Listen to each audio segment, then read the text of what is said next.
Cuba as well. There was a remote edition in 2020, Hamburg 2023, and Python Pizza has finally arrived to Prague for the first time. So some of you now might be wondering, and how did it arrive to Prague from all of these countries? So the idea to organize Python Pizza was born during PyCon CZ, which was held in Prague this September, when a group of us organizers went for a short walk through Prague. And Arthur and Moises mentioned that they were speakers at Python Pizza in Berlin, and they said, hey, we were at this event, it was really great, we really liked it, so how about organizing something like that in Prague? And because they were so passionate and enthusiastic about it, all of us said like, yeah, that sounds like a great idea, let's actually organize it. So I decided to be the main organizer because I really liked the idea. I really liked how they enjoyed it as speakers. So I started thinking maybe I should also attend the event, so to see how it is when you're an attendee there. So we started organizing it. We found the venue. We found the dates. And then we decided to go to Hamburg to see how it is when you're an attendee there. So we spent there a day in Hamburg, and things. So the first thing is that each talk is 10 minutes long. So it helps you to broaden your knowledge because you learn lots of different things, but also you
don't use your focus, but it's a long talk. The most important thing is that it's a single platform. There's one track, everyone is in the same room, which is really nice because you can then engage with the community. You can talk to people, everyone is on the same page, and people aren't like following some rules, which is hard to get into the world of the different to talk to people. So here I have organized by the community. We are all volunteers actually, we all and we do our community. And they are volunteers. They also are not paid. So we get to that, we talk to that, I don't have a experience, because very rarely they go live, very knowledge.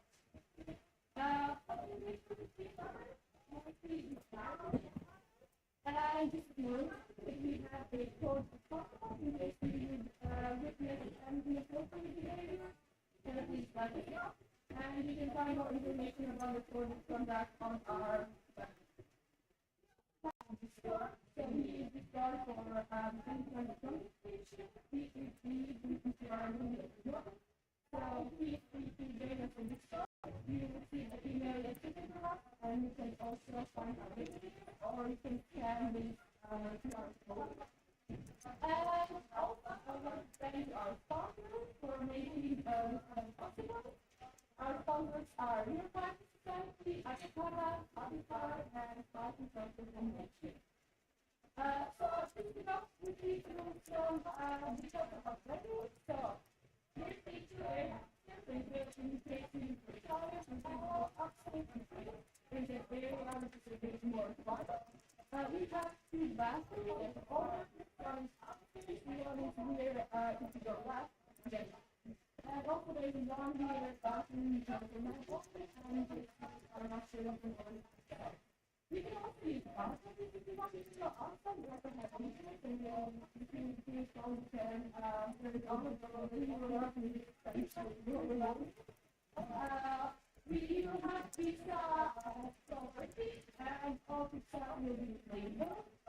Some are gluten-free, we have some vegan pizza, some have experience, and then the rest is labeled according to their size. So we have any special return, which is the label.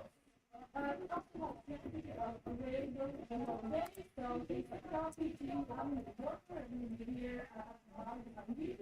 And you can stay at the venue until 7:30. So we can be the government chair, and then we have another all our health and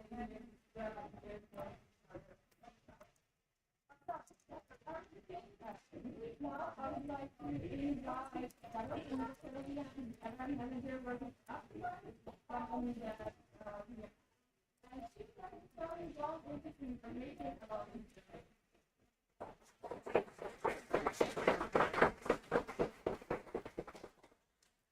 Hello, welcome to Occupy Office. My name is Elena. Thank you for a perfect introduction and a perfect summary about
We are cutting releases and really achieve this. So in fact, that we are now less able to make large changes every release because there's simply not enough time to make a huge change from, say, Python 3.11 to 3.12. There's only 1 year, and we have to test stuff, and we have to do a bunch of things, within the time frame of those 12 months. But that was always the case. For example, like coroutines were already on the minds of people like a good decade before they were added to the language. Like this was something that designers of the language, and Guido in particular, were putting inside like over very many versions of Python. So there were some improvements here and there that finally allowed us to have coroutines. And this sort of foresight of Guido was legendary enough that even back in the 1990s, we had this running joke that Guido has a time machine.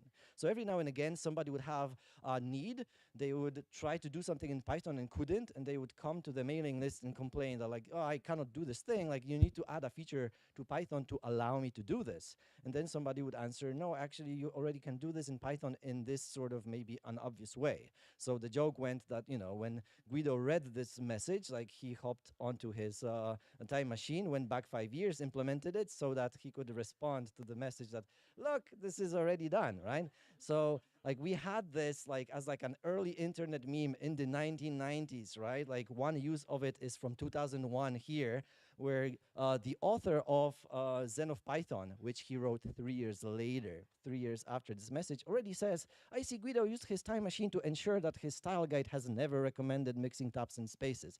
See, like even then they already had this argument.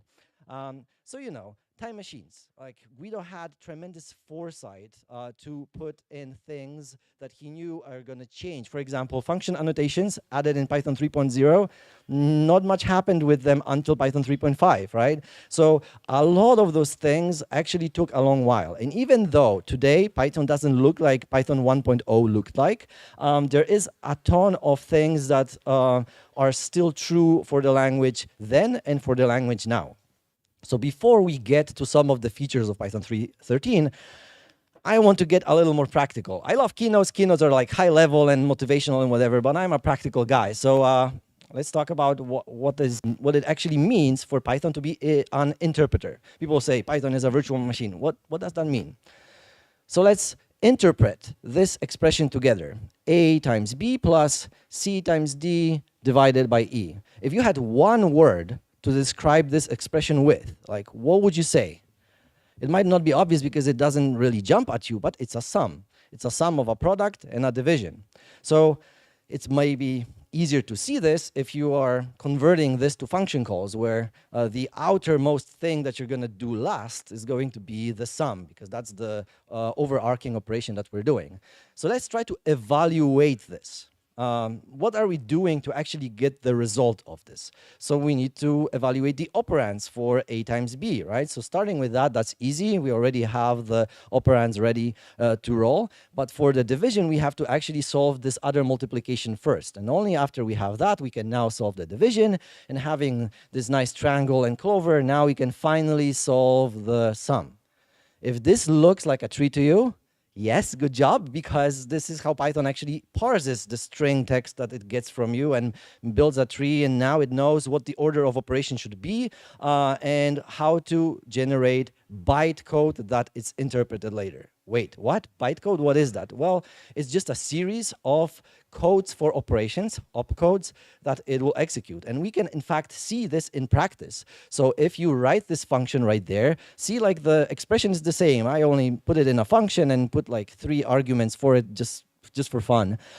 We can actually make Python disassemble it to show us what the bytecode is for it. So there is a DIS module. We can import DIS from that and call it. And when we do, you're going to see the series of opcodes. You probably sometimes, or in some cases saw this already, but like, what does it actually do? To decipher this, you have to understand only one thing. Python is a stack-based interpreter, which means the opcodes operate on a stack of values. And when you enter a function, that stack is empty, so we have to load those values somehow to operate on them. So first we load A. We can load it fast because it's an argument to the function, so it's a local, right? So we load that. And then we load B, but it's not a local because it's not an argument, so it's global. It has to come from somewhere else. So we do this. So now the stack has two values, right? There's going to be A and B on top of it. And then we make the binary multiply operation happen. Right? I'm using an older version of Python here so that the bytecode is a little clearer. So don't have questions after about that. Like, this is for demonstration purposes. This is true for older versions of Python. But anyway, binary multiply. We do this operation. That operation will take the two values that were on the stack from it, perform binary multiplication, and put the result back on the stack. So how many things are on the stack now? 1. The result of A times B. So now we're doing the division, but before we get to that, we have to compute C times D. So we load C, load fast because it's an argument, load global D, and now we have 3 things on the stack, the result of A times B, C, and D. But the binary multiply, it's called binary because it uses 2 operands, it uses 2 arguments. It's only interested in 2 things. So it's going to pop 2 values from the stack, leaving the result of A times B alone. It only takes C and D, computes the multiplication, and puts the result back. So now there's 2 things on the stack, the result of A times B and the result of C times D.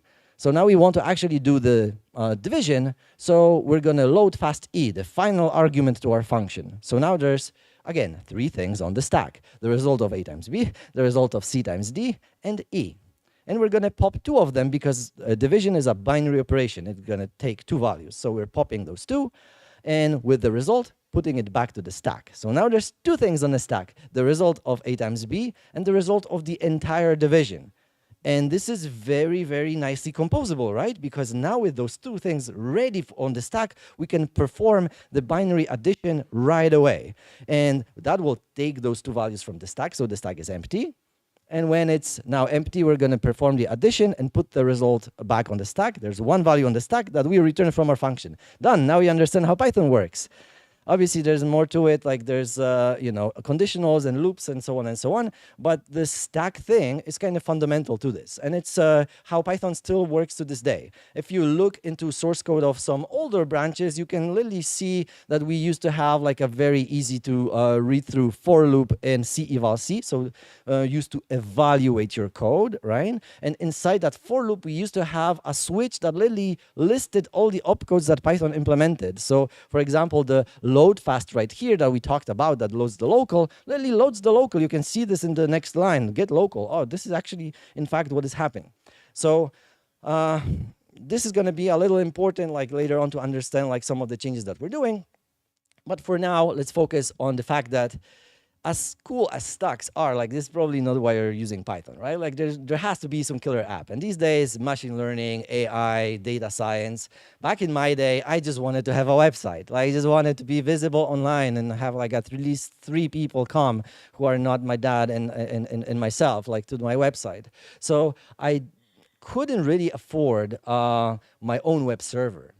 If I could, what I would do is I would use Zope because Zope was amazing. That's the Z object publishing environment, was released in 1998, and it had like an object database because, you know, obviously SQL was already outdated back in this day. Like nobody would use it like in 2000s, right? You know, like it's outdated. That was NoSQL before that was cool, and it stored not only the templates and the content of your website, but it also stored the code to your website inside it. So you could literally in the admin of your project change the code to it and see it change right away without even having to reload or redeploy anything. It was bonkers. Obviously, this is kind of crazy. Nobody does this anymore. Like we want version control and so on. But at that time, that demonstrated that things are amazing with Python.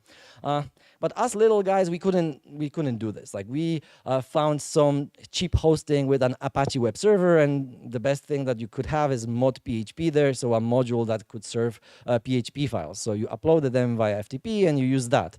But obviously, a lot of people were like, PHP, not really my deal. I want to use Python.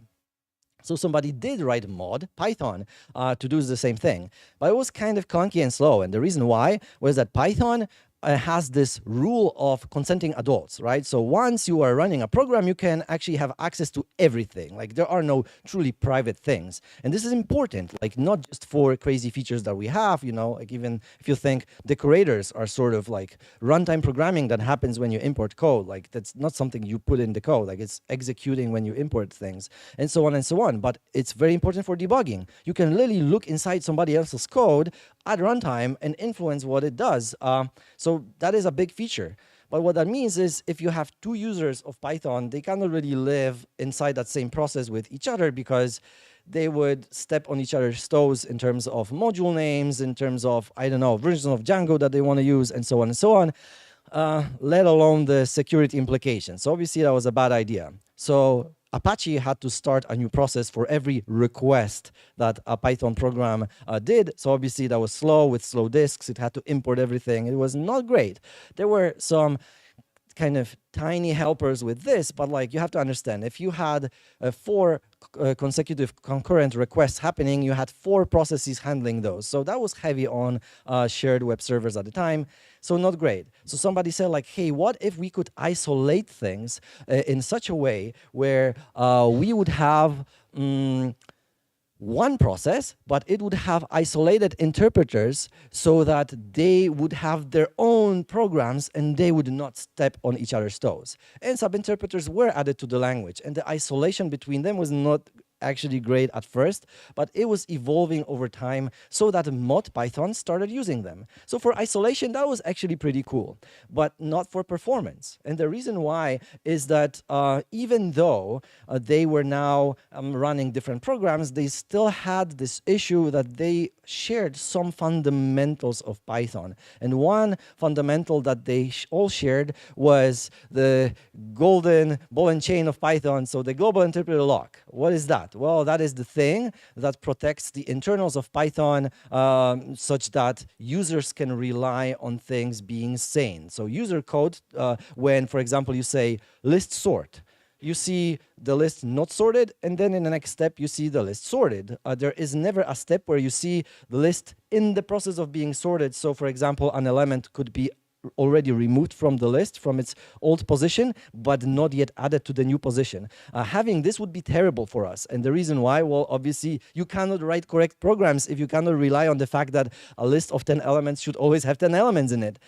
So there has to be some form of providing atomicity to operations that might not be actually atomic in the implementation of Python. So you have to lock. And if you're already locking, why use many locks if you can use one? So Python has one global lock, and that actually worked very well for a long time, including to this day. Like there is a global lock for Python.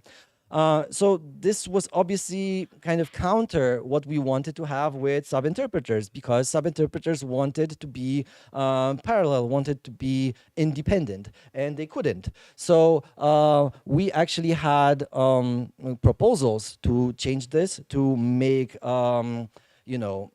sub-interpreters are unrelated, but like to remove the GIL. But before that could be made, a ton of change had to happen inside the C API. And a big part of why this is successful is like Peter's work here. So the C API was never really constructed to make for independent programs running in one process. So the evolution of this, while not breaking existing users like Python and NumPy and whatnot, like was very tricky. We got there. But to actually remove the GIL entirely from Python, which is a sort of different use case, right? Because the sub-interpreters, if they had separate GILs, they're already happy, right? Because they were made, as I told you, for isolation, so that they ran different programs. But what if you have one program and you just want it to be parallel and use all your cores? Even this old phone has 10 cores on it, so you want to use all of them so that things run faster. So you have to remove the GIL entirely, right? Like that is the obvious thing. You want to have fine-grained locking. This PEP was, I guess, 20-some years in the making. And the reason why was even early on, there were attempts to remove the GIL, and they quickly discovered that replacing one lock with many locks makes things actually slower. And the reason why is that now you have to granularly log every operation that you're doing. Whereas here, if you already grab the GIL, the one log, you already have it. So you don't have to grab all the other logs because there's just one. Now that you have many, you have to think about deadlocks. So situations where one person grabbed one log, the other grabbed the other log, but they're both waiting for the other one. So, you know, there's much complication, but mostly stuff was just not faster and not even scaling with more cores. So early ideas to remove the GIL were scrapped, including Larry Hastings' GILectomy in 2015, where he removed the GIL from Python 3.5 and found it to be slow. He identified that this is because of reference counting. So in Python, you have automatic memory management. You don't have to, you know, delete objects when you want to free memory, right? Like it happens automatically for you. And the way it's mostly done, it's by counting how many things refer to your object, right? So it counts references. So if this is happening already when you hold the GIL because you're executing Python code, you don't have to lock this additionally. But if you don't have a global lock, you have to lock every reference counting operation just so that we ensure that there's always the right amount of reference counts, like for every object. If you left the number too high, you're going to have memory leaks. You're not going to free objects that you should be freeing. If you go with this number to negative numbers, like that's terrible too, because now you're trying to use an object that was freed, and you know, that's just crashes. That's super ugly. So that number has to be exact. And this across many threads, turns out it's slow. So, you know, that's kind of cool and all, but how do we make this work with multiple threads in such a way that it scales? So it only took Sam Gross in 2021 to remove the GIL from Python 3.9 as a proof of concept, and then see it slower and think, what else can I do to actually fix the issue that this is now terribly inefficient? And he identified that, you know what? Mostly when you create an object, the thread that cares about the life cycle of that object is that same thread that created it. Like, so all the other threads don't have to count the references very eagerly all the time, as we do right now. All we need to know is whether they access it or not. And then we can defer the actual reference counting to the main thread that created an object. And this is called biased ref counting, and it actually helped tremendously. On top of this, Sam identified a wide array of issues that Python had and had to have improved, including the fact that, you know, the memory allocator that we used was not thread safe. So instead of going and fixing all the issues with that, he found a better allocator that not only was thread safe, but also provided many features that he wanted for making the GIL removal efficient. So on and so on. So obviously in 2021, his prototype that was already scaling and efficient and working, you know, so it wasn't just an idea, got our attention. But it took another 2 years for this PEP to materialize. And it doesn't even say remove the GIL. It says make the global interpreter lock optional in CPython. So why? Well, because over those 2 years, there was a ton of discussion and a ton of concerns. What if the language now becomes harder to use? What if we find issues in our Python code that we can just not debug? What if CPython itself is unstable because of this change? What if C extensions now are unstable because they also use the global interpreter lock to protect their own data structures that have nothing to do with Python, and so on and so on. So no matter how hard we pondered our orbs, we couldn't really, you know, predict the future. We couldn't say what is going to happen for sure. So the only thing we could tell people is that we need to just find out. We just need to test it somehow. And the responsible way to do this is to allow people to build a special experimental version of Python 3.13 without a global lock and actually see, is it terrible? Is it faster? Is it scalable now? Does it solve your issues? Can you now implement new things that you couldn't before? Because it's not entirely fair to measure performance of Python without the GIL right now, using Django right now, Fast API right now, and all the other frameworks right now, because they just don't expect Python not to have a GIL. So we have to provide this version of Python to end users just so that we can actually see what can they build with this.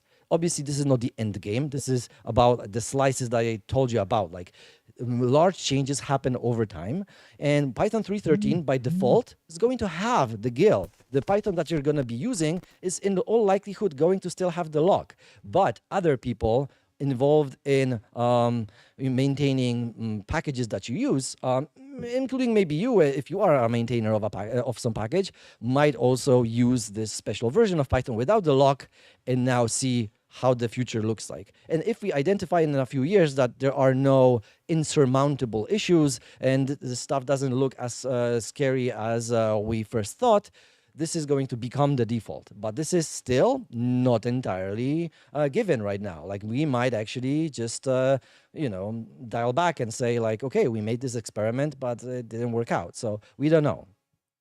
But, enough about the GIL. There's more fun things to be had, and I have 11 minutes left. So, you might have not noticed, but like, even if externally Python is changing just a little bit, like year by year, internally there is a ton of changes. And my favorite one was how Pablo and Guido just replaced the entire parser with Python 3.9 and nobody noticed because it just worked. So this is like, replacing a big part of the engine, like while everything is, kind of moving, and essentially nobody interrupted their work. Like, things just progressed as they did.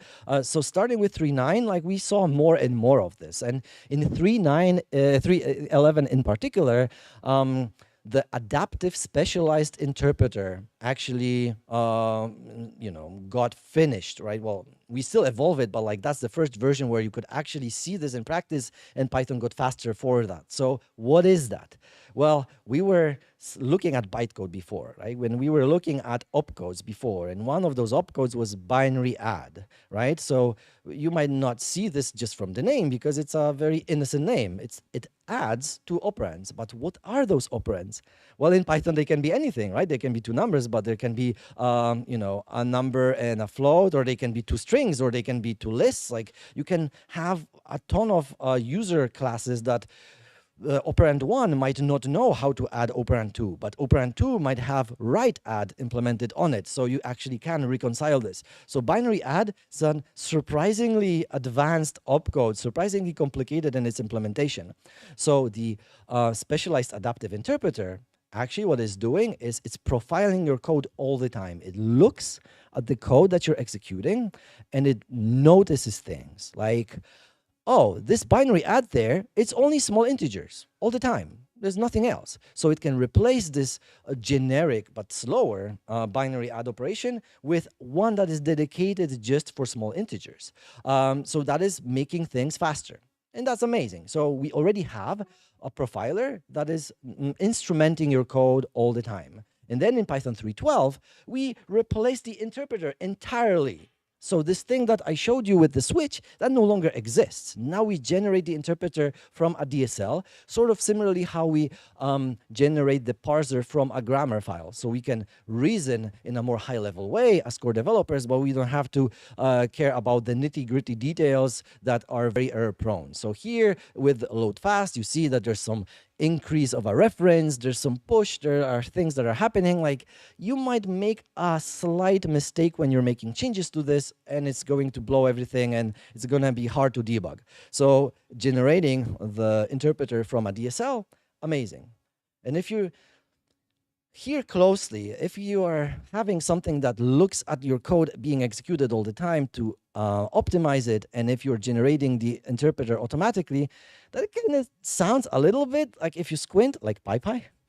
So yeah, we can now actually have something much faster, and we can now generate even more efficient code across multiple opcodes. So that's the JIT, right? Obviously, we wanted to have the JIT ever since Java added it, like, you know, like in what, like 1999. And then PyPy showed that you can actually have this for Python as well. But it was very hard for CPython because of the C API, because of the stability, because of a lot of user-facing features that we wanted to preserve. So it took a long while and all those other changes to converge to finally somebody writing a blog post about like, hey, you know what? Like you can, instead of writing a JIT manually, you can just generate it automatically with some templates and whatnot for Lua JIT.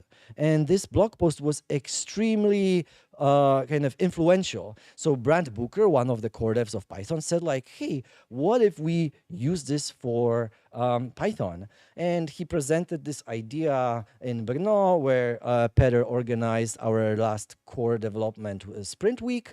And, you know, ever since, Brant did create a pull request with a base JIT, and we did land it, breaking GitHub in the process because the PR was so big that, you know, somehow the database of GitHub broke, so the pull request says it's read, so it wasn't landed, but it was. And you can see this in the comment history that GitHub successfully merged the pull request, but it said it didn't. So, you know, we are also being testers of GitHub abilities. So, you know, every now and again we will break something there. But anyway, so how does the JIT work? It uses an ability of Clang to make templates of code. So what you need to prepare is all opcodes have to be pre-built in this special machine code form during building of Python, not at runtime. And then at runtime, what you can do is you can use those templates to fill in the blanks with data. And better yet, Clang allows you to splice in those pieces of code to create longer traces. Because replacing one quick operation with another quick operation is not really faster than what we are already doing with the specialized adaptive interpreter, right?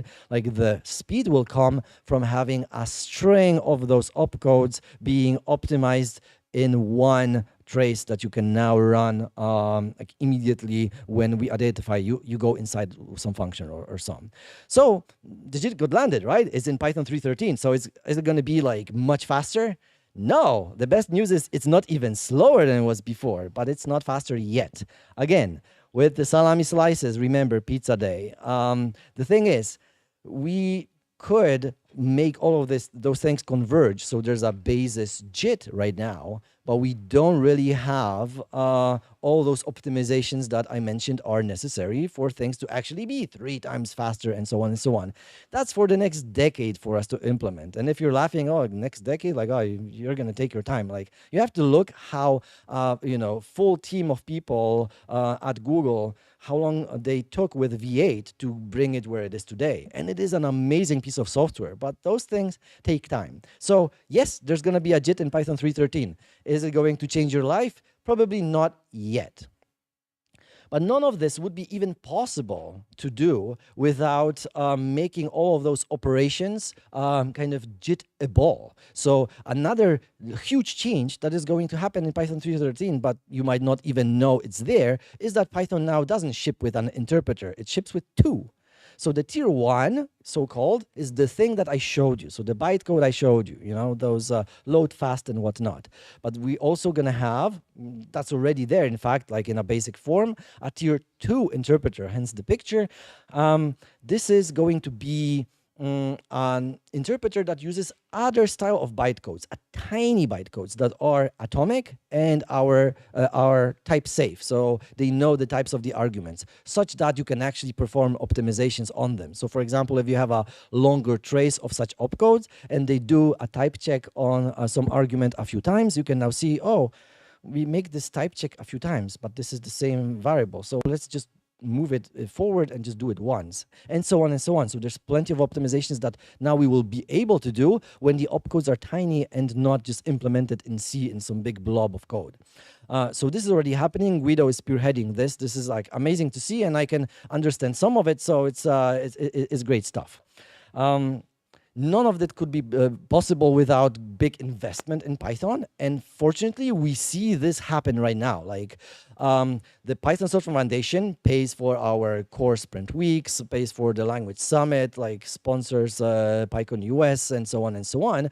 But to a large extent, this is supported by corporations that either employ their own Python teams, like the mentioned Faster Python team at Microsoft with contributors from Bloomberg, like the two Googlers that are sitting on the steering council right now, and like Meta having their own Python team with their Cinder fork for Instagram, where there's a ton of changes that they do upstream back to CPython, and Sam Gross at Meta who just single-handedly removed the GIL, and so on and so on. So there are teams at large companies right now. Like Peter is no longer at Red Hat, but a few of us here are, and like Victor Stinner still pushes things forward from there. So a ton of companies are helping us very much, including just sponsoring, right? So through monetary sponsoring of our work. Peter's work is sponsored by Bloomberg. Mine is sponsored by Meta. So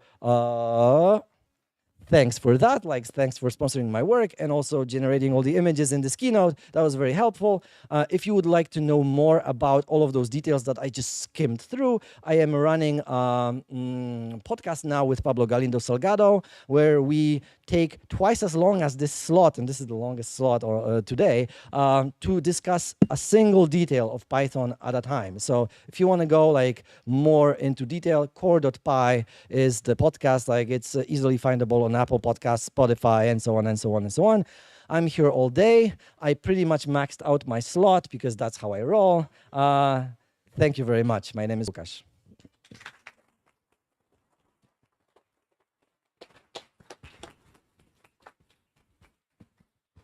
Thank you, Łukasz. Jürgen, it's your turn. Yeah. Professional speaker ended right on time, so we have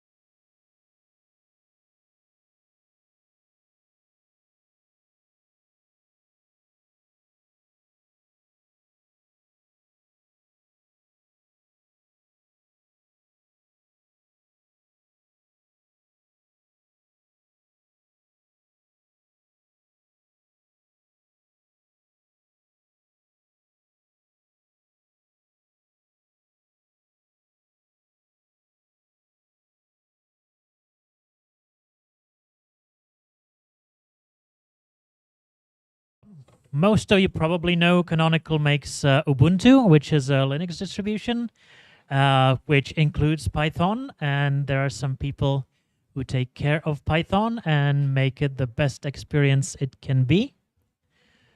And that person is Jürgen, who will give the talk right now. Thank you.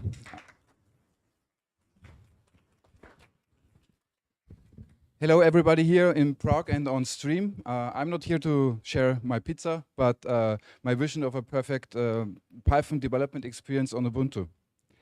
And disclaimer, this talk is not about the best IDE or editor. So this is not about Vim or Emacs, and maybe you remember those silly discussions, right? We all know that Vim is better. But as a matter of fact, as the results of the Python Developer Survey 2022 show, that the bulk of users now either use VS Code or PyCharm, and there's a very long tail of other editors. So I want to talk about which IDE to use on Ubuntu. And actually, I think it's a good thing that you have a development setup which is not specific to an IDE, especially when you think about collaboration with other colleagues, with open source maintainers, with external contributors. Imagine you run all your linters or whatever via VS Code plugin or some PyCharm built in, and the other folks just use a different editor. So maybe it's hard to focus to get the linter version synced. So when we do not speak about the IDE, what else do you need in a development environment? So obviously you need Python, and a couple of tools, like a test runner, like PyTest, linters, formatters, tools to build your documentation. And these tools need to somehow get onto your dev environment, right? But before we talk about that, let's speak about Python. So the Python part is easy, right? So it comes with Ubuntu, but not that fast.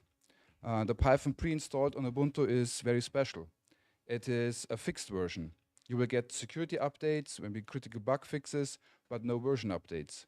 For example, here on Jammy Jellyfish, 2204, it comes with Python 3.10. What is, if I want to use those cool new stuff Lucas just mentioned? There is no up-install Python 3.13 available. So why is this so? Ubuntu comes with 10,000 of packages, and they agree on a common baseline.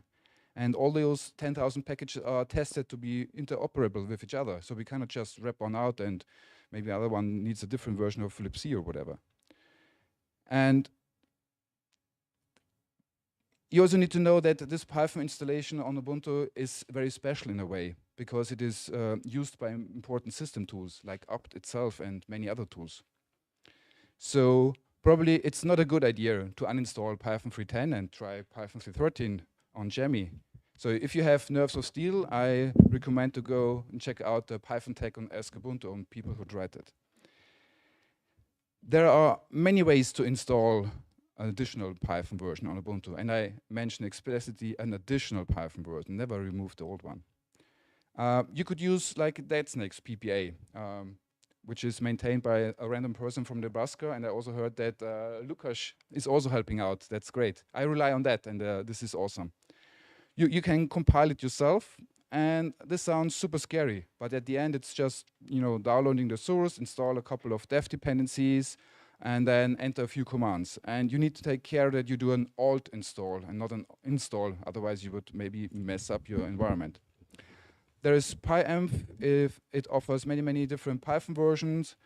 It lets you change the Python version per project basis. It manipulates the path for that, and I'm scared of that, so I don't use it.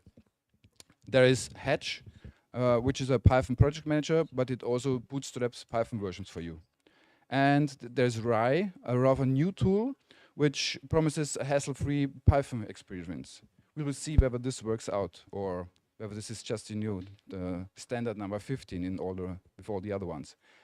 There is Conda, which is very special in a way, as it combines the Python and the dev dependencies. And just yesterday, I learned, but I heard again that people are using Docker for development, for local development.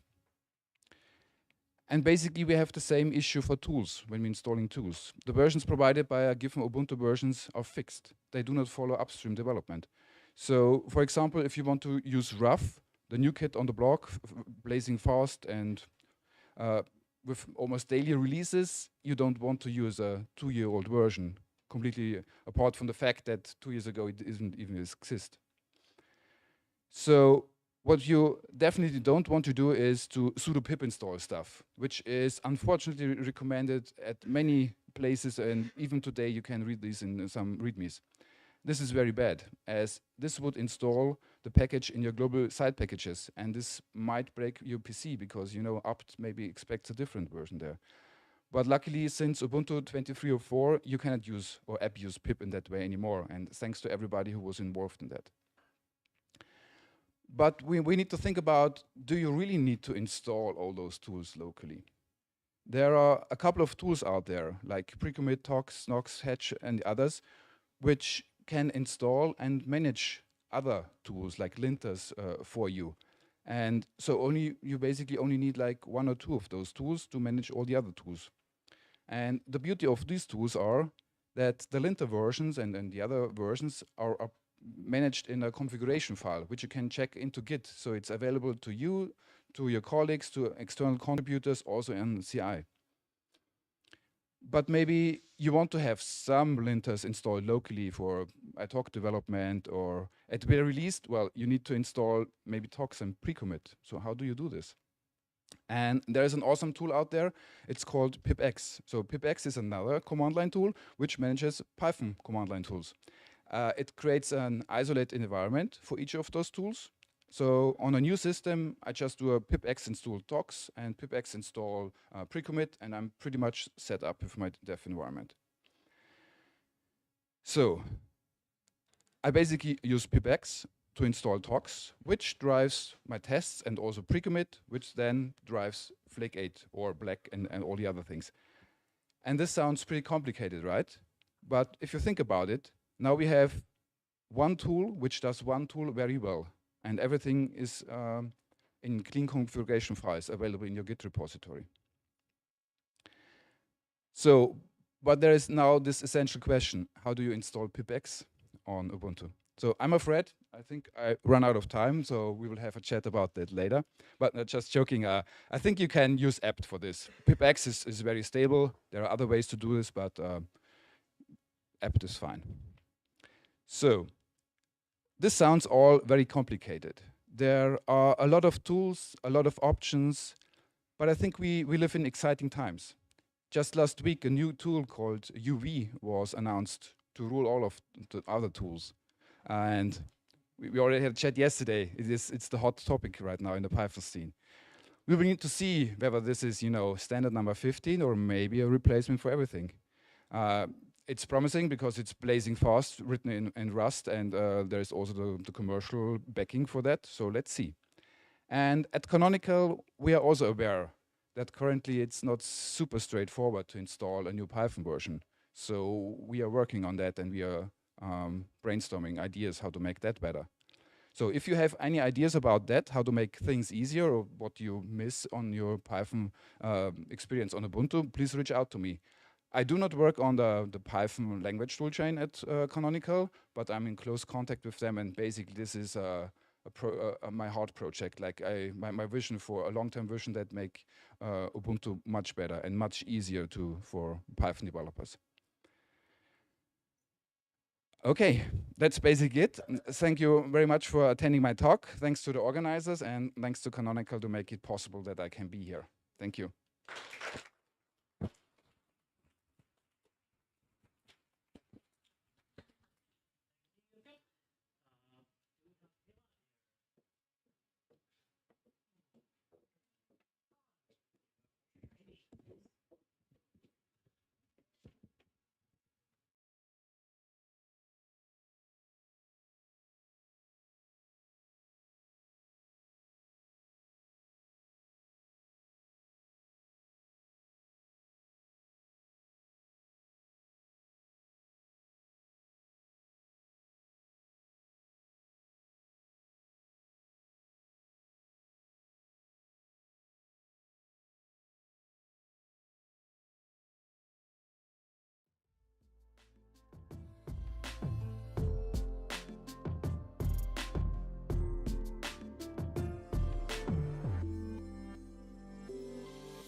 So, hello everyone.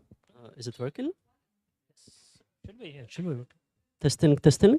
Yeah, it's working. So, hello, my name is Kayla. I work in cybersecurity for 10 years and in IT for more than 20 years. I started building computers when I was, I think, 14 or something. And, well, this presentation is about how we use Python in cybersecurity mostly. So, let's talk about a typical cybersecurity person nowadays.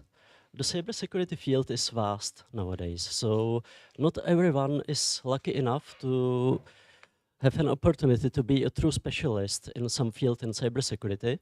So we end up mostly being generalists in most companies. So we need to do a lot of things. So we need to do a lot of one-time tasks which are complex, and they deal with automation, with analysis of data, with documenting stuff and generating some documents automatically, with scraping websites, APIs, whatever. We need to test some thing. Well, there's a lot of stuff that you can test in cybersecurity because sometimes you need to manipulate network packets. Sometimes you need to get some data response from the API specific one. So there's a lot of things that you need to do. And if you are generalist, it's really hard to learn all the tools, all the specialized tools that you need to do such tasks if you want to do it properly. So there is Python. And if you are not a programmer like me, so Python is actually quite welcoming because it feels like a pseudocode.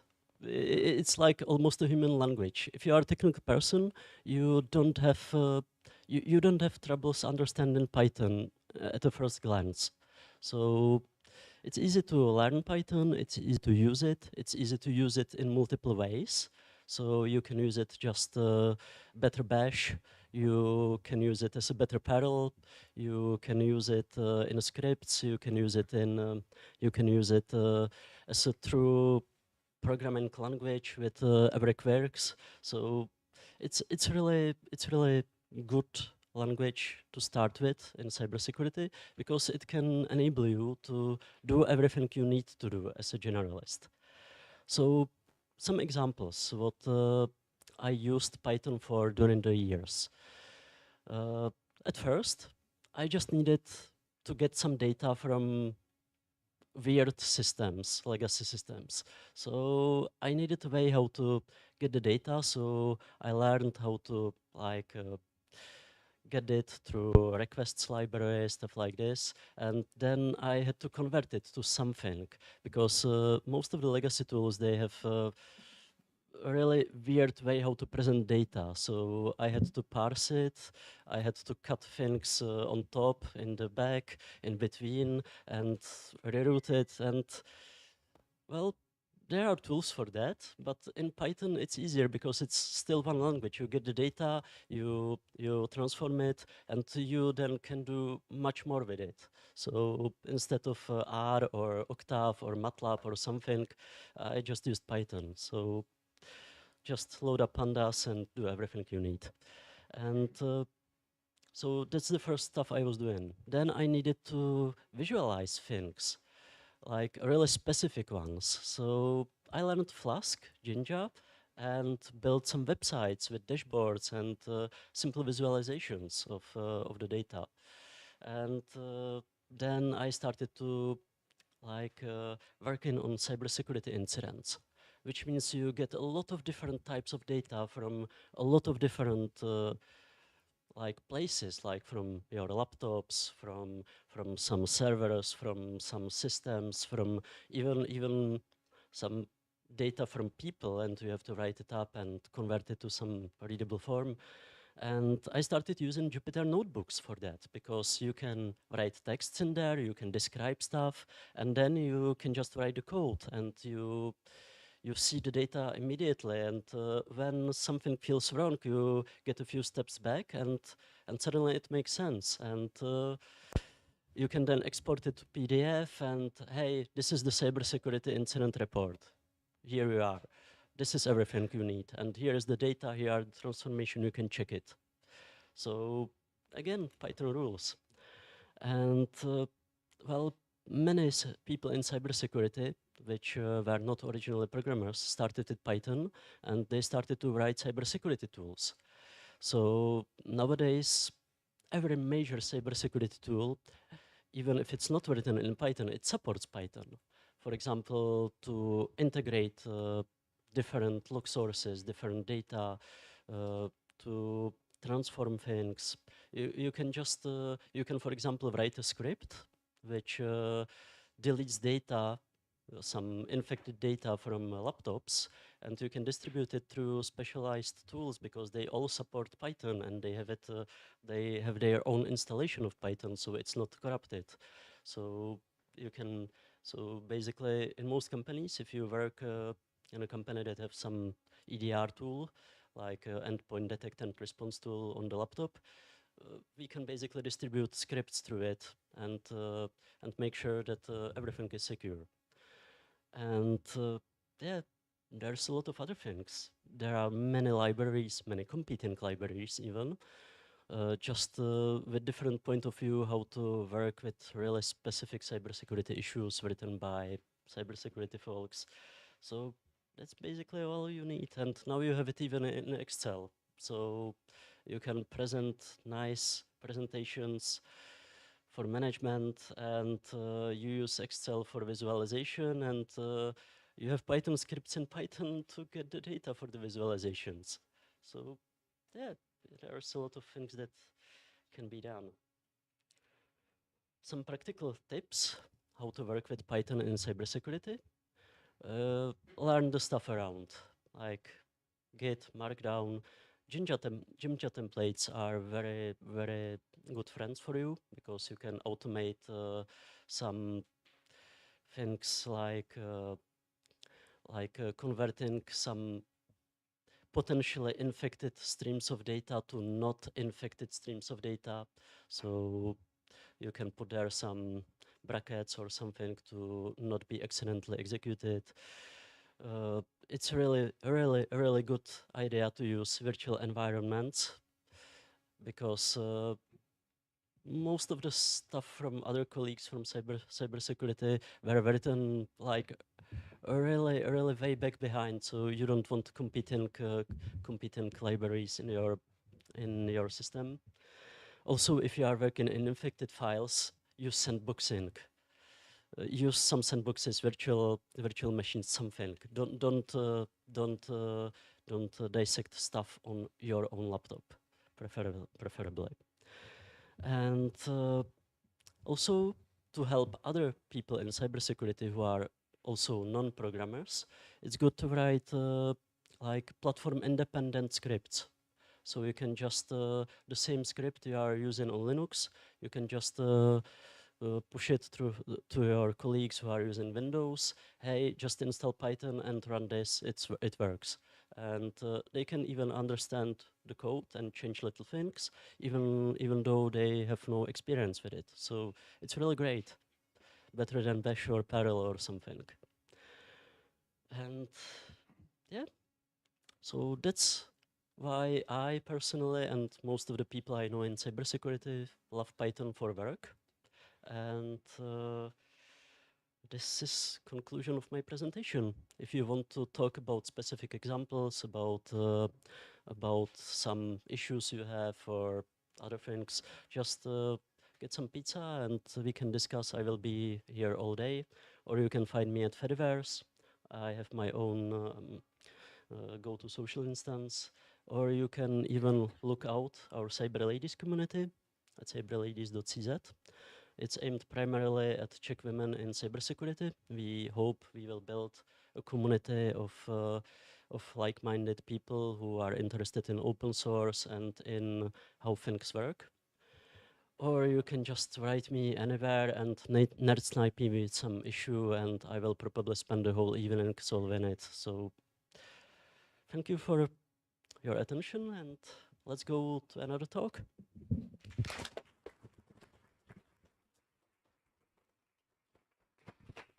Thank you.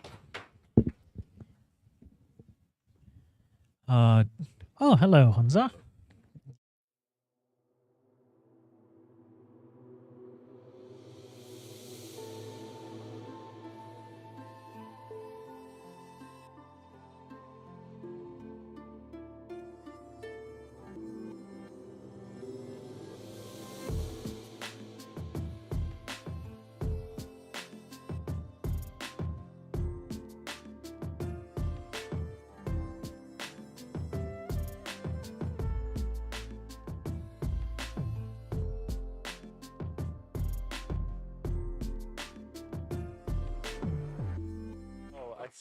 Oh, it's already there. Fine.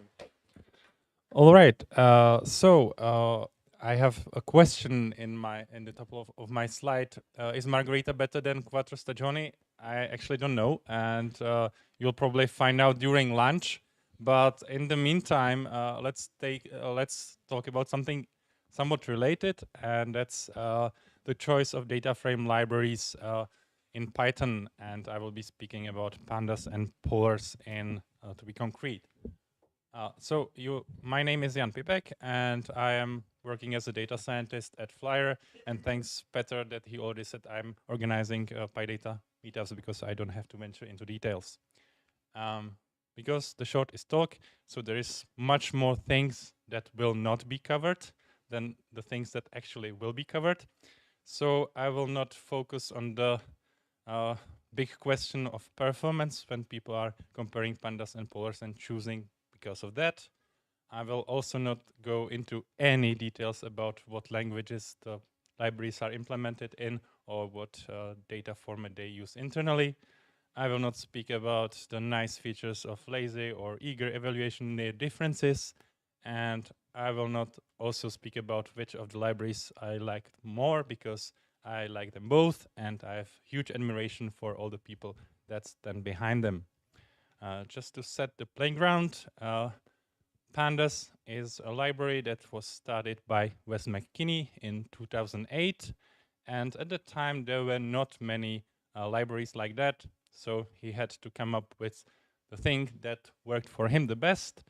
And since then, it accumulated a lot of functionality because it was the go-to library for data manipulation. So people wanted features and they got accumulated and accumulated.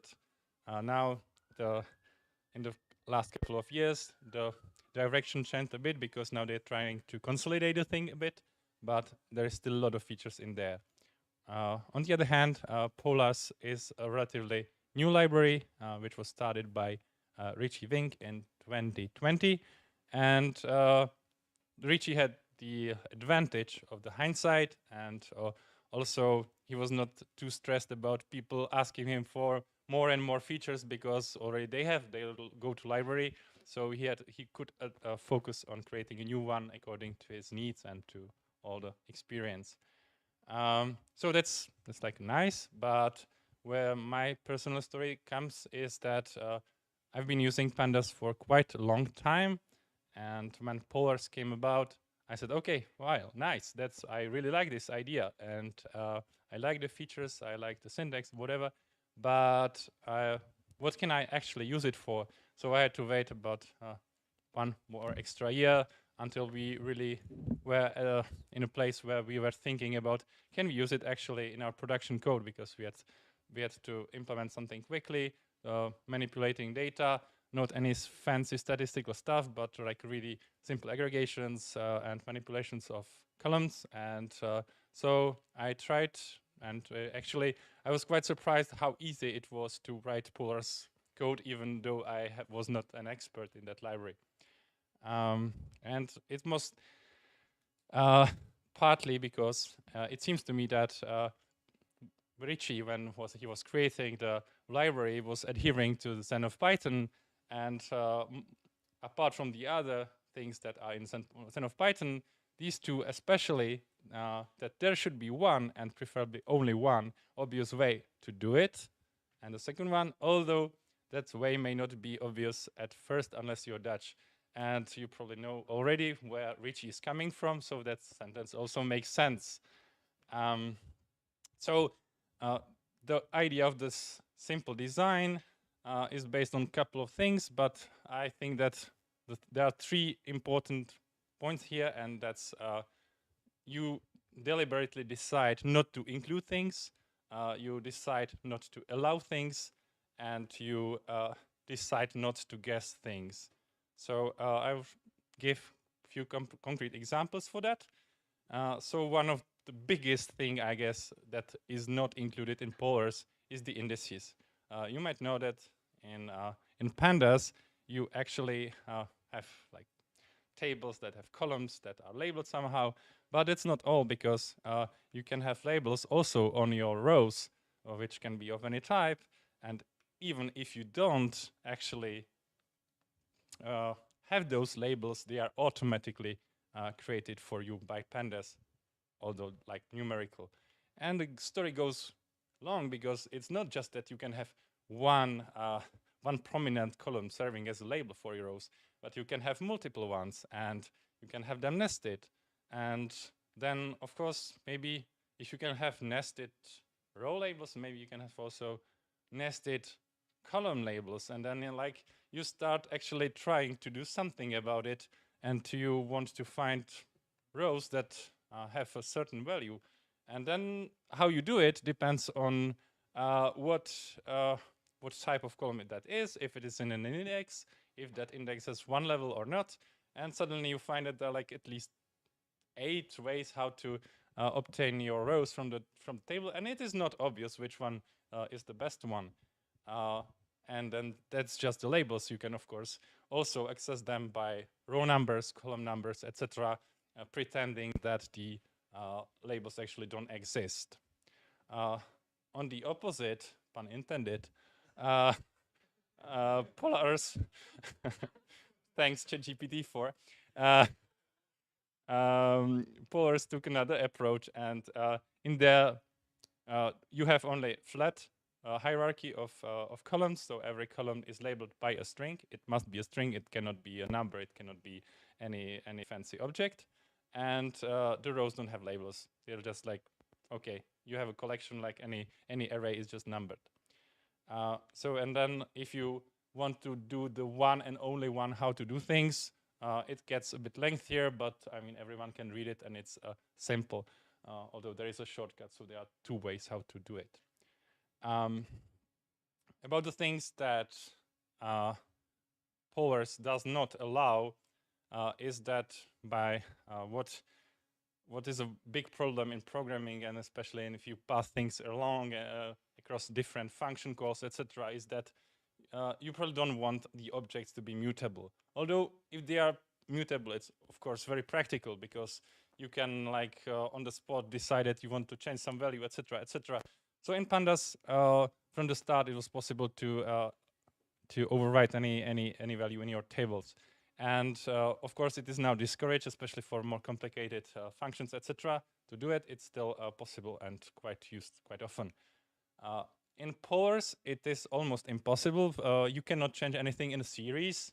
You should not change anything in data frame, but when looking through the API and the reference, I actually found like 2 or 3 functions that can change data frames, reassigning the columns on something. So maybe it's where the practicality beats purity, but otherwise it is not allowed at all.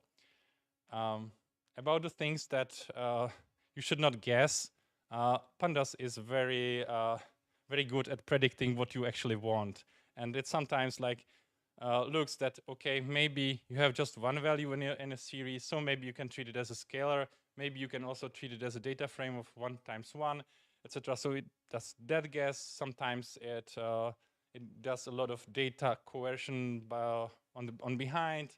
It also guesses if you put a random bunch of strings at that and say it's a date, they will somehow try to do everything.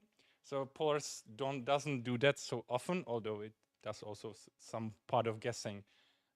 And that should bring me into a conclusion. Back to my question, if we can use it in production, we can do. And I guess there's place definitely for both of them. This stereotypical picture should probably show what are the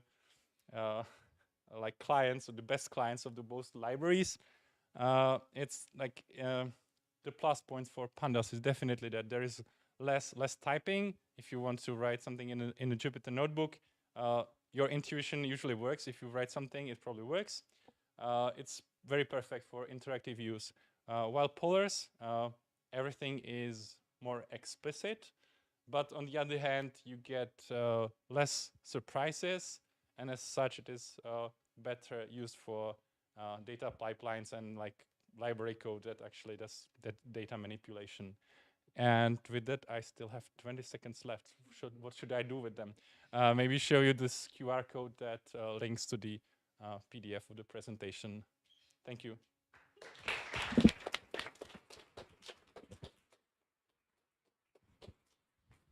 Thank you. We are a bit early, so you could actually, show us another slide. No other slide. That means it is time for a break. So feel free to get up, stretch your legs, and we'll be here at 11:48 with another talk.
continue with the program,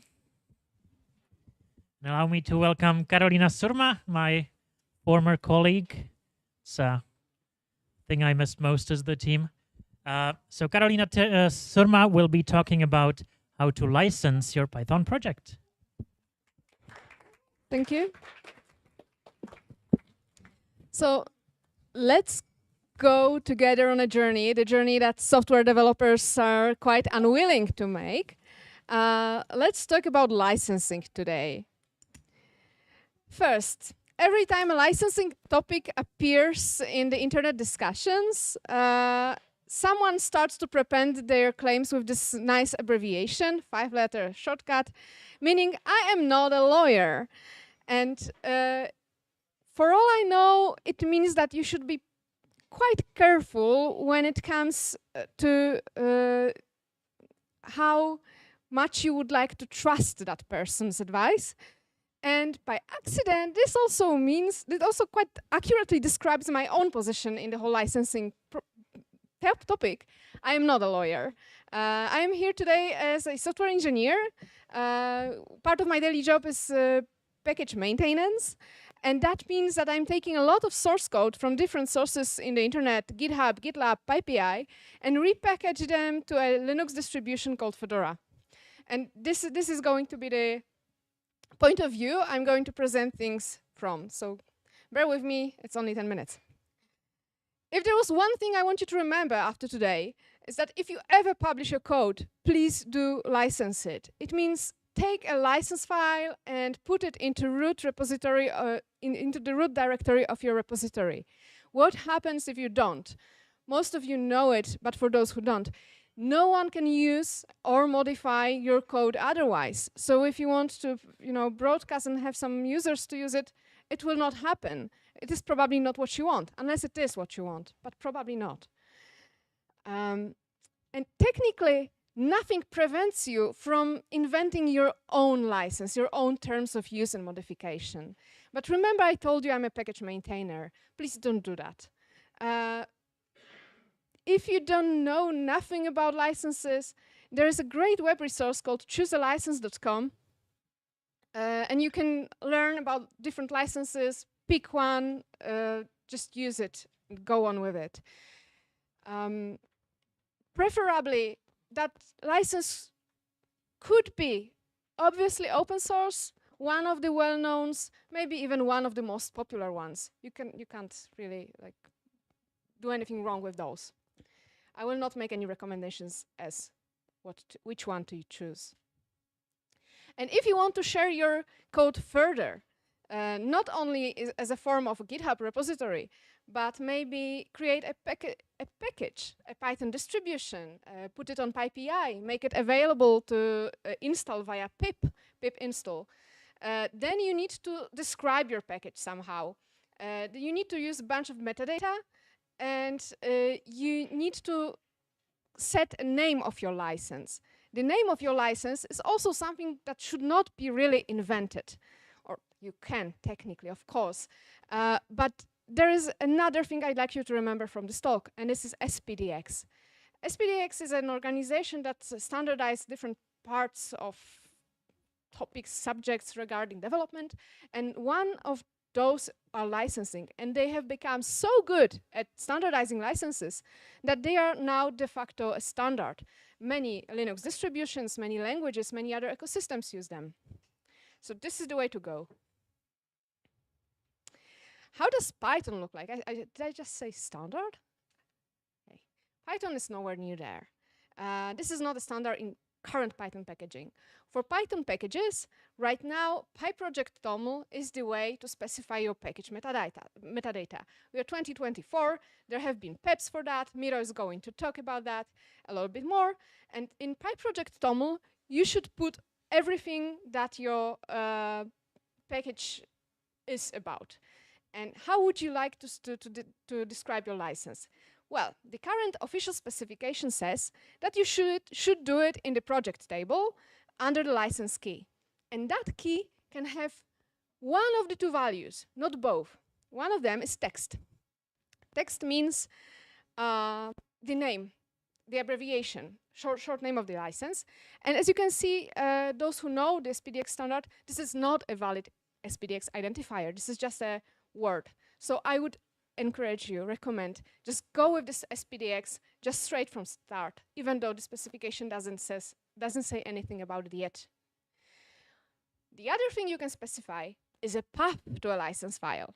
So you can do both, like either the name or the path to the license file, which is not great. Remember, like Linux distributions and stuff, I need both. I need the name of the license, and I need to include the license file with the package if I repackage it as an RPM and include it in Fedora. So this is not optimal. And as if that wasn't not optimal enough, we've got this bit of documentation, which says that if you're using one of the well-known and most popular licenses, just forget about the license key in the project table, just use classifiers. And Python Trove classifiers is a thing that's not really known anywhere else outside of Python.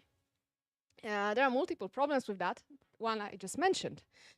But there's also a thing that they are ambiguous. 1/3 of classifiers can match to a single SPDX identifier. 2/3 are not. And who knows what do you have in mind when you say that this is a licensed BSD? No one knows. Who knows? I don't. So there's a lot of BSDs on the SPDX list site. So I don't know. Just if you never use them, I'd say don't even start. Just like go straight with declaring your licenses with the SPDX standard in the license key. So given that the specification is quite vague and not optimal, what's left to the packaging tools, the one that take the metadata and create the actual distribution out of it? They became creative. And creativity in this aspect is not really a good thing.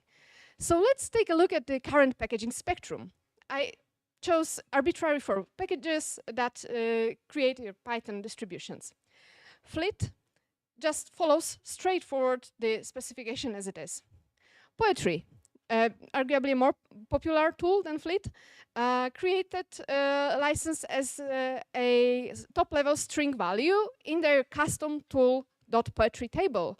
And it also automatically discovers your license file, which is great. Setup tools, obviously the most popular choice for most people who want to package their Python. It follows half of the specification, so they recommend you that you use the text value of the license key, and they recommend that you use SPDX identifier.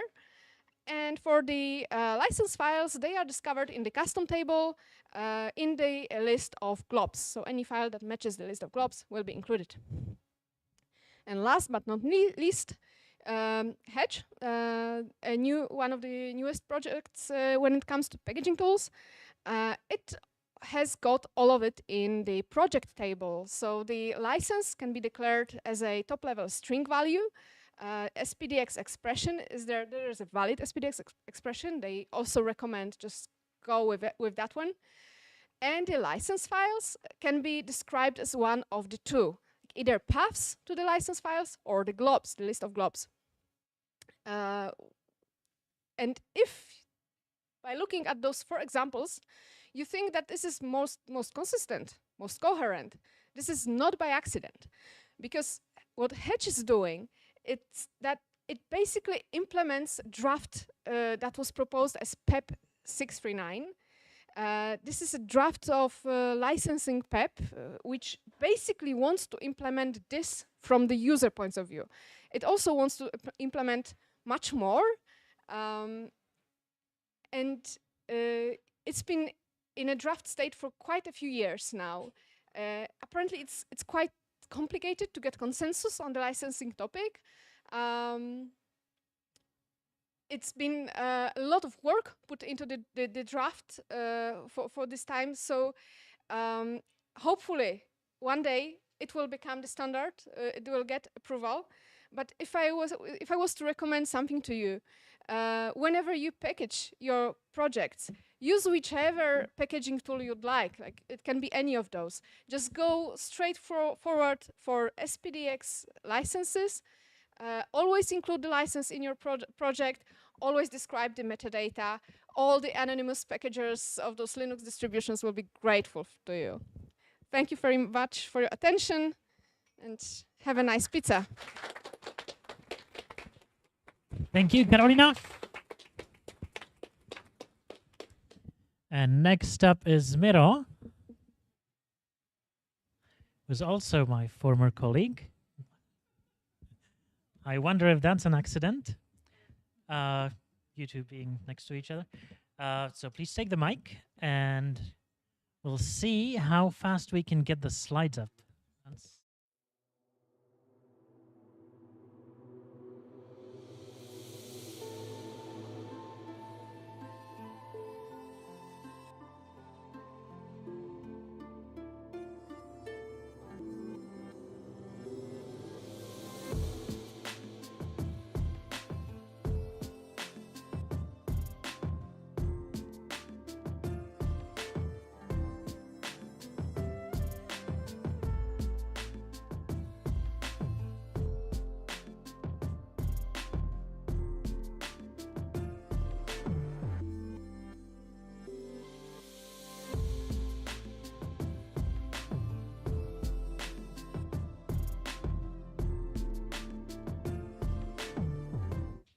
Is this thing on? Yes. Yeah, thank you. I guess it's not a coincidence that I'm going to talk about packaging as well. I guess somebody read the abstract and decided to put these talks back to back with Carolina's. So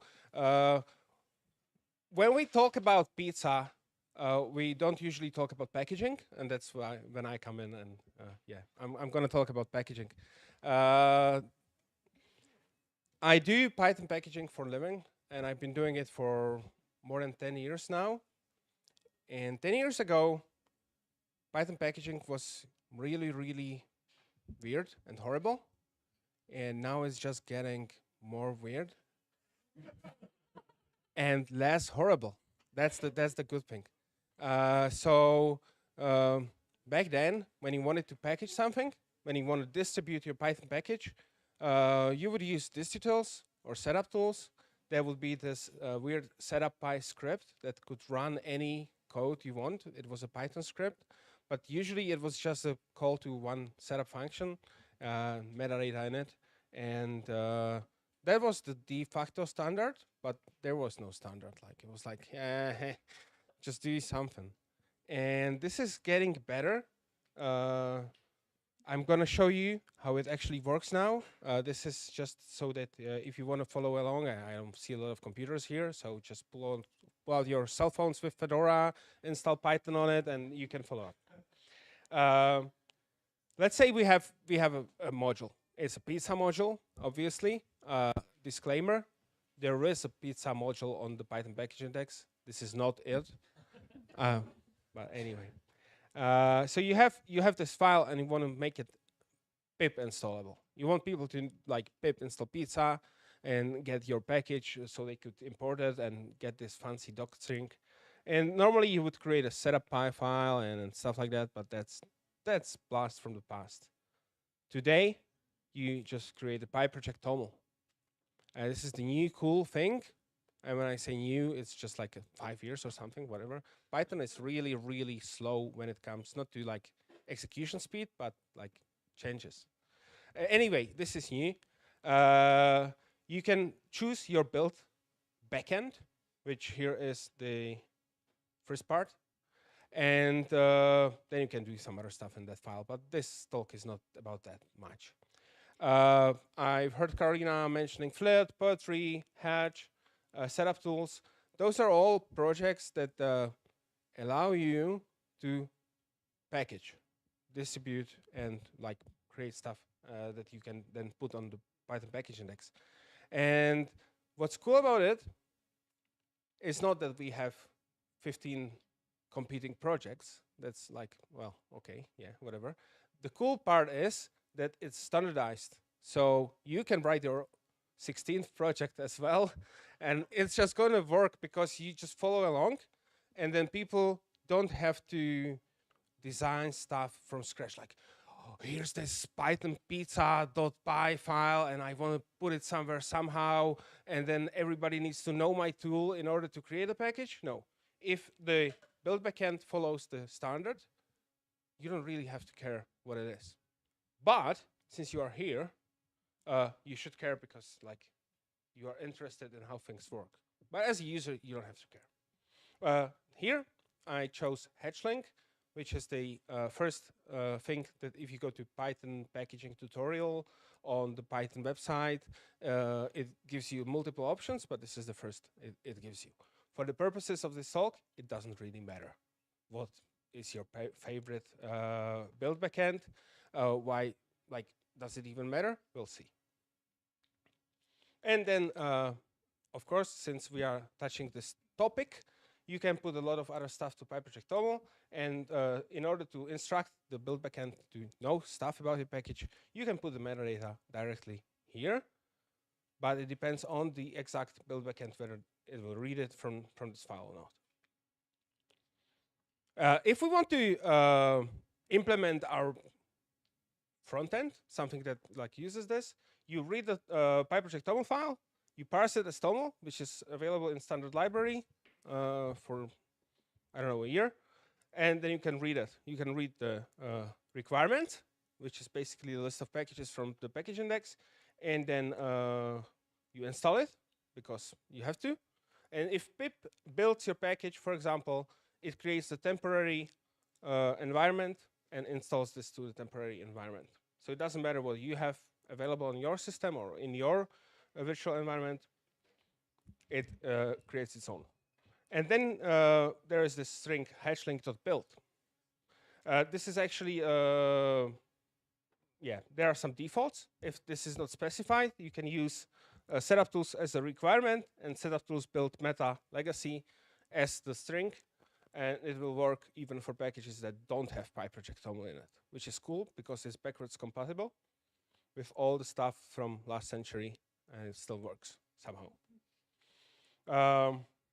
Then you read it, the HedgeLink build thingy, and you import it, and then you have your backend. It's not that easy.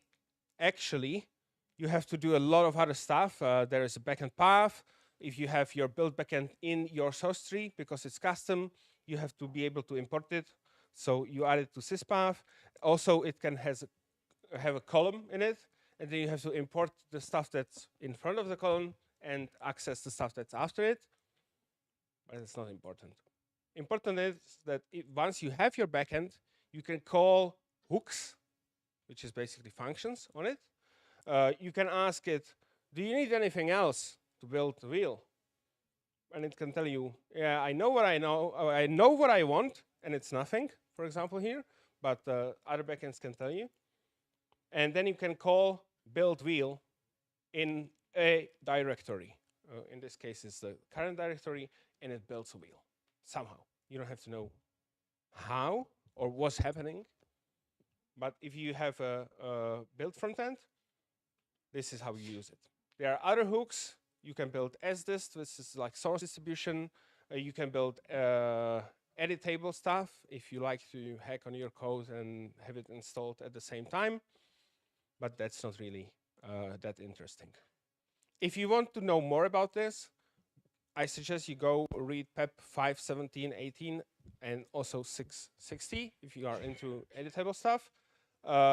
It's really something you should know if you are creating Python packages nowadays and you are still using setup.py and stuff like that. I still have a couple minutes, so I have this like a backup part of my talk. I didn't know if it's going to happen, and it's going to happen really fast. Anyway, how do we build the wheel? How does the backend actually build the wheel? What is a wheel? By the way, if you didn't know, it's a wheel of cheese, because Python Package Index is a cheese shop. It's all about Monty Python, as always. Anyway, so you have the metadata somewhere, and you basically translate it to a different language, from toml to email headers, because why not? And then you put your pizza pie in it, and you zip it, and you ship it.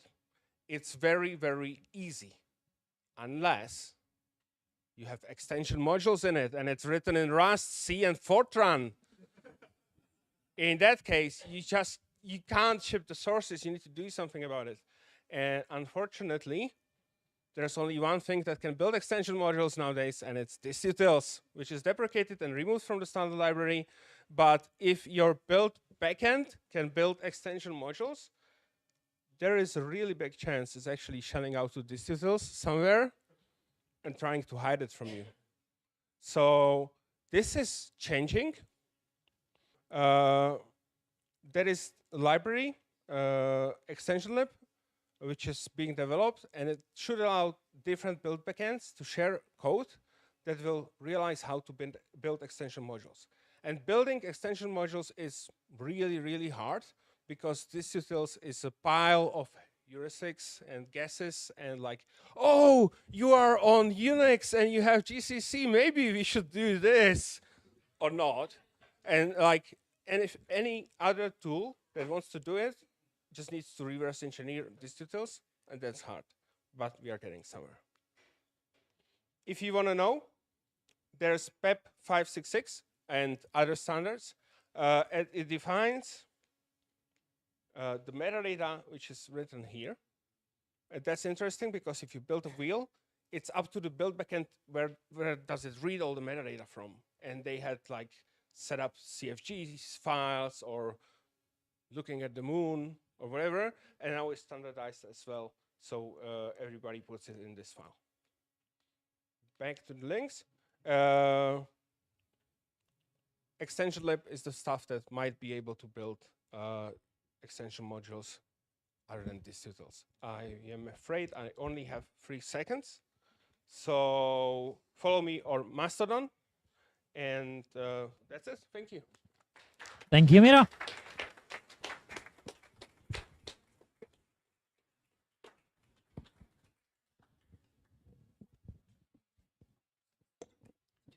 Right.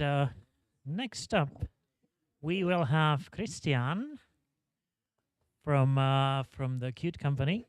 Is that the official name? The naming is always weird, you know, with PySide and Qt for Python. Qt group. Qt group. Okay. Qt as in Qt, the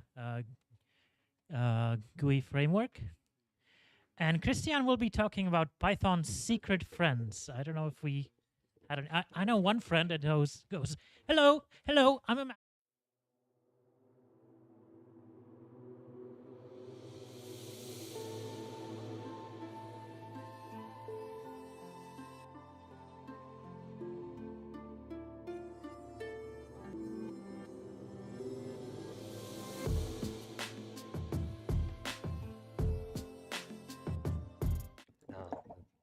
Okay, so I think that this should be working at some point.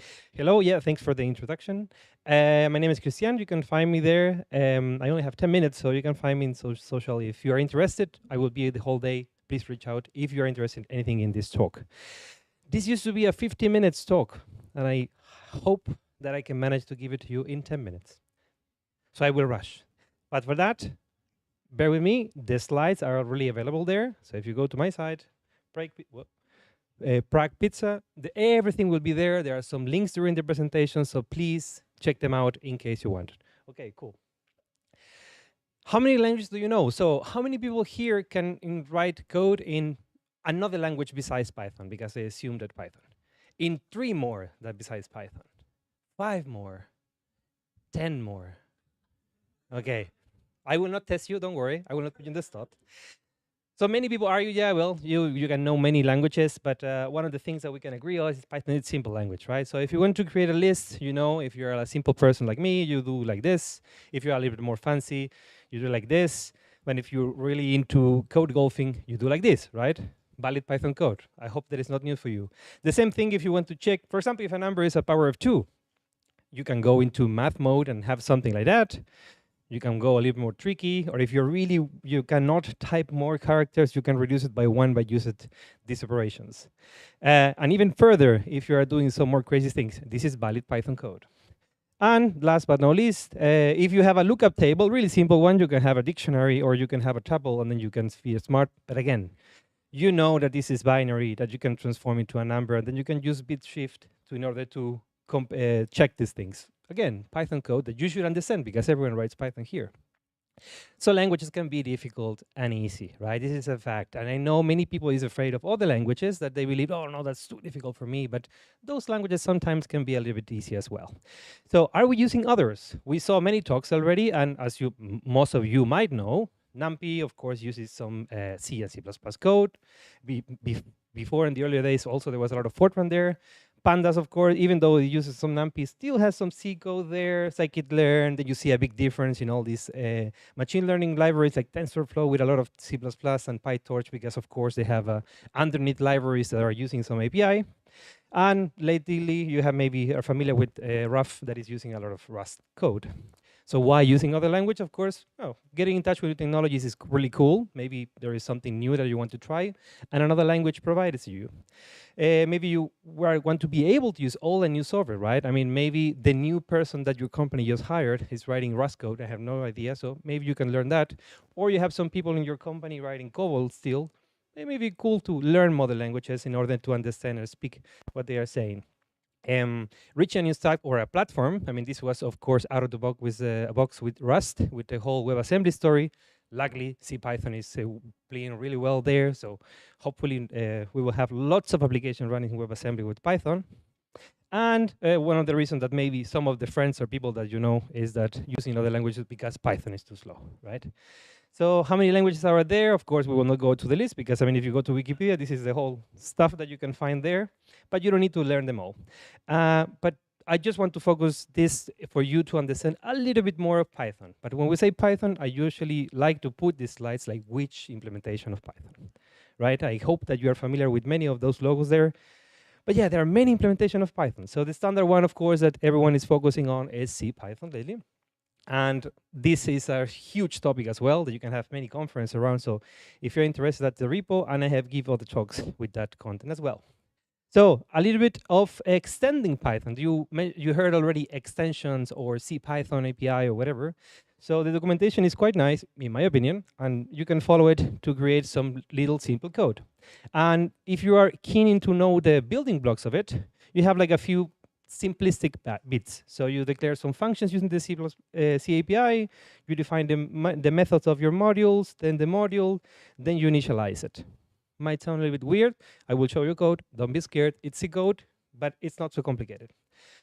You will not maybe be able, the last row, to read it, but this try to summarize as much as possible the process that I just told you. You have there some simple function, the method definition, module definition, and initialization.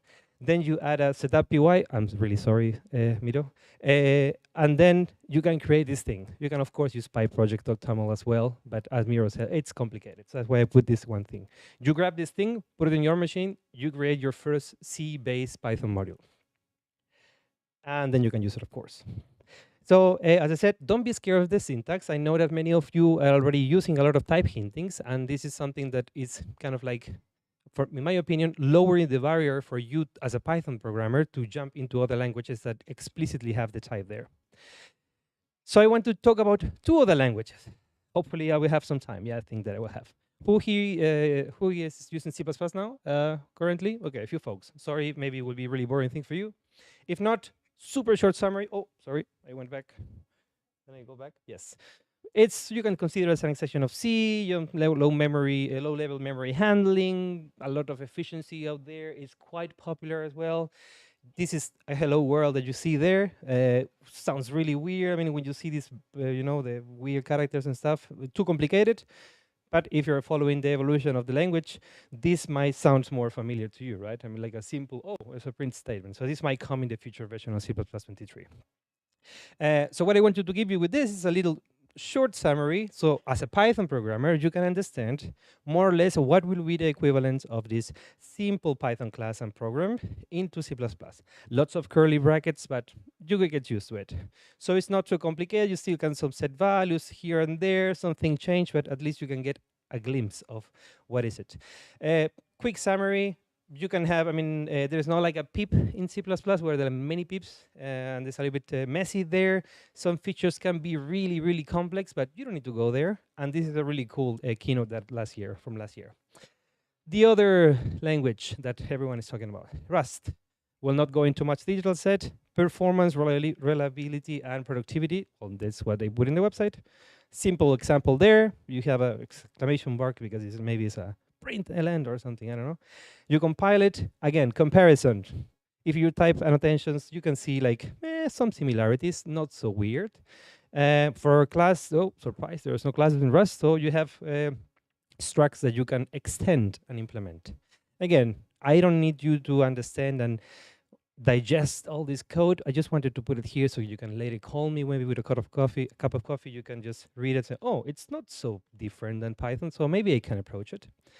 And this is a summary, of course. I personally, the only thing that I love from this is Cargo, one of the tools that I use for almost everything. And this is a really cool talk that I saw recently, which is Rust for Python developers. So maybe you can check it out. So how can we use those languages with Python? You saw the previous example, the extension that we had. I just changed a few things that are highlighted there for some code in C++, and that's it. Because, you know, the compatibility between C and C++, quite simple.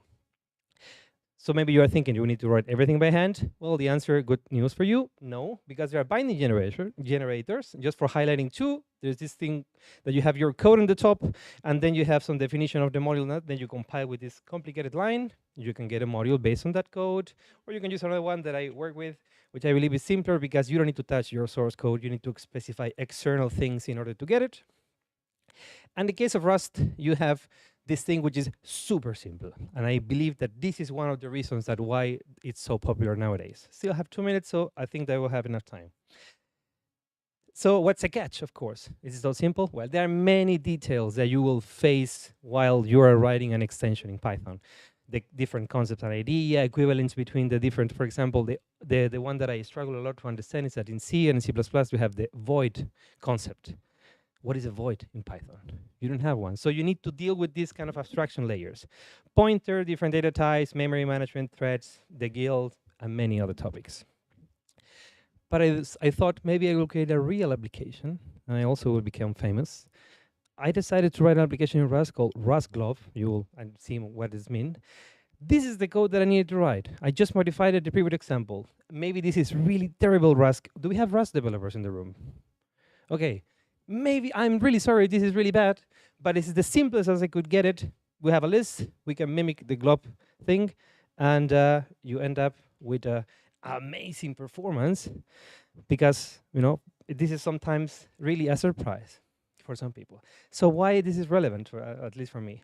That the whole thing about Rust is that people is arguing on the internet about many things, and one of those as that some people is like still surprised, like, oh, it's faster. Of course it's faster. I mean, you can write in C, it's faster as well. So I really don't like that some people is using the leverage of saying like, oh, because it's faster, that's why it's better, right?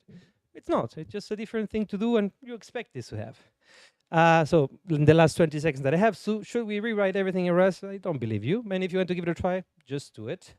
Should we enable more people to be knowledgeable about? I think this is the key. So because now you all know that it's simple, and tomorrow when another package is like, oh, it's faster than Python, you will say, of course it's faster than Python because it's a compiled language. So yeah, extending Python is not the only potential. I don't have more time. I will skip. This was the keynote. So thanks, Lucas, for that. And I believe that our overall, like extending Python with other languages includes other communities. So it's really cool. Thank you very much.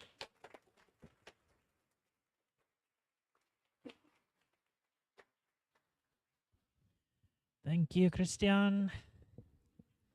And now it's time for Vara.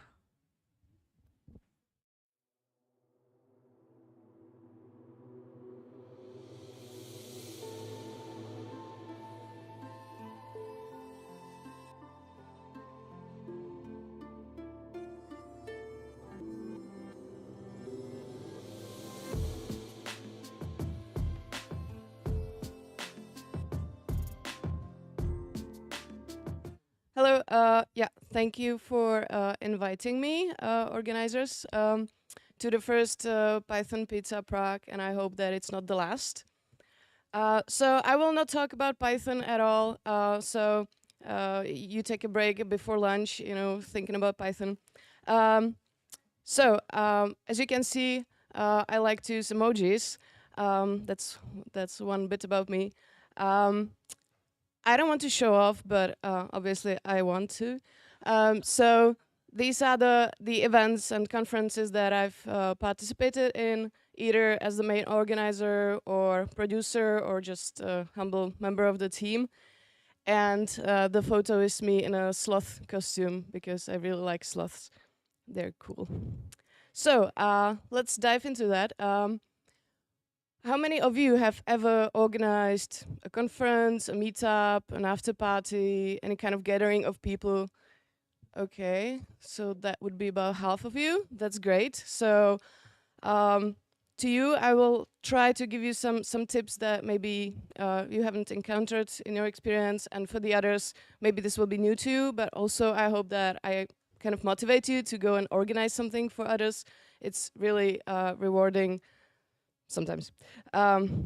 So let's dive into that. So the first slice of advice that I want to give to you is the most important. Feed people, give them food. As you're waiting for the lunch, and I'm as hungry as you because I don't have breakfast, it's important to feed people, your attendees and the members of your team as well, because hungry people are angry people. And angry people give bad feedback. So that's very important. That's number one, okay? The other tips are not sorted in any way, but this was number one, the most important. So if you zone out after this, at least you've heard this important tip. So a lot of food for everybody, okay? Number two, find yourself a team. Even such loser as Brian had a gang of followers. And that's what you need to do as well. If you try to do anything on your own, you'll just get frustrated and feel lonely and lack energy. If you have your team, you can support each other and motivate each other, and that's very important for you to do. So please, don't be alone. That's the worst thing to do ever.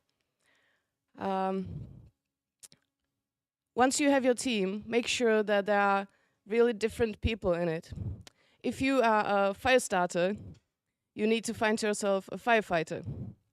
And vice versa. If you have zero ideas and zero creativity, you will need to find yourself a dreamer who will come up with the ideas.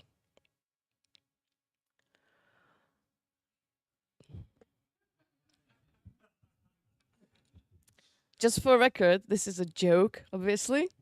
No, I mean, not just coffee, but I wanted to mention here that it's really important when you are organizing anything and working with people to make sure that your own health is in good state, especially your mental health. Preparing events for other people is frustrating, stressful. You will get, sad and angry and whatever. Things don't go well. It can take really a toll on your mental health. So I really want to mention here and emphasize that take care of yourself, take care of your mental health and your physical health as well, and make sure that your team is also healthy. So ask people if they are okay, if they are feeling good, if you can help them somehow, and so on. Support each other, make sure that you're all healthy.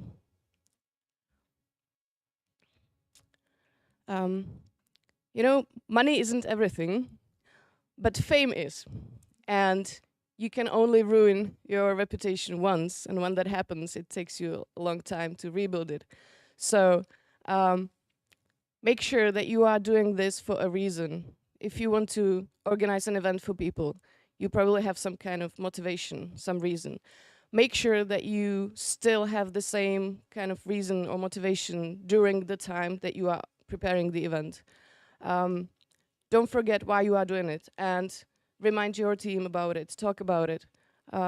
So most of the events that I participate in are community events, so we don't get any money for that. We just do it in our free time.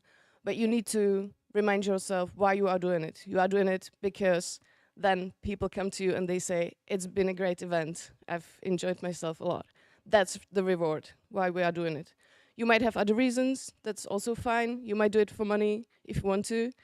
But I think to be part of the community and give back to the community is a really great thing to do, and it's really rewarding, at least for myself.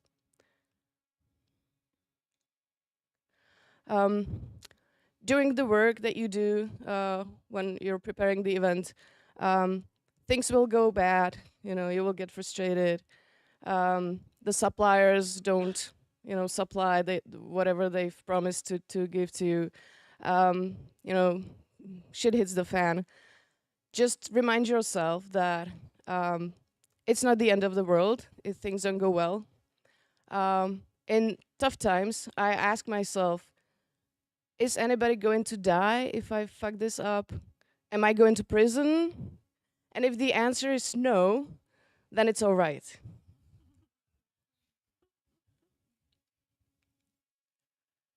Once you have your team, you are not alone. You are a small or big group of people. So you shouldn't do everything on your own. It's very unhealthy. I know that it happened to me when I was a main organizer of some conference. I really wanted to, you know, be a helicopter organizer, like know about every little piece of tasks and everything, and ideally do it myself because, you know, I do it the best and the others don't. It's really unhealthy and dangerous, and ultimately you're gonna just, you know, get really stressed and frustrated. So ask the people in your team to do the tasks that you don't like. For example, I really hate phoning, but I have a friend who really likes phoning. He would, you know, call the suppliers and chat with them, and then he comes back and he says, "It's been great, the guy was really chatty, you know, we had a really nice chat over the phone." It's a nightmare for me. I don't ever want to do it. I want to do everything via email, you know. So delegate the tasks. And because your team is diverse, there will be a person who likes to do the things that you don't like to do. So that's the advantage. This is a screenshot from our PyCon CZ battle plan. I tried to blur it a bit so you don't see the money that we spent. It's important that you keep all the information in one place. So we have this huge Google spreadsheet, which is called Battle Plan. It has like 1 million tabs, but there's all the information that you need. So even if you are not exactly communicating well with your team members, if they have any questions or try to find information, they can do it in the spreadsheet, you know. But also, each team member needs to know that they should write their information there so that, you know, you have it all in one heap and things don't get lost. Communication within the team is really important.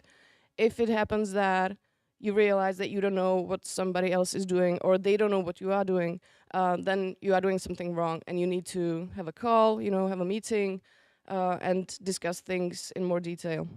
So keep organized, especially if you are dealing with money, with budgets, you know, money from sponsors. You really need to make sure that money is not being lost and you're not going to prison or something. As you're taking decisions in your team, let them be heard. You know, ask them proactively, what do you think about this? Do you have other ideas? Would you like to vote about some decision like the color of the t-shirts or something? So make sure that people really can express their ideas, their opinions, ask them about that, and decide as a team. So be democratic, but also, as deadlines get tight, you will have to make the decision and decide that the t-shirts are gonna be pink this year, even if the others maybe don't like it, but you really need to finalize the task. So one day you really have to say, okay, I am the main organizer, I'm deciding like that on this. I have my reasons, but that's it, we have to move on. So that's been the 10 tips. There's a bonus one. Obviously you're gonna do this in like 1 minute. I hope the pizza has arrived, I'm really hungry. So thank you for your attention. If you want to discuss things with me, I'll be around, and I would really love to hear your feedback or your opinions, your experience with organizing events. And thanks again to the organizers for inviting me. Thank you very much. Thank you, Bara.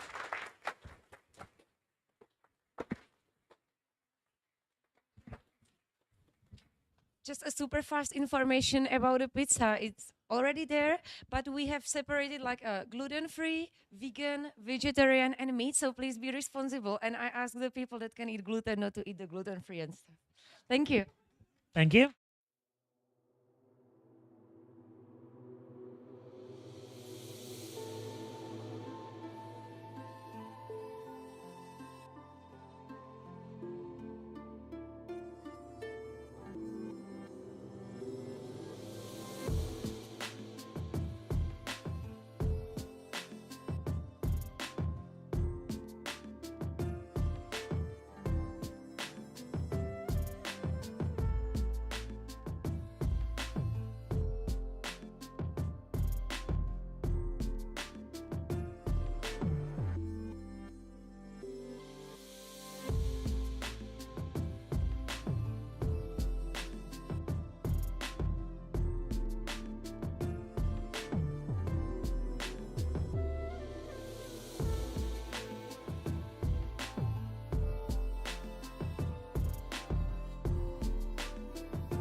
Okay, are these two? Yeah, perfect.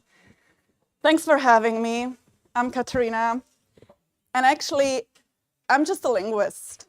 I mean, obviously, I'm a computational linguist, so NLP and that stuff. I did my PhD in sentiment analysis, but it all happened back then, so I don't speak Python that well. Why is that?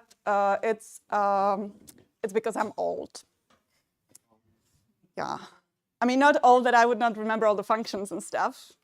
I'm old because I started programming in a different language. Like there are different languages, you know, except for Python.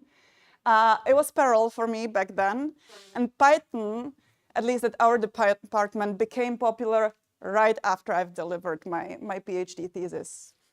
I mean, obviously it had been popular before. You probably know that Python is named after the Monty Python Flying Circus comedy group.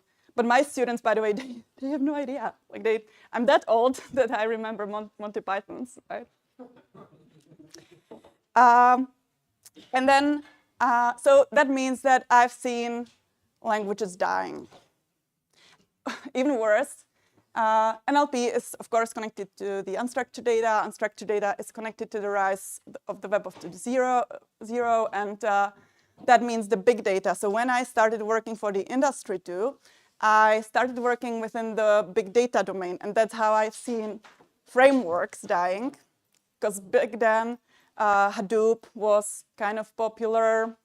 Big data, like everything was on site. You had like 4 notebooks and were creating clusters, doing the distributional data analysis. But then Spark took over, or Flink, or all the faster stuff. Not saying that this cute little elephant is that yet, but it's about to extinct too. And then when I started working for the IT consulting company, I did a lot of automation, transformation, and within that, I've met other languages like COBOL. Have you guys heard about COBOL? I mean, I'm not that COBOL old. It's from 60s. It's a common business-oriented language, and it's still out there, by the way, in the banks. So part of my job was actually killing that language. And I'm also coming from the part of this country which used to be called Sudetenland. And this is where the natural language, it was called Prussian. And it's a mixture of Czech, German, Slovak, and some Polish. And I've seen it dying. It's almost dead by now. So I was thinking about whether there is a connection between the programming languages and the natural languages and how they die, and what it actually means today with the communication style we are taking over. Just before this lecture, I was talking to Peter here, saying that my students, their attention span is getting shorter and shorter. And I think it also has to do with like the rise of the social networks and how we don't really talk that much in real life anymore, and how I was thinking actually whether like the drag and drop within the low code, no code is the same like memes in the natural language communication, and whether we are satisfied with it, whether it's enough for us. I mean, I've got 3 kids, and my youngest, when he wants to eat, he would be like, hum hum, and he gets something to eat, so problem solved. Maybe also like decreasing the needs or the demands on how we speak, how we communicate, and how we code is the future of the language code, of the language low code, no code. And the last point here is actually the adult industry, because of course the adult industry is the first industry that typically adopts the communication style also. I mean, one of the first chatbots I trained was trained on the hotlines to save some money to the provider. that they would have to pay to these moms of 3 sitting home communicating with the guys. And it turned out there that the communication was super straightforward. It was trained on different data, meaning that black guys from Chicago had different preferences to white guys from New York. And the language was becoming like super simple and easy. Only recently I was actually supervising a thesis on how the headlines became much shorter, counting in words, from the 90s, because we have the Czech national corpora from like the printed newspapers in comparison to now. Or how even the simple language is actually winning the elections. Like Donald Trump, he has a vocabulary of the 8th grader. So let's see what's ahead of us, right? Of course, there are some benefits of the low-code, no-code. I'm not sure if you guys discussed it here. Maybe it's good. Maybe it's good that our communication is getting simpler because you've probably seen the benefits of the low-code, no-code, that even the individuals with very limited coding experience or language competences within the natural language can create functional applications or functional communication. It can focus on business logic. So this is something we call citizen programmers, like people that are not coders, but they have the business knowledge. It's very intuitive. It encourages innovations, they say, the rapid prototyping, and generally it should accelerate the development process and, last but not least, reduce the costs. On the other hand, and then think about it with the connection to the natural language, it has a limited scalability. The learning curve is, well, I don't know, guys, whether you probably don't have experience because you're the coders with like the really low code, especially no code applications, but to get the minimal viable product is of course a piece of cake. But then if you really want something full-fledged, then it's a pain in the ass actually. There is a limited security. The templates usually run the show. The big problem is actually the lack of the code ownership and generally these legal issues around it, and the limited support and maintenance, and of course the unfriendly migration and integration. Been there, done that, and it really hurts. So I've been wondering whether this kind of communication decrease is the start or the beginning of the language death. Because what's happening when languages are dying is, well, of course, people stop speaking them. At the moment, there are around 7,000 natively spoken languages around the world, but most of them are actually minor languages and they are in danger of extinction. It's happening gradually as a process. So they say, the linguists, that some 90% of the currently spoken languages will have become extinct by 2050. So in some 25, 30 years, these are going to be gone. And the problem is that you don't really see it until the language is gone, and it's really then difficult to go for any form of revival. But generally, and I think there is a nice parallel between the natural and coding languages, the speech community or the coding community or the coding competence decreases within the community. There are many ways, or a couple basic ways on how this happens. The most typical one is the gradual language death, which typically happens when there are many interactions of the speakers with like a lower prestige language with the speakers of the higher prestige languages. So I was thinking about the parallels here.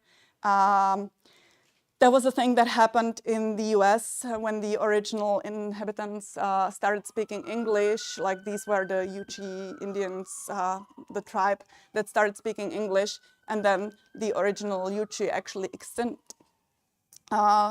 Maybe we can think about parallel and Python case. And the process looks like first people become bilingual, then with the new generations, the level of proficiency actually decreases, and then there are no native speakers at the end of the day. Or you can have bottom-to-top language death, which occurs when the language starts to be used for very specific purposes, and that's what I've seen in the banks or financial institutions, right? Like religious, literally ceremony and purposes. Nobody knows what's actually being said there, but not in a casual context. So that could be the case of Latin on the mentioned COBOL. And there are basically three basic types of how this happens within the speaker. So the language attrition is basically the individual loss, like the loss of proficiency in the language at the individual level. The so-called linguicide, which is the death from natural or political cases or cultural assimilation. That actually happened in the history when there were some earthquakes on some islands where there was a very small community speaking particular language, and then after the earthquake there were no speakers, unfortunately. Or the glottophagy, which is the absorption or replacement of a minor language by the major one. To keep an eye or to keep track on what's actually happening to the languages around the world, there exists the list of endangered languages. I put together some nice German examples because my husband is German, and so I was looking into the list of German endangered languages. You have languages that are very vulnerable at the moment, meaning that most children speak the language, but it may be restricted to certain domains, like they speak it at home. Like for instance, in my husband's case, they speak Bavarian, but only at home.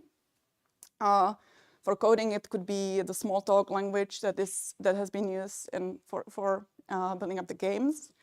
Languages that are definitely endangered, meaning that the children no longer learn the language as a mother tongue in their home, like Sorbian or Fortran, maybe.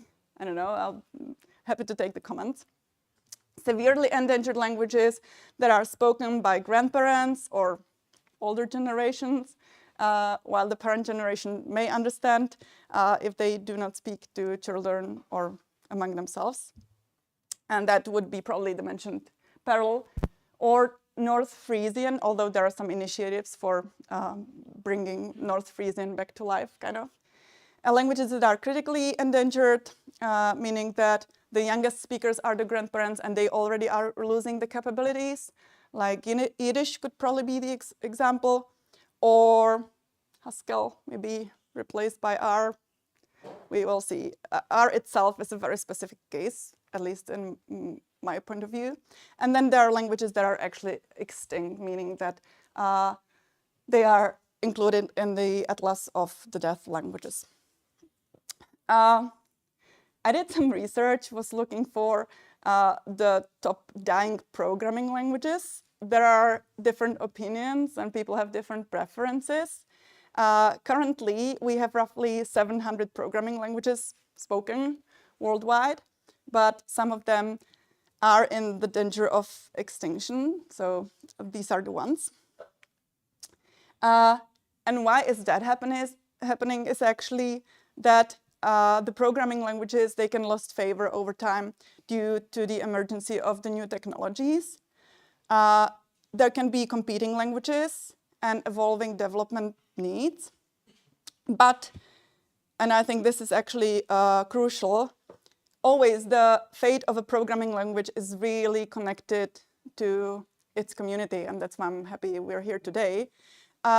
It also doesn't matter really the size of the community. I mentioned the R, and R is actually used for psychometrics tools, and I've got quite some friends that would never replace it with MATLAB or whatever is good for statistics, because like it's their thing. The whole community all around the world, they actually use it for especially the charts, but also for their experiment, and they are really, really passionate and super committed to R, and It's a really small but very strong community, and it can keep programming language going on for the decades, which actually is the case of R. It's not intuitive. I don't know whether you guys have experience. It can also be a pain in the ass, but some people, psychologists specifically, really, really love it. Or it can be a language that can solve a specific problem, like Objective-C and Swift, that is supported by Apple. That's actually also crucial. And I think that's a bit what happened to Python with Google. And that's why it overtook over Perl. Because I remember back then when we were actually discussing it, we were discussing it at the university, whether we're gonna keep teaching Perl or we're gonna start with Python. But even back then, I remember us waiting for the next Perl version. I think there was a gap between 5 and 6, version 5 and 6. And it was so painful, and they kept promising them then the next year and the next year. And meanwhile, Python actually took over. So there was no buy-in from someone like Google. The question is, and maybe a question for you, whether the programming languages actually die. Because they have been so much effort put in them. And oftentimes, they're backbones of important systems. Like PHP is still 70% of the web, right? But do people really use it? That's a question. I mean, they have to. But it can be the case that for the programming languages, to survive, you don't need to have any speakers, just some lines of code and some libraries and some systems to maintain it. I don't know. So we can actually kind of extrapolate that or draw this parallel between the normal or natural and programming language and its survival. It's super important to have excited community. By the way, here in Prague at the Faculty of Arts, there is this library of languages, super ridiculous, tiny languages, Sarkisian, or what was it? And there are excited people keeping or taking care about the grammars and kind of syntactic rules and putting together the grammar books for those languages, although nobody speaks them. Also, you have cases like Klingon, which technically was brought to life. And the question is whether it is a natural language. It's not a programming language, at least. When I was talking to these people that are taking care of the library of languages, they said that at some point it can really be a very niche ability to speak some of the languages or to speak Klingon, maybe at some point to speak Python, right? Or they have some superpowers, like Latin is still being used in these ceremonies. My questions when I was putting together this talk were actually whether the rise of generative AI means kind of a resurrection for those languages, or it's gonna speed up the pace of their extinction. Because you can actually technically be using the data, I mean, all the COBOL, whatever, documentations and lines of codes to maintain the code without the need of the coders, right? I mean, it can test itself at some point, probably. Or you may be able to use it, I mean, to translate the old code into the current languages. I mean, I've got horrible experience with it. Don't do it at home. But it's getting better and better, right? So maybe at some point, this is also going to be an option for us. So I don't have answers to these questions. I think it's possible both ways, but I'd be really curious what's happening. On the other hand, I've seen generative AI being kind of overrated when it comes to Copilot, and yeah, you've probably been there, done that too, but the code from it is still incomplete, it's prone to errors, it's relying on very basic assumptions, it's still hallucinating, there's no IP protection, it shows malicious behaviors, like I've seen terrible things, trust me. It can get biased, at the end of the day, it's costly, especially for some particular tasks. Like even the no-code, low-code, no-code applications can, if you compare it to the normal human coders, it can really get more expensive than to employ a human being, so far. There are some issues regarding the ethical use, typically also regarding the model performance and the privacy as well.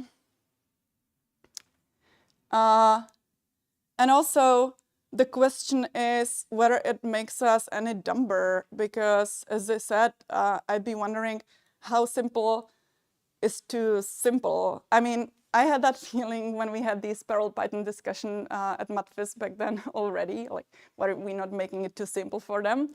But of course, you as a Pythonist know that it was definitely a good move. But on the other hand, now people are trying to just do the good job with the prompt engineering, which is, by the way, why they go to Matfis and other nerdy schools to kind of avoid the interaction in the natural language.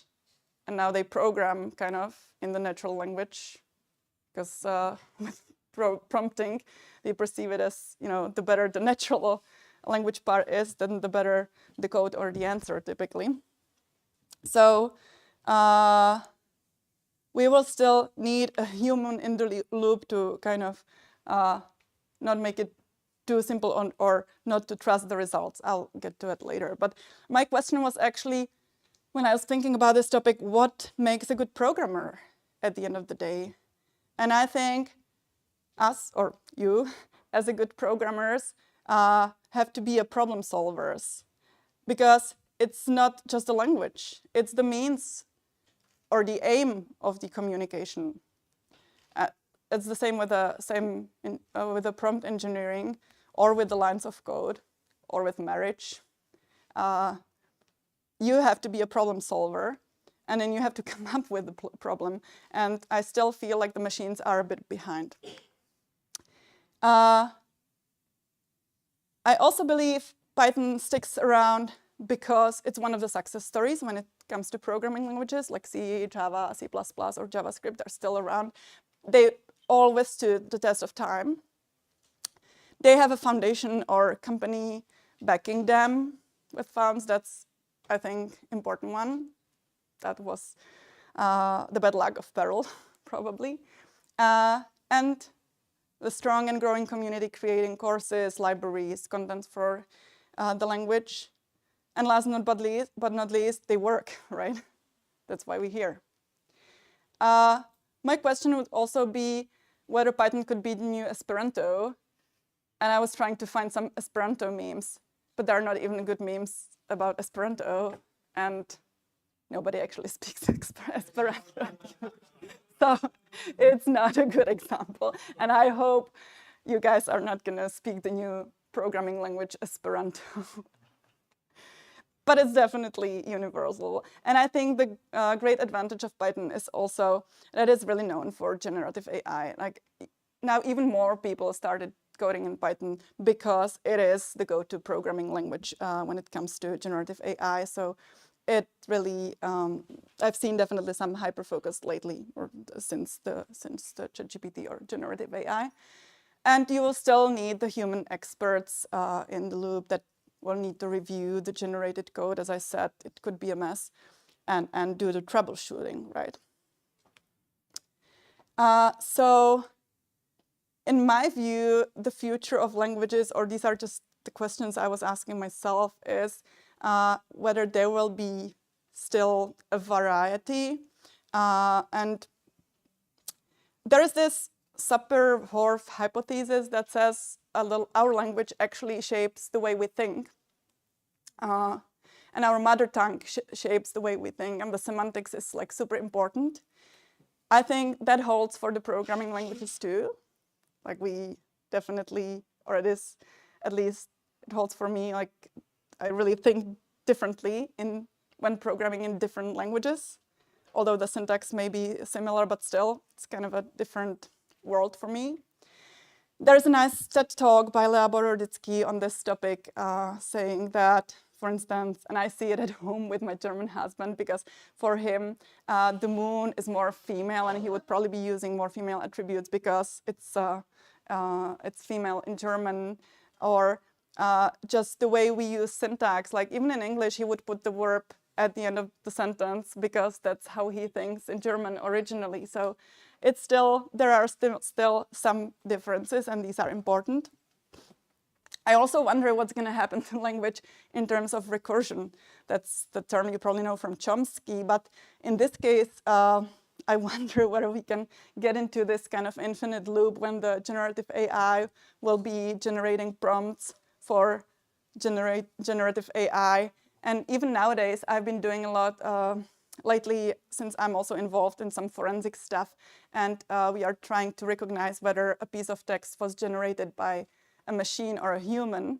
So what I do a lot is actually the reverse prompt engineering, trying to get the original prompt from the piece of text that had been generated. So I think this is also going to be on the rise. And for me, the language is still really the tribe. And I think Python is really like a language because it has the tribe. And I thank you, and I'm really grateful that you let me be part of that tribe. And thanks again for having me.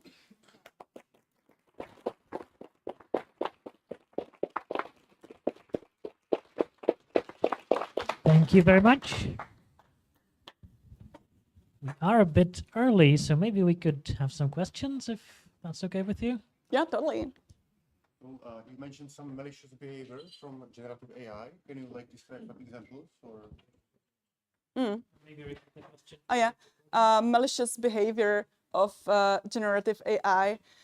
As I said, I've done a lot of forensic stuff. So if you feed it with some suspicious reference data, it can actually learn itself how to cheat you or how to feed you or how to manipulate you.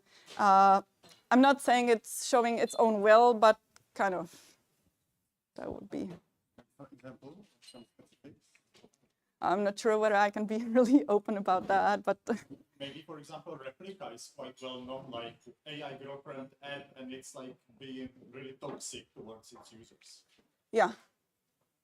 But then you still can change it the way you speak to it.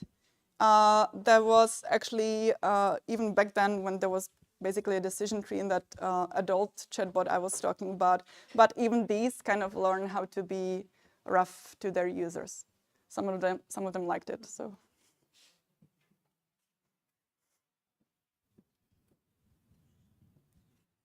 No more questions. Okay, thank you. Well, I've been wondering, if you really think that, or if you really can come up with any other dying language that you think it's not going to be here in 5 years, I'd really be curious. Because as I said, my main question is also whether the programming languages actually do die.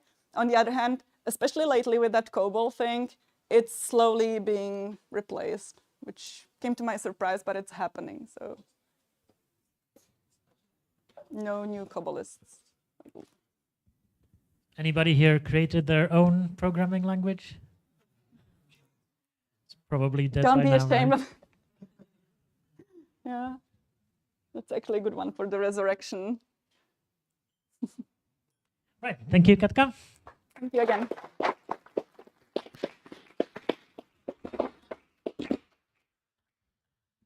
And Martin, please.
There was a question, who is a freelancer, but I want to ask you, who wants to be a freelancer?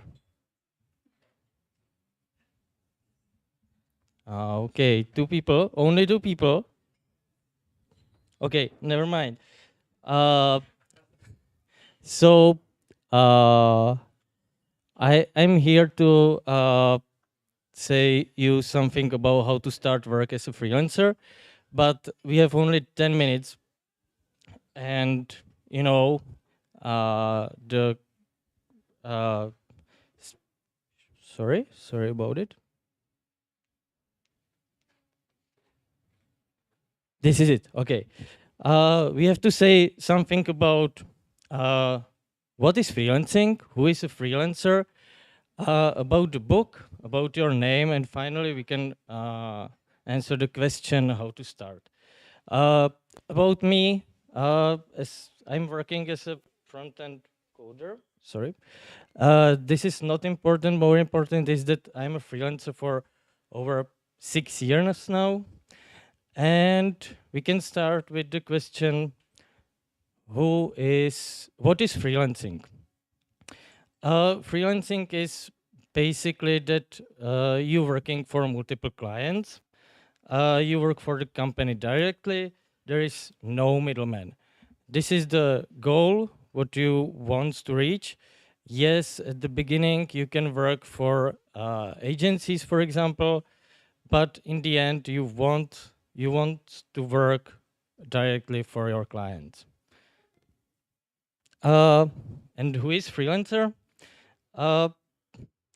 Freelancer is basically self-employed, but it doesn't mean that if you if you have the license or the certificate from the government that you can be self-employer.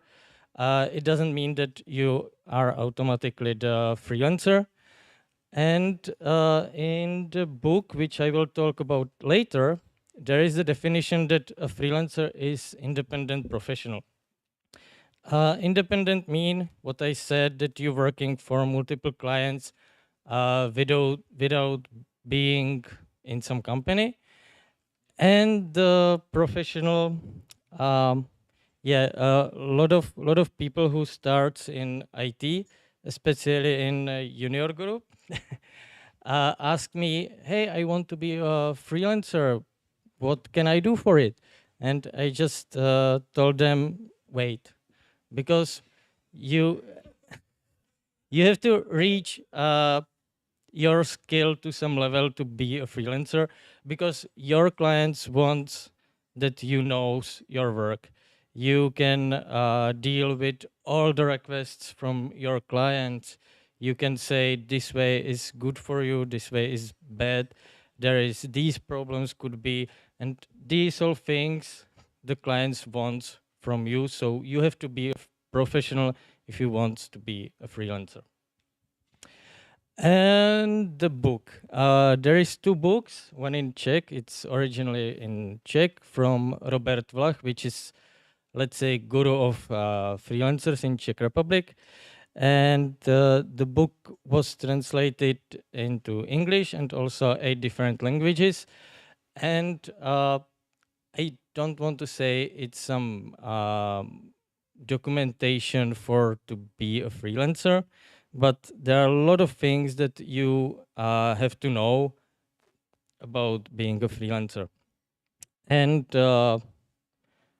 also, there are a lot of things that you can do before you being a freelancer. For example, if you even think about it, so these 2 guys, they really need this book. Read it and prepare yourself to the way to be a freelancer, because there is a lot of things like you can write blog posts, you can have to make presentation, for example, and a lot of things. Your name. It's not just for freelancers, but especially for freelancers. Your name is the most valuable what you basically have, because a lot of things remember your face, maybe your name. For example, you maybe remember my face, my name, and I don't know, after 3-6 months, maybe next year, you will be on some meeting and you really need a front-end coder, and maybe you will remember my name and you will write to me an email and we can cooperate together. So this is basically some part of your name, of your reputation, and really it's the most important thing for you. And finally, the question, how to start. I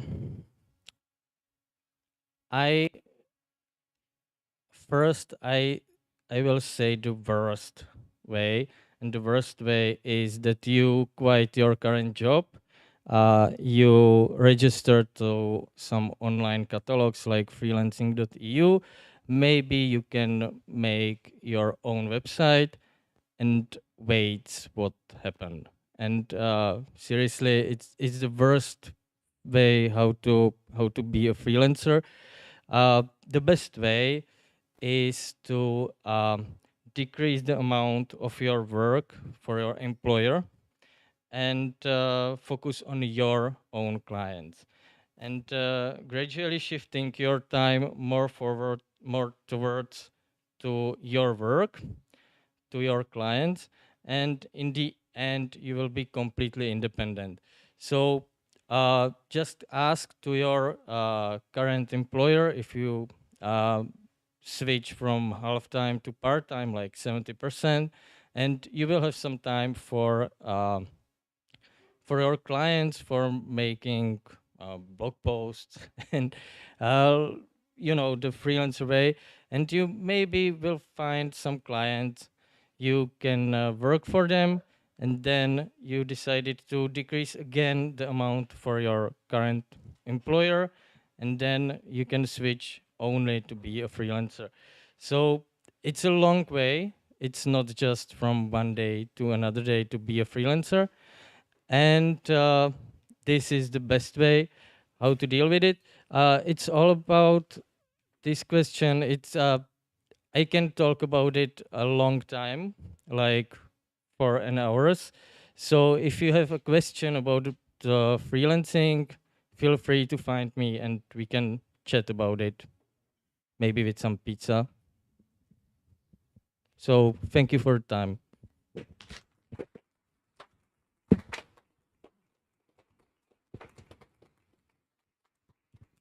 Thank you, Martin. Maybe we have some time for questions again.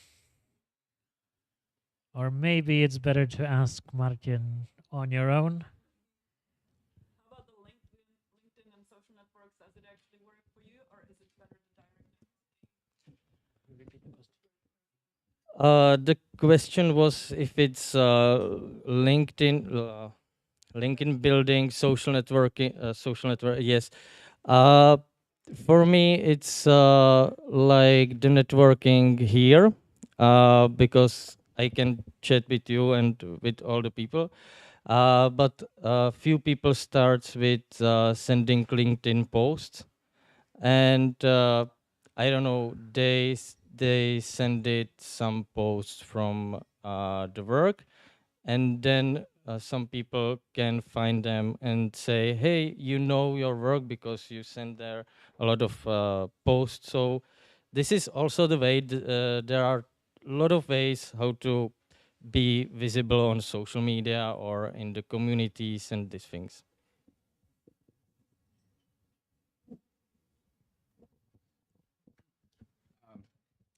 Do you actually make more money than a full employed employee?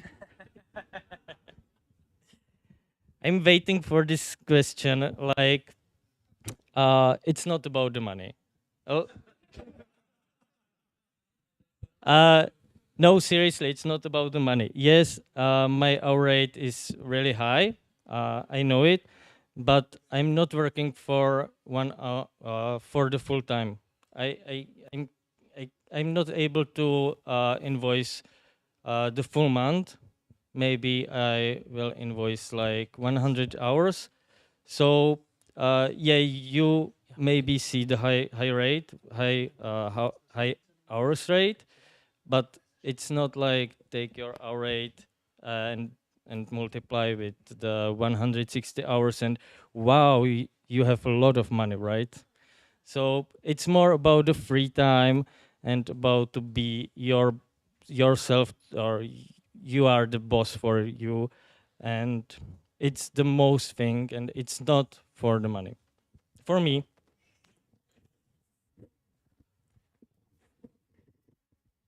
So I tried to have like for a few months this freelancer career, and what I was struggling most was like negotiating contracts and like discussing with the clients stuff. Like, are you like billing for these things? Because like usually my clients won't pay for code and not for like hassling over the contract. So and then, like for me, this took a lot of time. So how you approach this?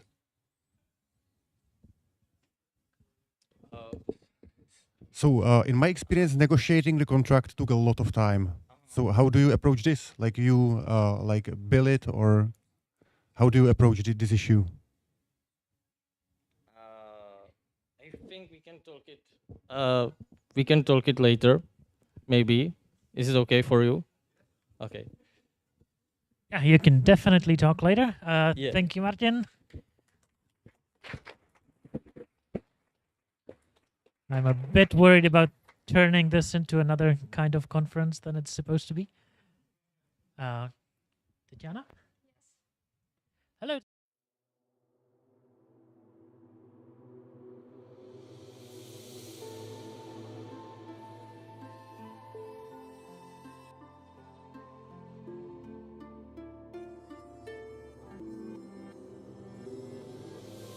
Stage is yours. So hi everyone. Today we will talk about automating tasks with Python and Ansible. Actually, I'm a first time in a role of speaker, so I'm a bit nervous. Thank you. And for the first, I want to introduce myself. So my name is Tatiana Kuhelna. I'm software engineer, and the last few years I'm working with Python and Ansible. So this is the structure of presentation for today, and the first question is, what is Ansible? Ansible is an open source automation software. He provides agentless automation and uses a declarative approach to configuration. If you will ask me how I will describe it, I think that it is a cookbook with a lot of different recipes, and Ansible is a user-friendly interface for infrastructure management, and of course that it was written in Python, so it's the main thing. Why is it useful? Ansible is a key to creating efficient and stable solutions in the IT world. It can allow you to use it for configure computer science, network management, server management, process management, DevOps environment, and allows you to automate monitoring and log collection tasks, make it easily to identify problems. And how does it work? On this diagram, you can see that Ansible uses SSH to interact with servers, and Ansible is managed using playbooks, which are YAML files describing tasks running on specific servers. Also, you can use modules like apt, command, copy, and a lot of else. And in newer versions, you can use FQCN format. And this is example. how it looks. And for the next slide, I will show you how you can interact with Python when you creating playbook. So here we will fetch a list of speakers on Python Pizza Prague, and the first task can show you how we can print our hello world in Ansible, and after it we will install dependencies and call the Python script, and after it show, so running task by task, everything okay. And voila, we have a list. So it looks like this. Why do we need roles? Roles, it's one of the important thing when you want to growing your project. It's for growing for tasks, variables, templates, and other resources for organize better and reuse your configuration. Roles can contain folders like tasks, vars, templates, and other. And you can see the example. This is how we can create just basic structure for roles.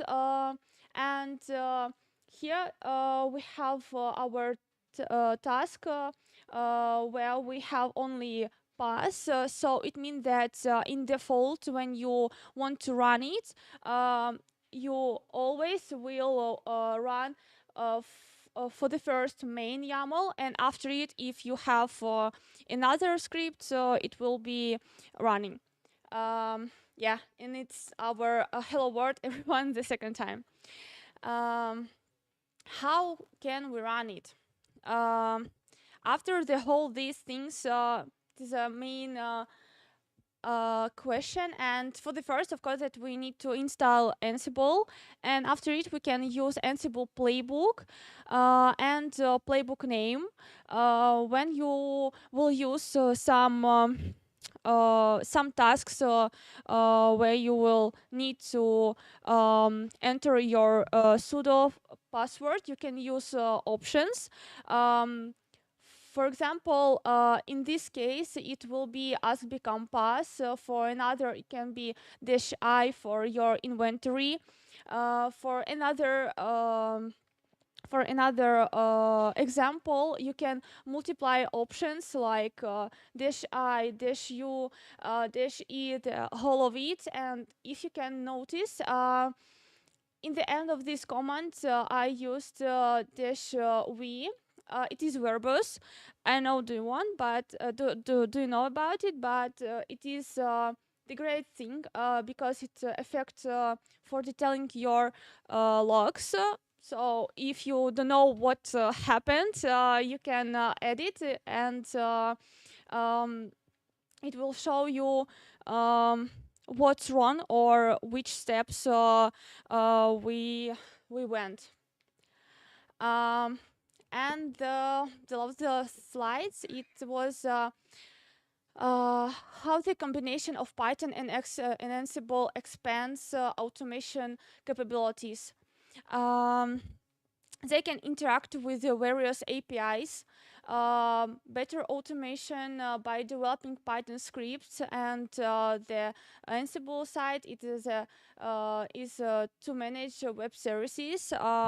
As we know, Python it good provides powerful tools for working with databases, and Ansible can use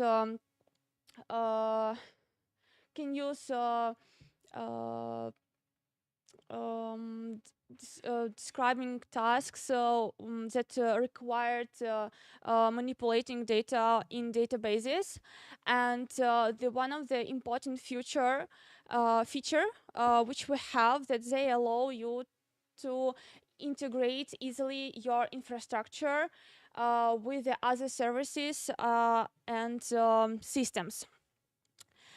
So it's very relevant for our market, and thank you for your attention.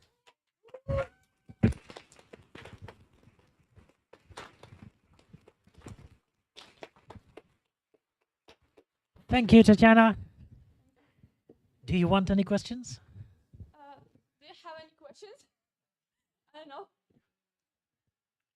Well, I'm sure you'll get some later. Thank you. And next up, we have Tim will be here in a few seconds. So who is Tim, you ask? This is Tim. Tim is someone I have great respect for. Here's your mic. Yeah.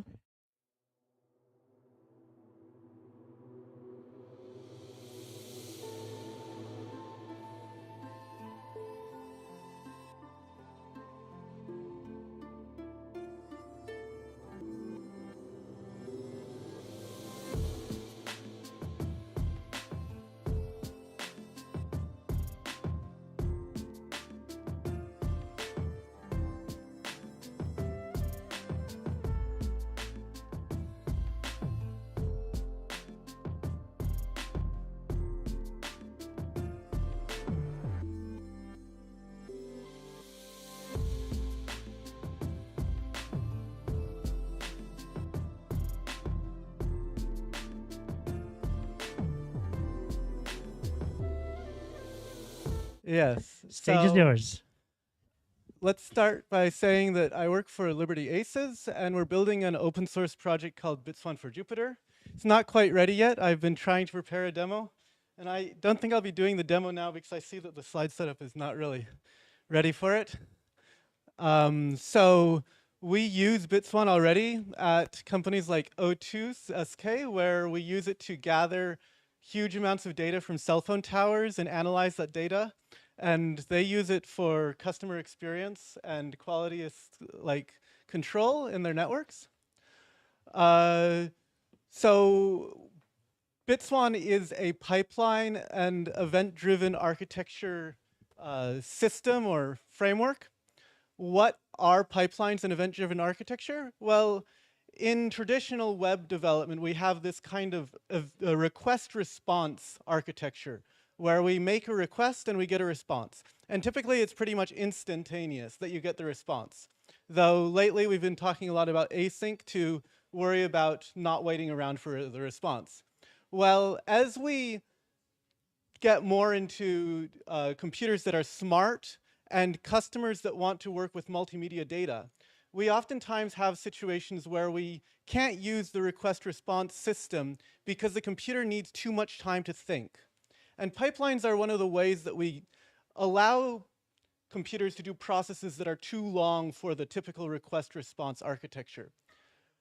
We want to build these pipelines in Jupyter because Jupyter is the native platform or environment for doing machine learning, AI development, and it's also very good for multimedia development, which is what I'm going to be showing here. So if we want to generate an image, Jupyter is a great environment for doing so. Let's take a concrete example. So we were just in Morocco doing some scouting, and we met this company called Insight Solutions. I know you can't see the logo down here. And they have a lot of IoT sensors in garbage trucks, trash cans, in these street sweeping trolleys. And they are constantly gathering data about what's going on in the city. And they want to be able to update the street sweepers' schedules on the fly in real time. And street sweepers in Morocco, they're not computer whizzes like us. They tend to use WhatsApp. And so we want to be able to send these messages via WhatsApp, and we want to be able to send multimedia messages like maps or timetables to them. So let's go and try to solve this problem with Jupyter and Bitswan. Demo is what I was going to do, but it's easier to do it just this way. So here is a Jupyter notebook using the Bitswan library. So I've imported Bitswan. I have a connection to Kafka. Kafka is a message broker that we use a lot in streaming pipelines. I have a source, a webhook source, where we can receive new messages to send out to street sweepers. And when I get the message from the webhook source, what I do is I immediately pass it on to Kafka. And the reason for this is that our process is going to take a little while to generate the image and send it off to the WhatsApp API. And we don't want to have it so that our system gets locked up if there's a bunch of requests coming into the webhook source. So then we have a Kafka sink, and then we start another pipeline with a Kafka source. This second pipeline can be scaled out. You can have 10 of them running all at once. Our next step is to come up with some sample events. We're working in Jupyter. We want to be able to use Jupyter as an interactive environment. So we set up some sample data in Jupyter, and then we want to create our timetable. So let's just go back a little ways. Do I have the ability to go back? Yeah, I do. Sorry. Still learning to use this tool. So our timetable is going to look like this. It's going to have a list of locations the person needs to be at, the times, and then we want to have a map with pins on it to show where they should be. So what I've decided to do is I've decided to create a Jinja 2 template. That's the same templating language as used by Django, to take this JSON and render an HTML page. Since I'm using Jupyter Notebook, I can just see the output of the Jinja 2 template rendering right below my command to render the template. You'll notice up at the top here that there's this at step. At step means that we're going to take the event that we previously put into the pipeline and do something with it. And you'll also notice the return statement. And the return statement, every step takes an event and returns an event to pass it down the pipeline. Sorry, wrong button. Our next step, oh, this is just showing the Jinja 2 template. It's not that interesting. Our next step is to use Selenium to render this image, right? So Selenium just uses Chromium rendering engine to render the formatted output. It actually makes a lot of sense. We've put so much engineering time into developing CSS, and we're using Leaflet library to render the map. Why not reuse that if we want to just create some nice looking multimedia thing? So we're going to use Selenium. It takes a few seconds, but we have Kafka to scale out if we want to be able to do a lot of this. Next, so once we have this step, the next step would be to send it to WhatsApp. And the reason why that's missing from the presentation is I wasn't able to figure out how to use Facebook's WhatsApp API or Meta's WhatsApp API. So once we have this, we can deploy it. And we deploy it, we're using Jupyter Lab, so we can stage our changes. We can type in a commit message. We press the commit button, and it's deployed. And then we have to push it. I'm sorry that this plant is in our way. But you'll see that orange thing to say that we have new changes to push. We press the up arrow, and it gets deployed. There's still a little bit of work that we need to do in order to deploy it. I mentioned here that we have the webhook source. That webhook source is going to, this is going to run in a Docker container, and it's going to listen to a port. And that port is going to be a high-numbered port. We need to set up a web server like Caddy to give us a URL for that webhook. And we also need to set an environment variable for that webhook source, because the webhook source otherwise would send out WhatsApp messages to anybody that would be insecure. So the webhook source has a secret key that gets passed to it every time you post to it. But once we have that and we have the bearer token for WhatsApp, we can just deploy it and it will work. I see I have 2 more minutes, so I might as well just tell you about what we're creating. It's not open source, but it's still kind of cool, I think. Once you deploy it, we are creating a SaaS platform where you'll be able to actually see your pipelines running.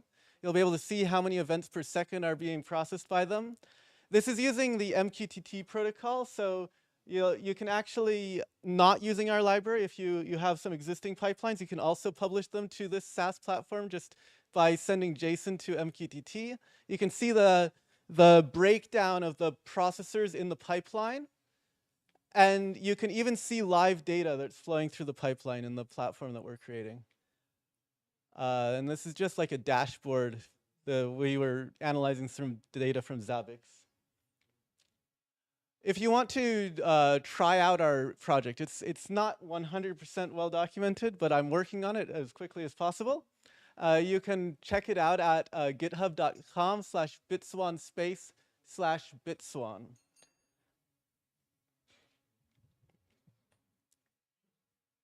I still have another minute to go, so I'll let you.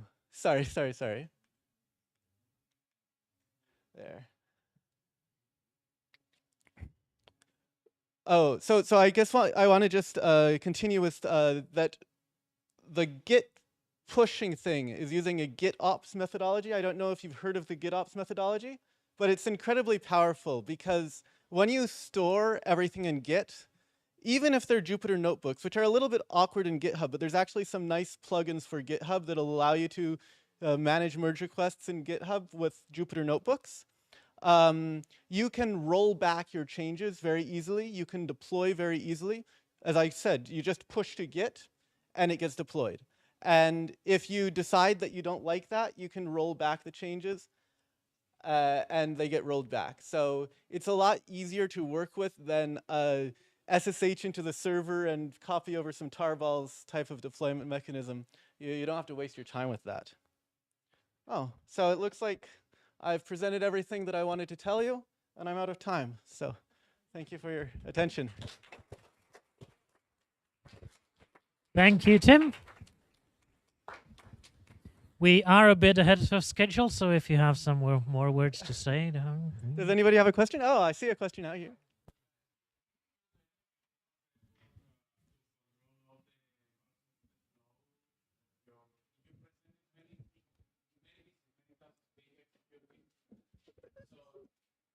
Yeah, so if we go back, we have the pipeline. The pipeline is linear, and it's broken down into steps. Does this work? So you see each block that I want to actually run some code for has this @ step. This is something that's built into the Bitswan library that we compile that into a linear pipeline. The steps that come earlier in the Jupyter Notebook run first. The steps that come later run later. We also have the ability to have async steps if you want to do async code. And the other thing that we use, of course, for managing, for example, horizontal scaling is Kafka. Kafka is a broker, and you can publish messages to topics in Kafka, and then you have consumers of the topic. So in this case, we have the webhook source that's producing messages from whatever is sending commands to this pipeline. And then we have the Kafka source that's consuming it in our body pipeline. And the body pipeline can be scaled out, as I said. So you could have 10 instances of the body pipeline running all at once. And if they're all in the same consumer group, then they will kind of round robin share the workload. Any other questions? Papermill. I'm not aware of Papermill, so I can't answer that question. Yeah, thank you for the questions. Now I'm told the preparation for the next talk will be a bit longer. No, definitely not. Definitely not, but thank you. Let's see if I can fill the space.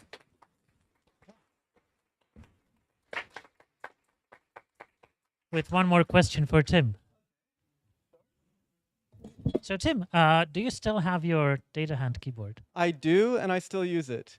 Does anybody know what a data hand keyboard is? Does anybody know what a data hands keyboard is? Data hands. Yes, exactly. Yeah, it's weird.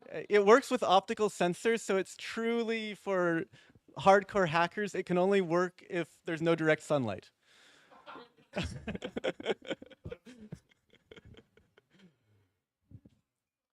All right, so do we have the next talk set up already? No, it will definitely take some more time. All right, so let's talk about that. Let's have a little lightning talk about your keyboard. Well, because, people here are bored. Are you bored? Yes. No, you guys don't look bored. Some of you look tired. You could get coffee. Yeah. Now is the time for coffee. Yeah. Well, the interesting thing about the data hands keyboard is that you can rest your palms on the palm rests and move your fingers. You don't have to be able to reach for any keys. And you would think that this is mostly for carpal tunnel syndrome, and it does help with carpal tunnel syndrome. But the main advantage of it is if you have lower back pain, it allows you to rest your lower back a little bit because you can rest your hands on the palm rests. All right, we're ready. So one more question. Where can I get that keyboard? You cannot get that keyboard unless you have a very large amount of money and you get very lucky on eBay, but you can get the open source copy of that keyboard called the Dodo Hands. And it can be 3D printed, and there's all the masking layers for creating the PCBs on GitHub. Just go to, just search for Dodo Hands and find the GitHub, and there's all the instructions for building one yourself. All right, thank you, Tim, for filling the time. So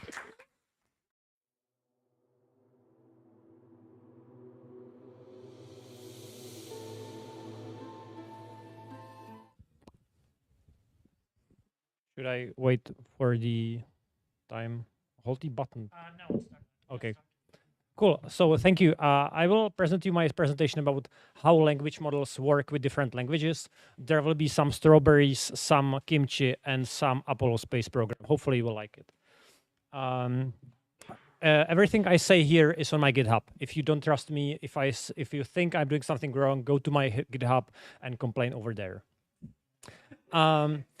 We will also discuss OpenAI and Google. I think Google is closing the gap with the OpenAI, so we will discuss what their offerings are and how we can use it. And also, we will focus on different languages. I use DeepL for the translation. One thing you should notice here, the countries here are ordered as they are on the globe. The same thing applies to my chart. So interesting things starts appearing over there if you look at the countries this way. We need to discuss what the tokens are. The tokens are basically numerical representation of the text you type to your ChatGPT, because the transformers do not understand the strings. They don't understand the text. So we need to convert your ChatGPT question into numbers and then shove them into the transformer. So that's what the tokens are. And we also, I can try to use this thing. Yes. So we can, once we get the answer from the transformer, we need to convert the numbers back to the string representation. That's what the tokens are. So the tokens are nothing else. This MyPy representation, it's a list of integers. Okay, and how do OpenAI and Google count their tokens? OpenAI, when it was still open, it released their tokenizer, so you can install the tick token and you can count the token by yourselves. But for the Google, you have to call their API. But the API will not give you the actual tokens, it will just give you the number. So you put the string in and it will tell you, okay, it's 63 tokens, bye. So it's much more close. So for the OpenAI, you can install the tick token and you can do something like this. You can convert the string to the tokens. Those are the tokens. It's not magical. You can also translate the numerical values back to the strings. You can also iterate through the tokens which are available and what do they represent. But for the Google, you can just guess. You can call the API and it will tell you, okay, it's 64 tokens. That's it. So for my experiments, I use tick token. For OpenAI experiments, and I use the API for the Google. And basically, I got a Wikipedia article. I translated it into multiple languages, and I counted the tokens for the respected services. And that's what I got. It's the same article, same message. I believe it's the Wikipedia article about Saturn V space rocket. And what you can see here, basically Greek, even it's the same text, it's 4 times the tokens compared to English. And as I said, the languages are ordered as they are on the globe. The British English is the first, American English is the last. So what you can see, they have the same number. So the Greeks, they are winning. Is anyone here from Greece? Okay, congratulations. Basically, you pay 4 times what you pay, what the English pays. Think about in which language you write your prompts. It can save you some money. And we pay roughly double the price compared to English.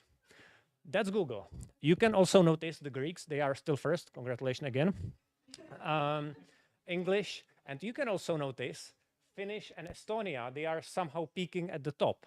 So the language similarities somehow matter in the tokenization. It's not random, and it has something to do with the how much the training data was probably available for the training data set. So the Greek, they have it's small country and somehow special alphabet for us. So that's probably a reason why the Greek is speaking like that. Okay, all this, how does it affect the pricing? OpenAI is priced per tokens, and the Google is pricing per Unicode characters. That's how they charge you. So you probably recognize this from the previous slides. The Greeks, they are paying the most, and the English is the cheapest. So again, think in which language you write your prompts. But it's a different story for the Google, because the Google charges you per the Unicode characters. You could notice here Asia. Asian languages are much more effective in encoding the information. You have just single characters which represent, for example, a flower, but you need 5 characters to represent it in Czech, for example. So that's a different story. Once we put it side by side, it's very interesting. You will notice Asia and the Google very cheap, Greek and the GPT 3.5 very expensive. It's all the same information, only translated to different languages.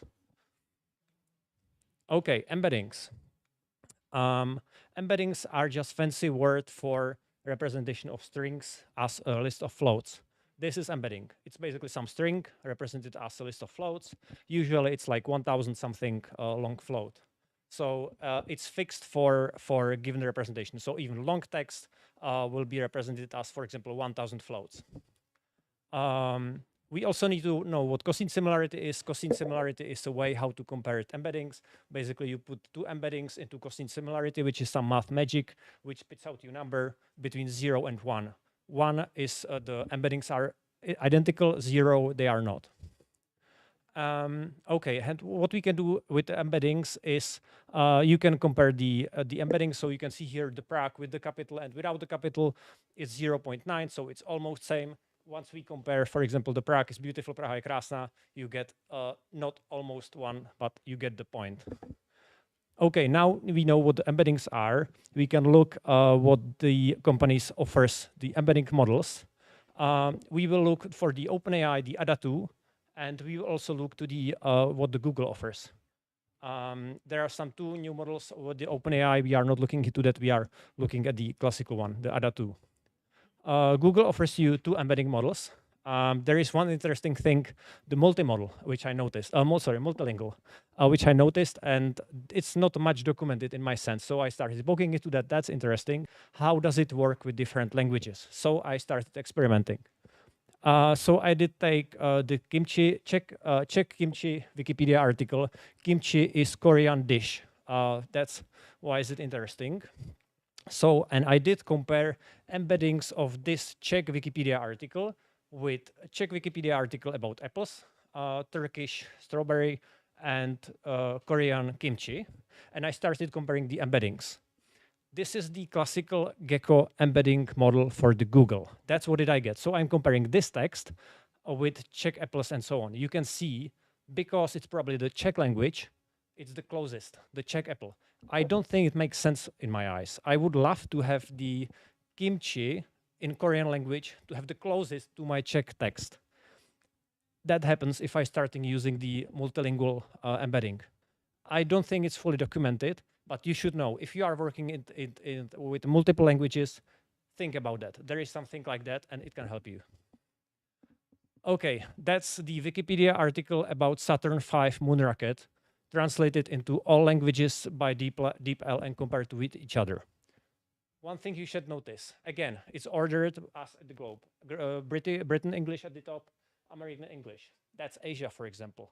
You can see the blue line. In other words, it's hard to compare embeddings computed on Asian languages with other languages, European. You can also see some clusters. For example, we are over here. So basically our languages, like Slovakia, Czech, and so on, it's easier to compare our embeddings with the others. And that's the OpenAI.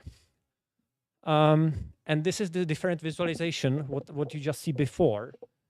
In other words, this is the Wikipedia about the strawberry and the Saturn V. I don't have time to describe it properly, but basically it's harder to compare moon space program with Asian languages than the strawberry. I think it's because the strawberry is represented well in Asian data set and not the moon space program.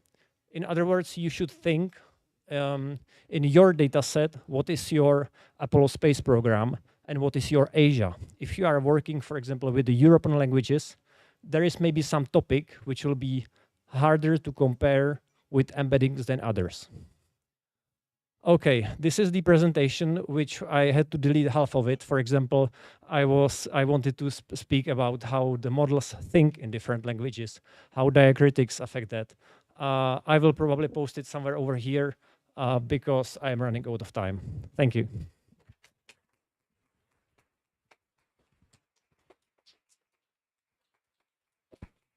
Thank you, Pavel. We are still ahead of schedule, so if you have more to say, you're free to say that. I like the second half of the slides. They are deleted, unfortunately, but yeah. Long story short, from my experience, basically, I took all the translations, so the Wikipedia in multiple languages, and I translated them to multiple languages, and I asked the GPT to transform the text about Saturn V to Falcon 9. If you are space nerds, you know what I'm talking about. And basically, I did it for all the languages. And yes, the model responds differently for Asian languages, for example. So the something what we are seeing here is also happening when we are asking the question the actual language model. Thank you.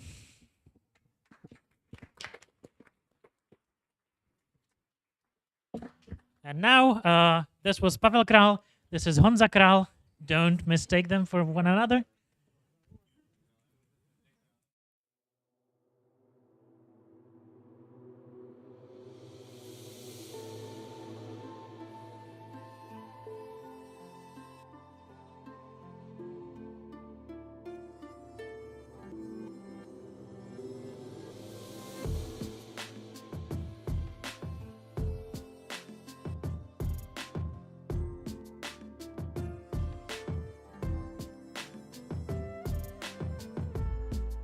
It is. All right.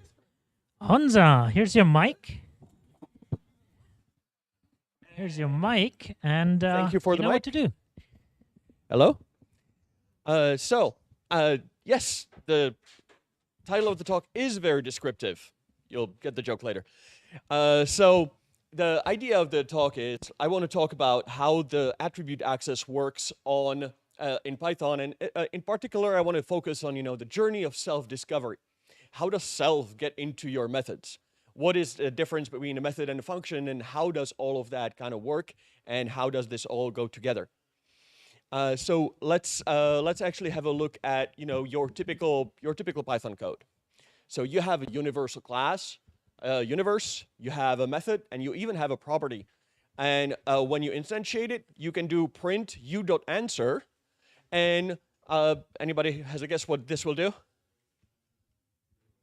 42, exactly. So how does that work? Because you see that I have a property and that's on a method, but I'm not calling it. That's the first thing. And second is the actual method, the getAnswer, is getting a parameter called self, but I'm not passing it anywhere. So where does it come from and how is this actually implemented?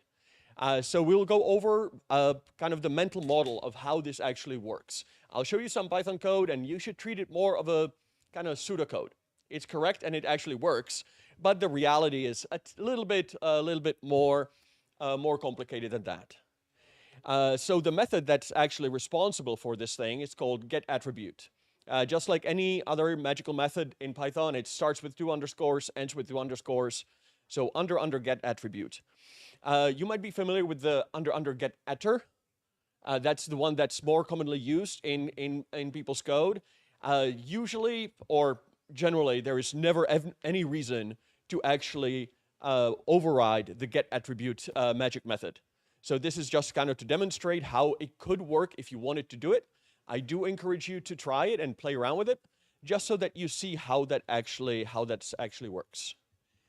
The signature of the method is pretty straightforward. It takes the self, and then it gets the attribute name that we're trying to access. So if we want to implement it, if we want to play around with it, first we have to, get the boring stuff out of the way. And that is, in order for any of this to work, we need to not kind of call this for magic methods. So for anything magic, anything that starts with 2 underscores, just call the super implementation and be done with it. Obviously, this is not in the original code, but this is something that we have to do for our code to work. So then we do the obvious part. We check if the attribute is a variable defined on the instance. So there is a built-in function called vars that will give us a dictionary, and we just check, oh, is this name in the dictionary? If so, return it, we're done. The simplest case where this is just an instance variable. Then it gets a little trickier because now we need to go through the classes. Classes plural because we have to actually go from not just the class itself, but also all of its parent classes all the way to object.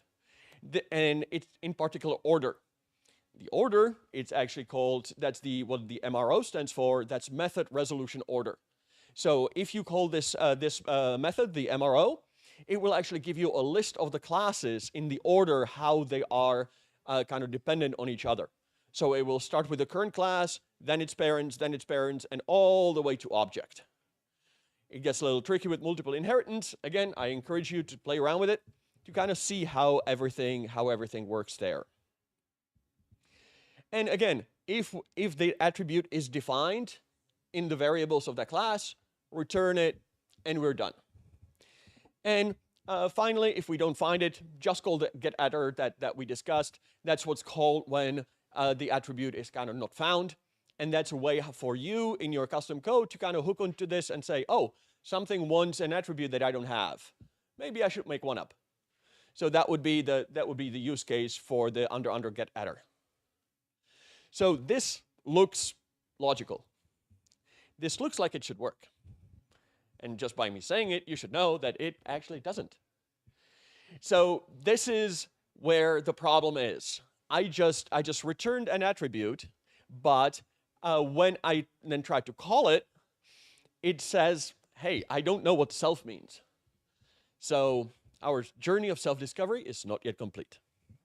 There is one more thing that we're missing, and that is when we're accessing attributes of classes, there are some special ones. The special ones are called descriptors. The actual definition of a descriptor is any object that has any of those methods implemented. Under get, under set, or under delete. Today we're only going to be talking about under get because we only have so much time. So how does this actually work? So the way it works is that when we actually look up the attribute from the class, we check whether it has this funny little method called under get. And if it does, we call it.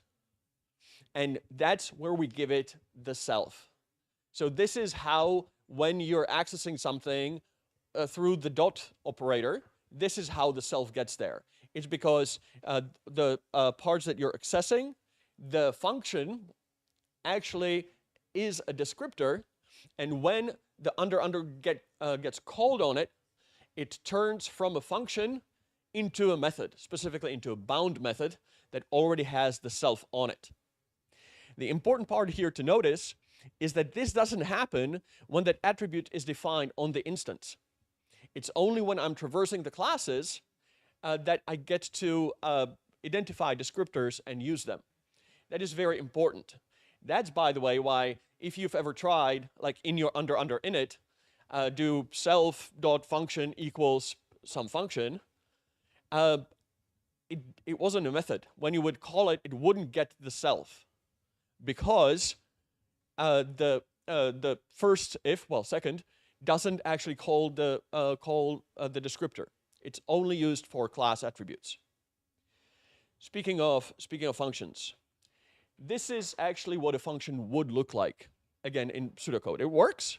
So imagine a function. You give it some code, some logic, and then you can call it and you can use it directly. That's what the under call magic method is. That's kind of the operator for the round brackets. But there is a descriptor here, or this is a descriptor, which means that if I call the under get, I give it an object. We can ignore the object type for now.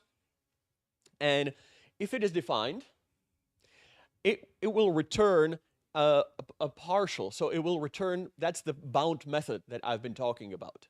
That's already something that is callable, but when I call it, it will inject the attribute object as the first argument to that function. So that's precisely how a method is implemented, how all of this is kind of put together. Does that make sense? Okay, now you know essentially everything you need to know about like Python.access, and you can kind of see the implementation under the hood. So important things here to remember is there are kind of two sources of attributes for any kind of object. It's the instance itself, and then the list of classes that it inherits from. That's the method resolution order that you just traverse and look for that. And when you're doing that, when you're getting an attribute from a class, and it is a descriptor, then the descriptor gets called, and special magic can happen. We've seen the example with function, and you can kind of imagine another famous example that I already mentioned, and that would be property. This is how property works. If I access something that is a property, and the under get gets called, that's where it will call the underlying method and return to you just the result. So instead of a bound method, it will actually return the result. So I do highly recommend that you, if you want to experiment with it, that you try to implement a class called property that will be a descriptor and that will do exactly what kind of needs to be done. And that's it. I have still 40 seconds to answer one quick question, if anybody has one.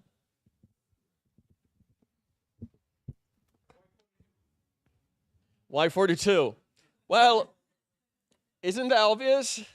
Didn't the name of the class give it away? It's the answer to the universe, life, and everything. It is a little concerning, but it is what it is. Okay, thank you so much. If you have any further questions, just come find me. I'll be around.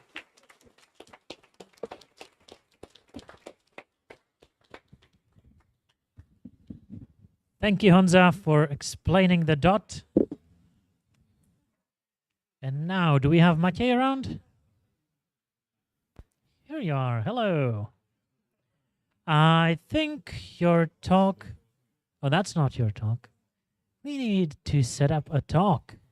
So this talk will be about web scraping tricks.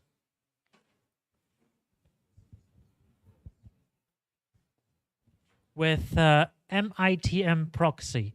So while we're waiting, can you tell us what mitm means? Well, I'm explaining it in a talk a bit, but I'm explaining what it is. Maybe I can explain the shortcut that isn't there explicitly. MITM is man in the middle. I hope I have the acronym correctly everywhere. I actually had a typo there at some point. No. Yeah. It is actually related to the man in the middle attack, but you would be doing the... Okay. Ooh. So the laser pointer, that's not actually a laser pointer. There we go, slides are up. Maciej, take it away. Interesting. Okay, thanks for the introduction. Hello everyone, I'm Maciej. I'm from Epify, from this company. And today I want to show you some tricks that I encountered while reverse engineering websites during my job.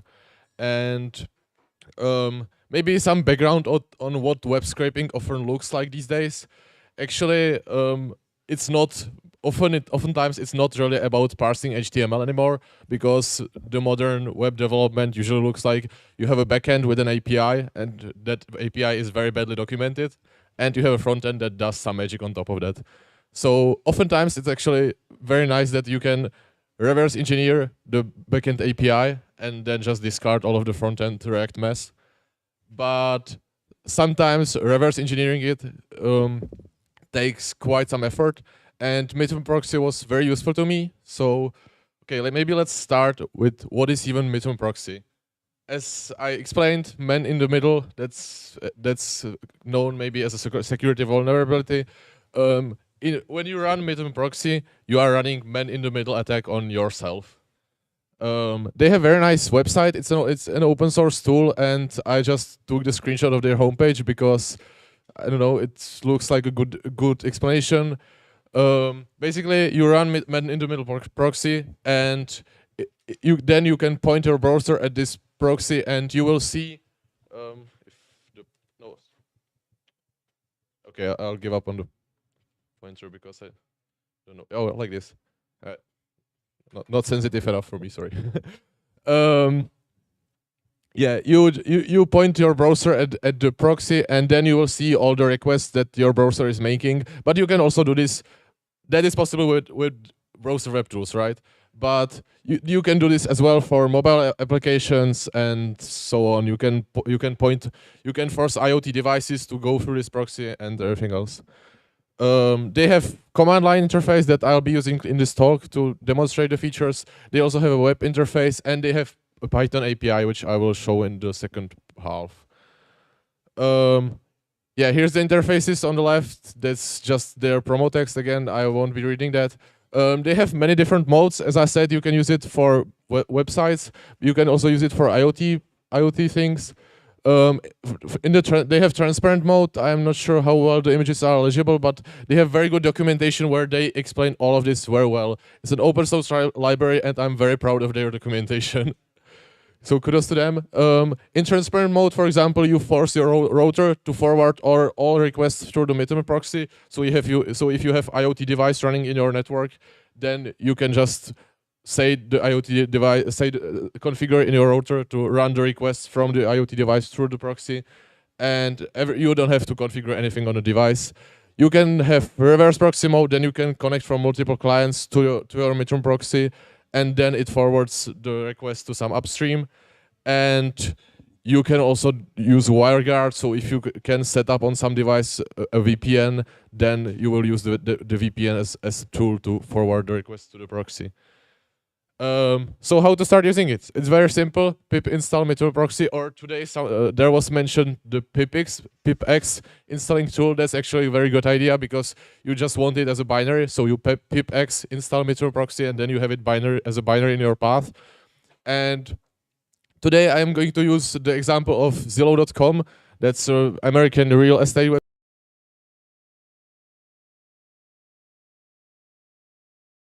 Actually. Past, yeah, it's a few months. And yeah, so let's point mitmproxy in the reverse proxy mode at Zillow.com and open localhost :80 and 80 in our browser. Well, magic, we have Zillow website hosted on localhost. That's great. That means we are running a server that is getting all the requests, and we can see what the requests are doing, and also maybe we can edit what the requests do. So, yeah, let's open some detail page. As you see, there's this map, and on this map, if you click on some of those property details, you will get a detail page. And for example, we are interested to know which API is used to fetch the special music school field. There's some listing of nearby schools, and we want to find what request we should make to get data about nearby schools to some home that is offered. So we open the mitmproxy listing, and there's a lot of requests. There's like 50 of, well, maybe not 50, but 20 at least. Well, you could still see all of this in your browser DevTools, but in mitmproxy you can very easily filter for many different fields, and you can use like combinations of fields and so on. So here we use filter for body string, or body. We search in body, and we search for the string that is in the that we have seen on the website. So if we add this filter, BS Special Music School, we only get one request. Great. So let's see what's inside the request. Sorry if the text is too small. There's not much to be seen, only that there's just one line with some info. So, Okay, let's open the request. Here again, you can see everything just like you would see it in your browser DevTools. But yeah, here's the complete request body, all the headers, cookies, not much important. You can also see the response, and in the response there's the JSON that you can then later use to extract the data that you want. And somewhere in there would also be the string special music school. So we found a request that we want to scrape. Okay, so let's go back to the request and see what it looks like. What should we send to the website to get the data we want? Well, in the URL, you can't see it, but I promise it's there. There's GraphQL. If you know what GraphQL is, it's something like, it's a way to fetch structured data from your front end, and you can kind of specify in the request how the response should be structured and what all fields you are interested in. But it's famous that the bodies of these requests are very, very large. But here we don't have any large body. It's a GET request, and in the body we only have some hash of persisted query. What is that? And we also have the variables that say the parameters of which house should be fetched. So that's not very useful to us. So what we can do with mitmproxy is edit the request. This is a terminal user interface, so you can just press keys and it will open menus and so on. So here we press E and edit the request URL to just change one character in the hash of the query. Let's send that request. Yeah, now I edited the request. And if we send the request, we will see what happens. Okay, we get a response where there isn't a JSON response. There is some error saying persisted query not found. But at the same time, we can see, well, you can't see it again, but you can see that it's 200 OK request. Unless this is some very bad backend development. Actually, this means that this is an expected error, but the persisted query was not found. So we can assume that this is something the front-end application can react to, and it will do something else in that case. So let's formulate a plan. We will set up an intercept. In mitmproxy, you can set up intercept, which means that the request will be paused when it's received by the proxy. You can edit it, and only after that it is sent to the server. So let's set up that intercept. Then open a detail page in the browser, just like we did before.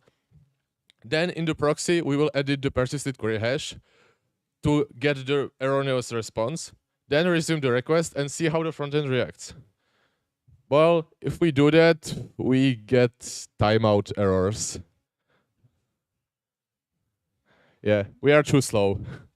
So here's where the scripting API comes. Actually, when I was working on this, I also tried to do this from the browser web tool, from the browser DevTools in the network panel. I tried mitmproxy, and neither of these worked. I was simply too slow. So it's scripting time. As promised, it has a nice scripting API. And actually, the script is absolutely simple. Again, kudos to mitmproxy. They have very nice, intuitive, simple API, and they have it perfectly documented. So this is complete code behind this magic.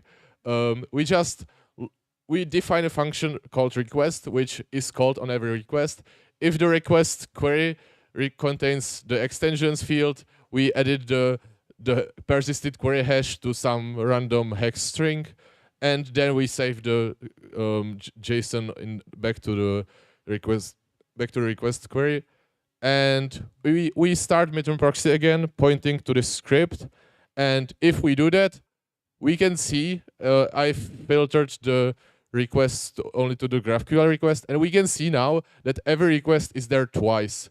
It's there once as a GET request to the GraphQL endpoint, and once it's there as a POST request to the GraphQL endpoint. So, and now if we open the POST request, you are able to, well, if you would go back and open the GET request, you would see exactly the persisted query not found error. But if you open the POST request, you get the whole GraphQL query. So we have gotten out of the front end the whole GraphQL query that we can use for our scraping. And yeah, that's it. That's kind of what we do, what is behind the magic of some of our Epify scrapers. I love this, so that it takes quite a while to reverse engineer, but then we solve the solution with very few lines of code. So I hope you also appreciate the elegance of this. Thanks for your attention.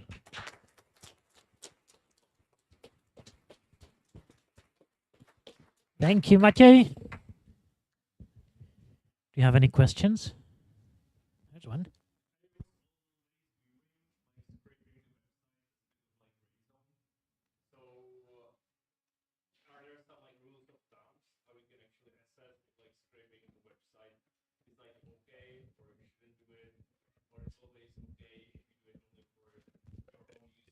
Yeah, the legal aspect is always very blurry, and I should be very careful about what I say here because I'm not a lawyer and I can't give you any advice. We also have some blog post which explains this in more depth on our website because this is a very commonly asked question. Rule of thumb usually is public data is mostly okay. If without any login, without doing some explicit acceptation of terms of use, then scraping should be okay. With login, it gets problematic and so on. Yeah.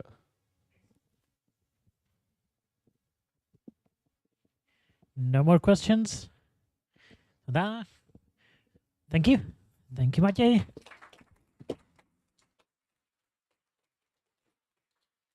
Now, this puts me in a tough spot because we are ahead of schedule. There are no more talks unless somebody wants a lightning talk right now. No? All right, so we will now start the break early so you can get more coffee, more juice, more water, more tea. I don't know if you can get more pizza, probably not. But mingle and enjoy the event.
Please welcome Karol Lasocki, who wants to ask you all a question.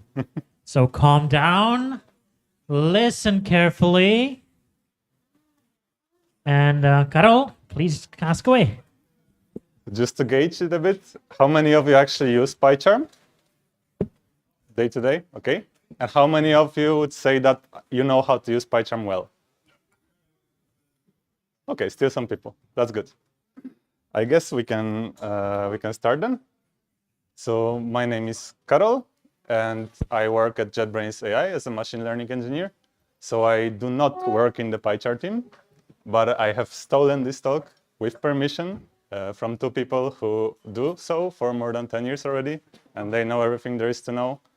And hopefully everybody is going to learn something new today, regardless of how advanced or not advanced you are. Okay. I don't know if I should get the timer now, but more time is fine for me. So let me kick off this presentation with a shortcut that I think a lot of people might know, which is double shift for search everywhere. Let me search for presentation here. And I'm going to enable the presentation assistant. What this is going to do is it's going to show all the shortcuts that I'm calling in the top right corner above my head. So I'm going to say the shortcuts Ctrl+Shift+A on Linux or Windows language, because that's what I'm using. But if you prefer Mac, you're going to have your Mac version also there. So again, Ctrl+Shift+A, search for actions, and I'm going to enter the presentation mode so that now hopefully you can see things a bit clearer.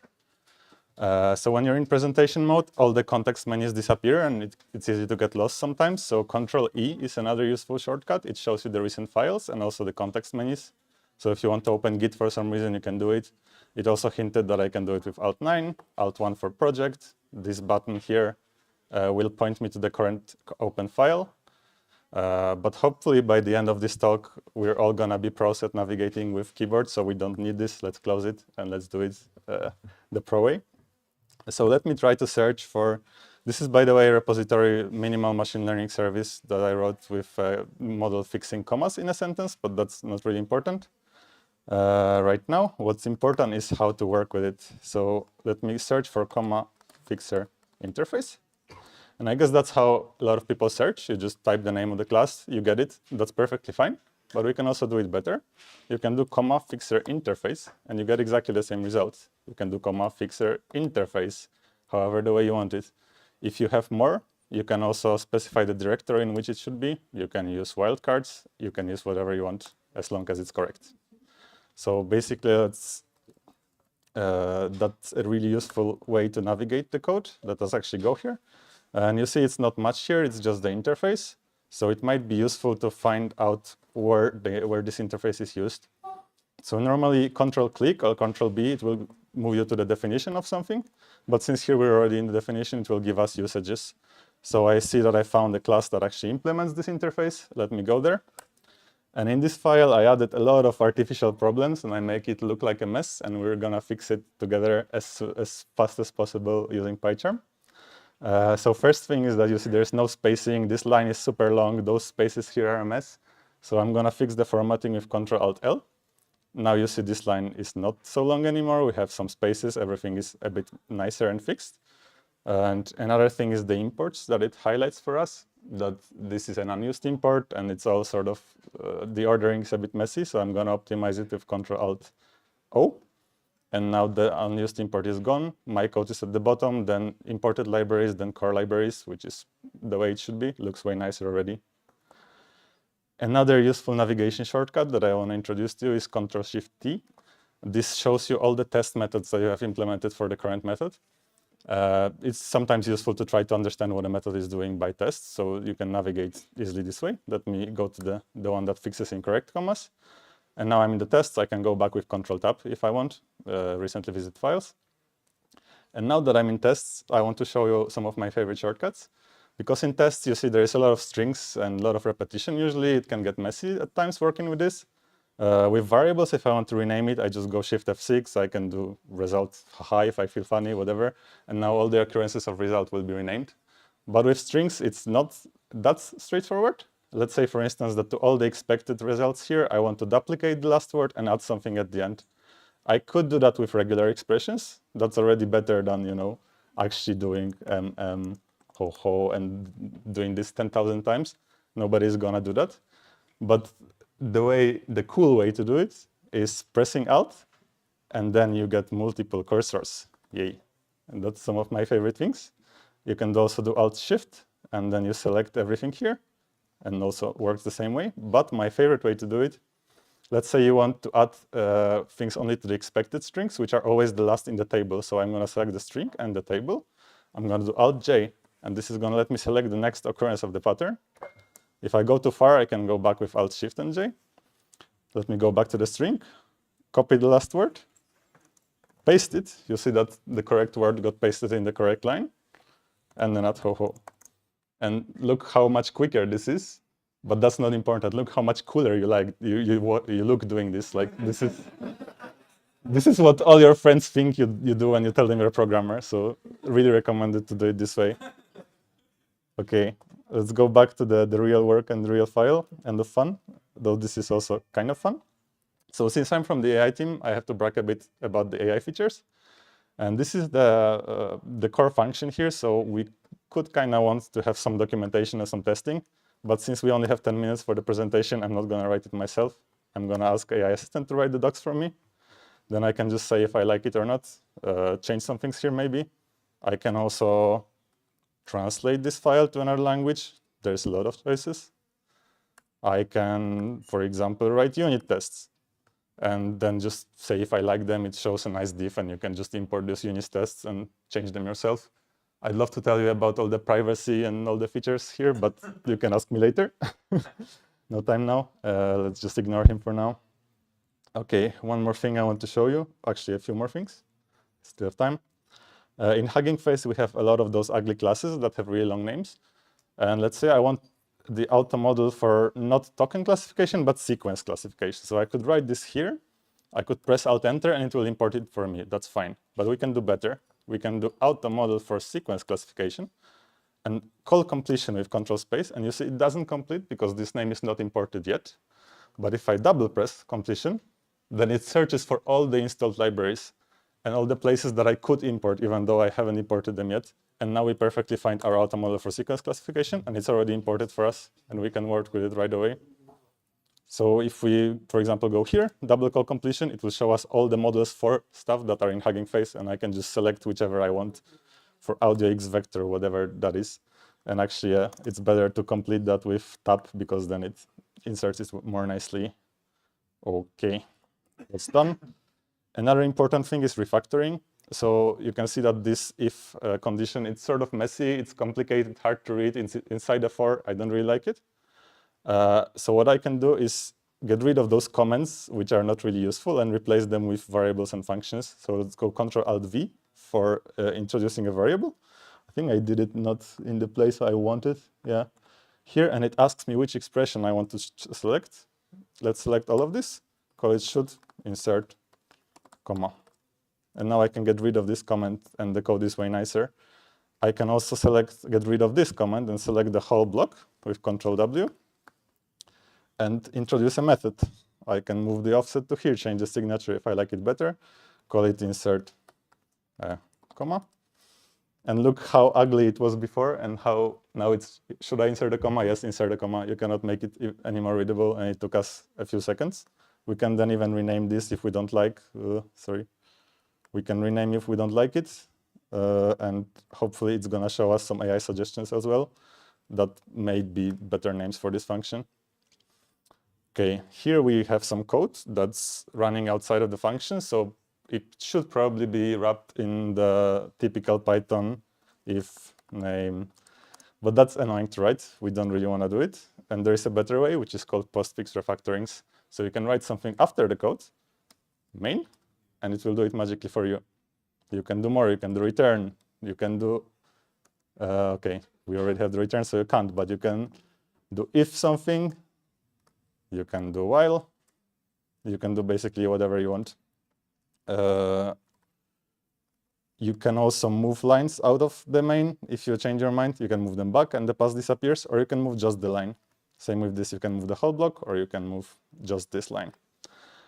One more thing that I want to show you that is helpful for your own adventures with PyCharm, let's say, is you go to Alt-H for help, you go to My Productivity, and it will show you all the shortcuts that you've ever used or you've actually never used, and maybe you should start using them. So you see that I really like completion, but I sort of never use this one, so maybe that's something I could invest time into, and maybe you can also do that to see the features that you never use. Actually, the presentation assistant can also help with that because it shows the shortcuts. And yeah, this is the first time I'm giving this talk, so any feedback is really welcome, and I would love to hear if you liked it, what you liked, what not. I'm open for any questions, just find me anytime here, find me on LinkedIn, whatever, for the people watching online. And thank you so much for listening. I have a lot of stuff left to tell, but we'll see if we have some extra time. Thanks so much.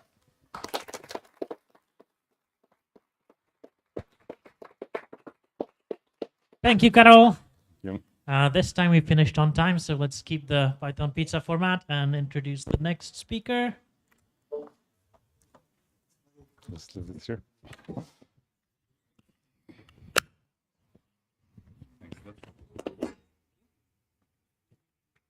So, once Roman gets set up, he will tell us about CLI to OpenAI GPT models. And that's a lot of three-letter acronyms, but I hope most of you know what they are. And I also hope Roman will introduce them, right? All right.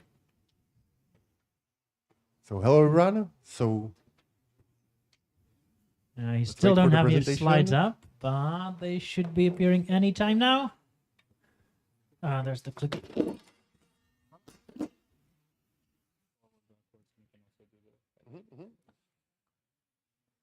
All right, hello everyone.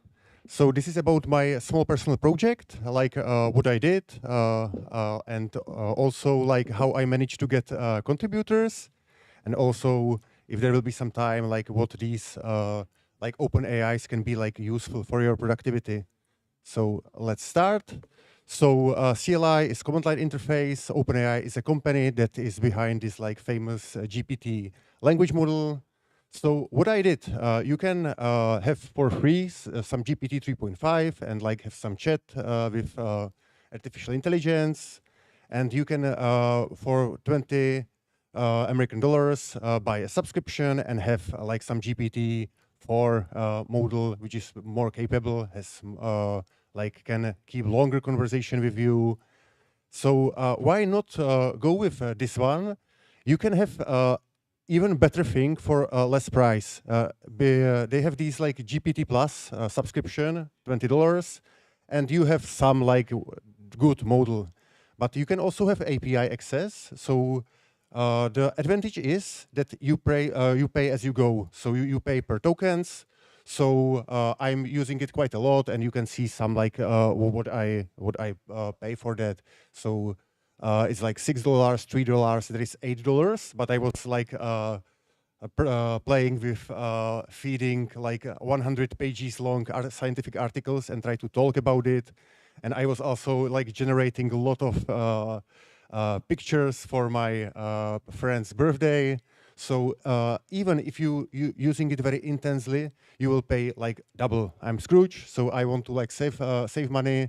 So yeah, you can save quite a lot. You can have a nice overview of spending. So this is one really good like motivation to use this API access to that. And another advantage is that this GPT Plus subscription they provide some good model, but they have preview. They also have already previews of newer ones. So like I recently checked like a few days ago that there is like some new model, and it has training data to December 2023. And I use it for technical things. So if you are talking about technologies, about new version of things, this model will already know about new features in languages. It will read new blog posts about how to do something effectively. So it's good to have the latest and greatest models.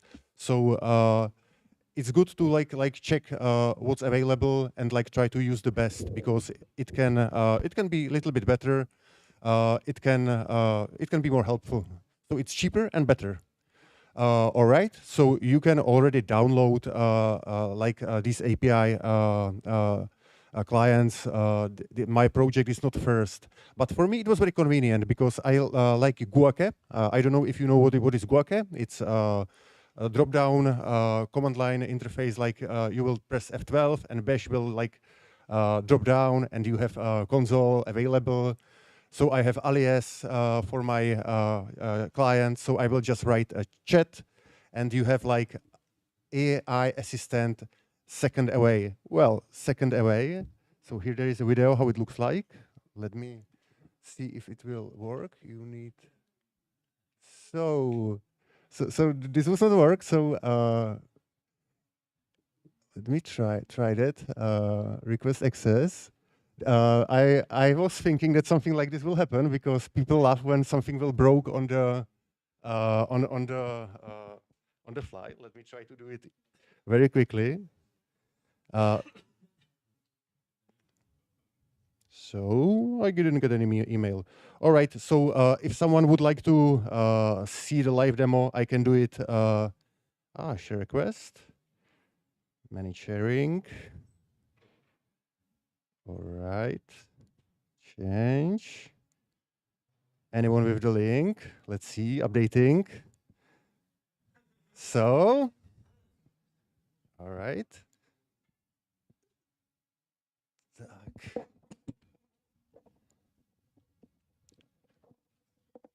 So another screen. So it's here. Let's go back. Nope. May I ask for a little assistance? All right, all right. So perfect. Thank you very much. So this is Guake. I will write a chat, and now I write summarize basic of quantum mechanics. Like a good question. So you can like put your question to AI assistant in a second. But you can see the time. Like sometimes this is one thing that's like a downside of these like API access, because on the ChatGPT Plus you can see these letters coming. It's very cool and it's quite stable. This can be sometimes in a second. Sometimes it can take like, and now it is.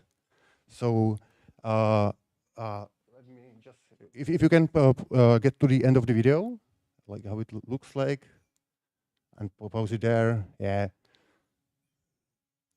So, all right. So what you see is there is a prompt tokens, completion tokens, and total price. So this is some like feedback for you, like what tokens, how it's tokenized, what it costs, and you will see that like longer the conversation gets, it's all like all conversation it's feed as a prompt. So you will learn to keep your conversation short, and like you will a little bit understand more how it works. So all right, thank you very much. Next slide, please. Yeah. I was expecting problems with this slide. All right. Yeah, this is what I did. There are different CLIs. I like this one because it's very easy. The code is super simple. It's basically like getting started of OpenAI API library. And I am so the repository is ChatGPT GUI, graphical user interface, but I stuck with that because it's good enough. And like yeah, I have some like feature list. But another thing, so no. So yeah. Another thing was that I was reading some blog posts how to get contributors, and there was like some lot of like advices, like make easy to onboard, make easy how to start it, and make open like development progress, make some milestones, and put some issues that are like good like first issue, like how to start it.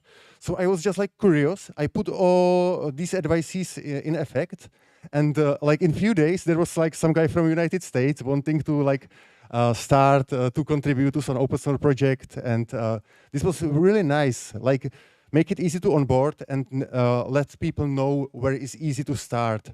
So this is really super simple code base. So I already like got a few stars and like some contributors, which is very beautiful feeling. So I recommend that if you are working on something, try to make it easy to other people to onboard. So yeah, and like bonus slide, like what this can be, what these things are useful for. So I use it quite a lot for boilerplate code. Like for example, I'm also C++ programmer, and like this code is very noisy, and set up some class with like dynamic data and like this copy constructor, copy assignments. It's a lot of boilerplate. So it's quite easy to generate like a basic like skeleton class, or like for these like noisy things, how to like work with that. It's good for explanation of concepts. It's good for generating a lot of like JSON objects for examples and stuff like that. And also what I use it quite often is that I will, if I'm writing some formal mail or some like nice thing, I will like, you see that my English is like Czech funny English, not the perfect English. So often if something should be like formal and nice, I will just put my draft and ask it to improve grammar and style. So this is like some things. And yeah, I think some other like usages has been mentioned here. So generating unit tests, generating documentation for the things, suggesting better name for something. So yeah, so it's quite it can be quite useful. But every time check what it like generated, because it can be some bullshit. I try to also generate some functions. It does bugs.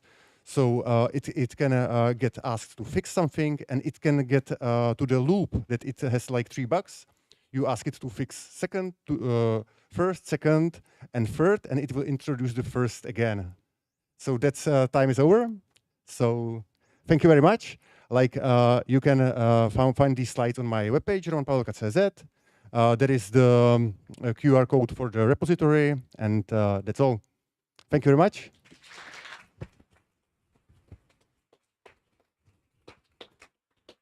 Thank you, Roman.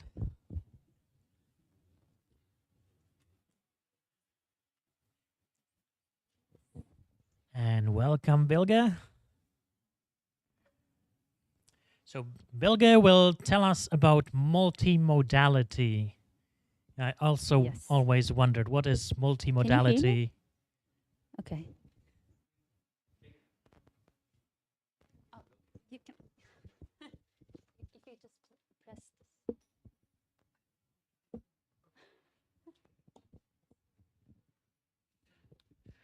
All right, slides are up. Not yet. So, can it generate captions for my Instagram photos? Yeah, so we have been talking about generative AI for some presentations. So I said, like, why not? I'll talk more about generative AI, but this time about multimodality. Right, why not? Okay, yeah.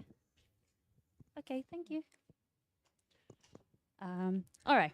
So my presentation is about multimodality in generative AI and how we can use it to generate captions for our Instagram photos.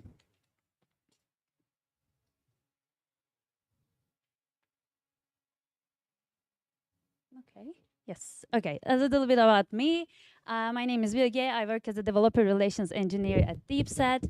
My work mainly goes around our open source LLM framework, LLM being the large language model framework Haystack. I live in Istanbul, Turkey. And fun fact about me, I love Latin music and dances, although I cannot speak Spanish. All right. Here's today's agenda. First, I'll explain to you what text-to-text models are before I define multimodality. Then I'll give you some examples of text-to-image and image-to-text models. And at the end, we'll build an application by combining all of these concepts together. All right, let's start with text-to-text models. I think we have talked about these models a lot today. So even if you don't know them before, now you know them. This is the UI of ChatGPT, and it's a text-to-text application. So you give a text prompt, and in return, you get a text output. We call it ChatGPT, but actually the model running behind is called GPT 3.5 Turbo. But it's not the only model out there. There are lots of models. There's GPT-4, there's Gemini Pro by Google, there's Cloud, Command, Mistral, open source models. Like every day, there's a new model coming up. You can never keep up. Okay, now we can define what multimodality is. Multimodality refers to the capacity of a machine learning model to process and understand information from various modalities, such as text, image, audio, and video. And this capability allows the model to perform tasks that require integration of different types of data, such as creating a video from a prompt or generating a text based on the image.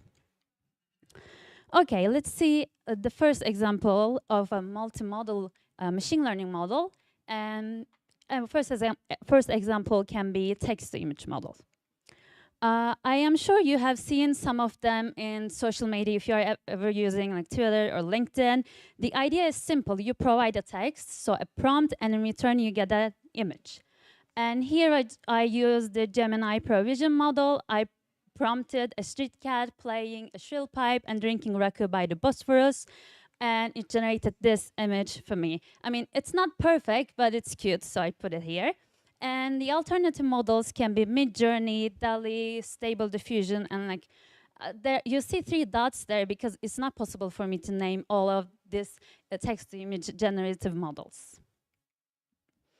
And the other types of model is image-to-text models.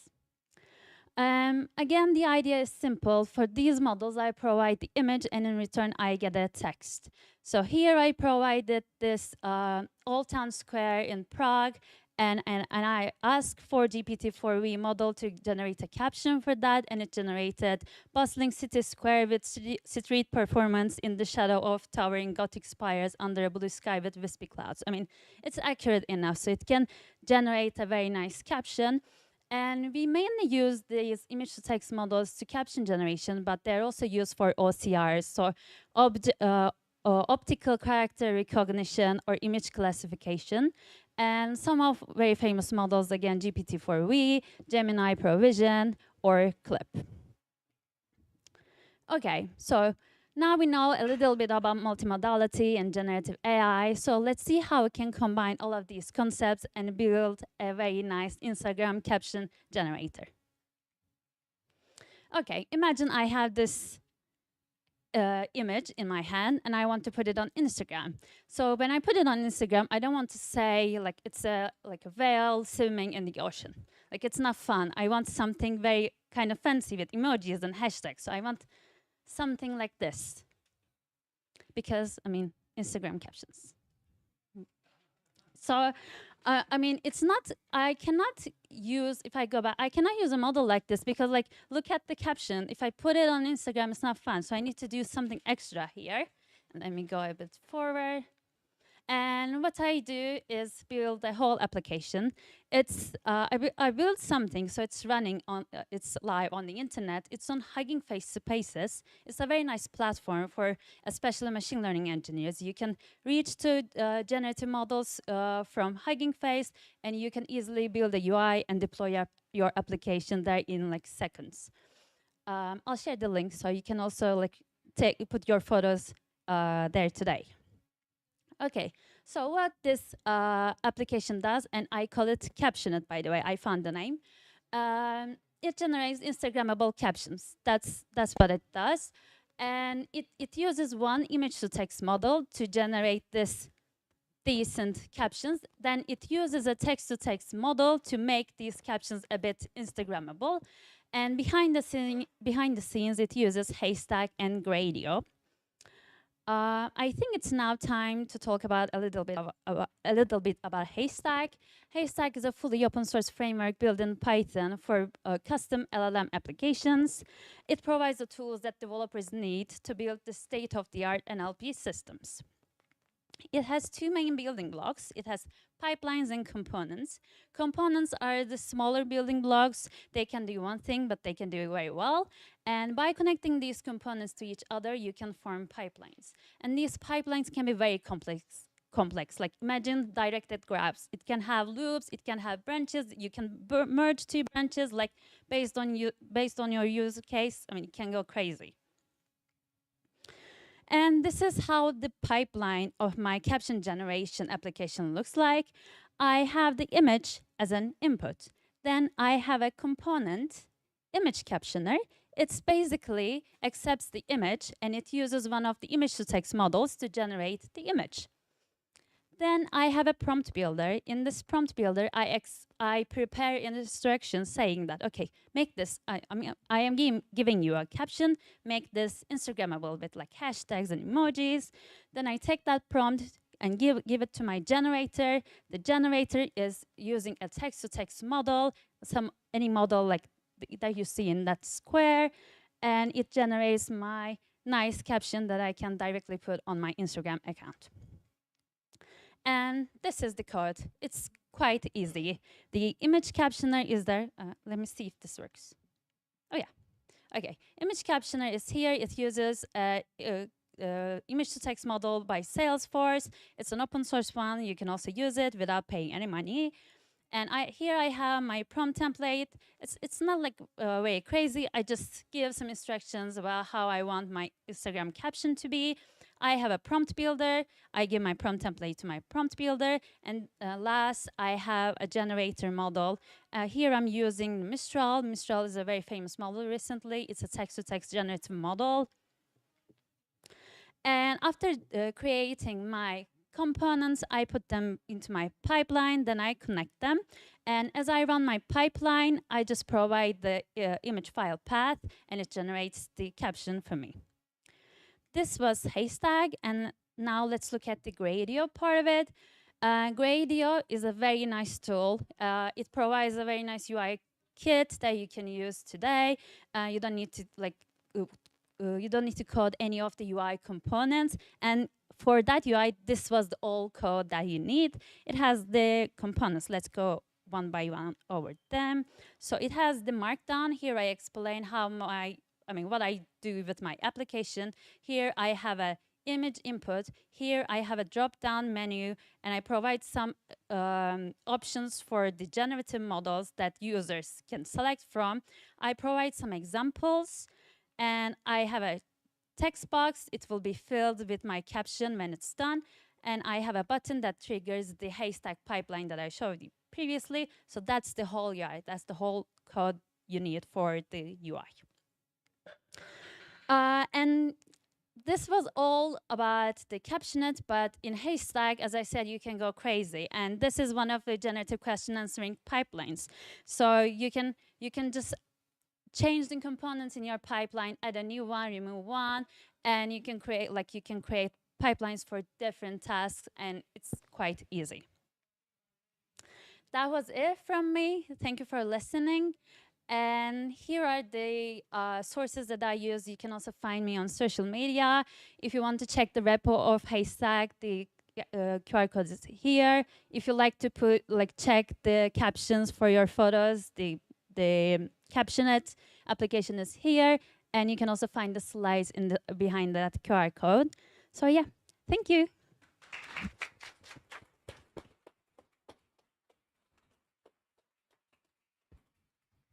Thank you, Vilge. Thank you. Can we take questions? No, we don't actually do questions when we're on time, sorry. Okay, find me But after, if after anybody has questions, you can find Vilge afterwards and ask anything you want. Give that to. Okay. Thanks.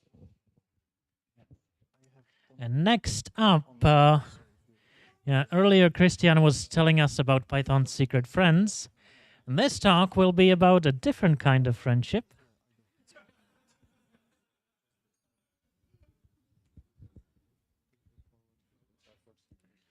I think we're almost set up.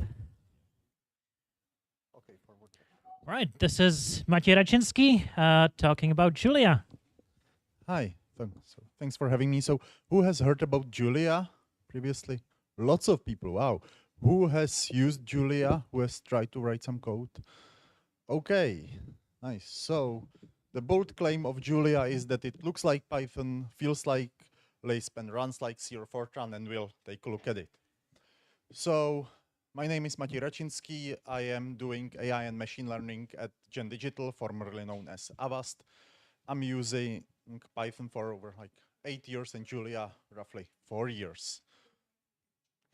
So we'll discuss like what Julia is about, how does it compare to Python, and where it shines, and some notes from running in production, because Julia's running over 3 years in production in Avast now, but we are slowly moving to Python because it's more maintainable. So the context is, in scientific, Julia is mainly focusing on scientific computing, and in scientific computing, you need both speed and flexibility. You need to experiment with lots of different approaches, quickly changing different parts of code while crunching huge amount of data. So usually now you have some fast language and flexible language, and you code most of the things in the flexible language and try to offload the most complex, the most data-hungry stuff to the fast language. So this is like all the deep learning. Now we are coding in Python, but under the hood, it's like C, C++, Fortran, CUDA, ROSM, and so on. And Julia wants to solve this issue by being single language, which is both fast and flexible. So it started already 12 years ago, and the first stable version was 6 years ago. And it's both high-level, high-performance dynamic language for technical computing. It's based on LLVM, so that's the power horse that makes it compile during the runtime and able to achieve like C-like speed. It has REPL, and you can run it in Jupyter Notebook because Jupyter stands for Julia, Python, and R. And it's the only high-level language that has achieved petascale compute, because in 2017 on Celeste project, they were able to achieve 1.5 petaflops per second. The other languages capable of this are like C, C++, and Fortran. So here is some speed comparison. You can see Julia. Oh, sorry. Here, yeah. You can see Julia if you compile ahead of time on the very same line as a C, but this is small benchmark with short time, so Julia here is quite slow because it just takes lots of time to compile, but it's still faster than Python. Of course, you don't use Julia because of this. You use Julia if your computations take like hours or days, and then you don't care about like 5 minutes taking the compilation. So in general, Julia kind of looks and feels like Python, which is nice. It's really fast. And you can call C or Fortran from Julia. You can even call Python from Julia, and you can call Julia from Python. You can do this recursively, but there is some depth. I think if you call them like 100 times each other, then it will start crashing. Julia is really good for parallel computing, so you can utilize like all the cores you have because there is no GIL.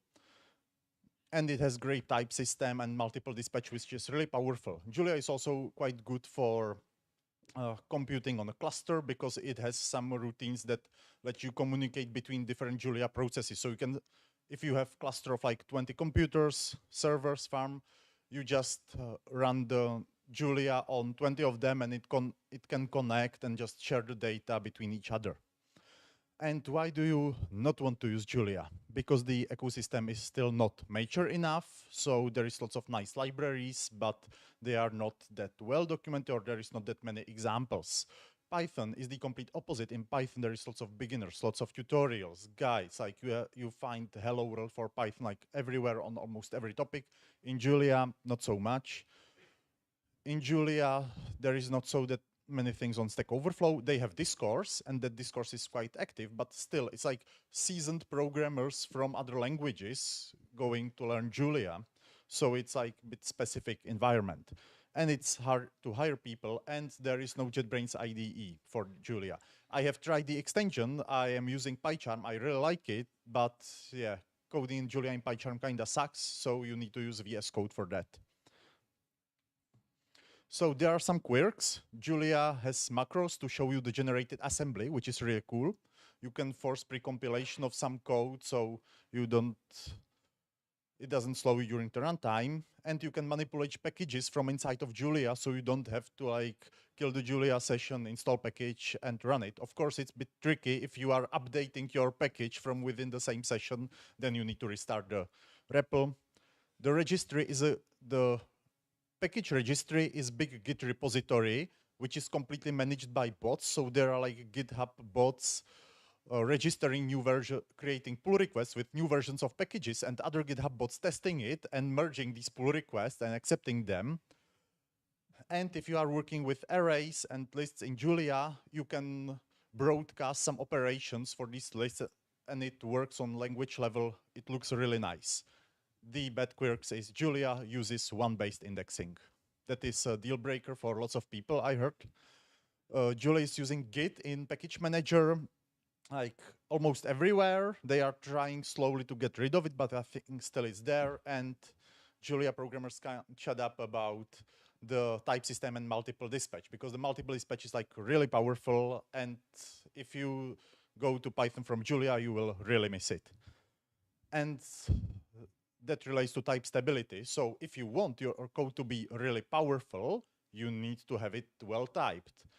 The types are optional, but if you do them wrongly, it just shoots you in the leg and the performance is really bad.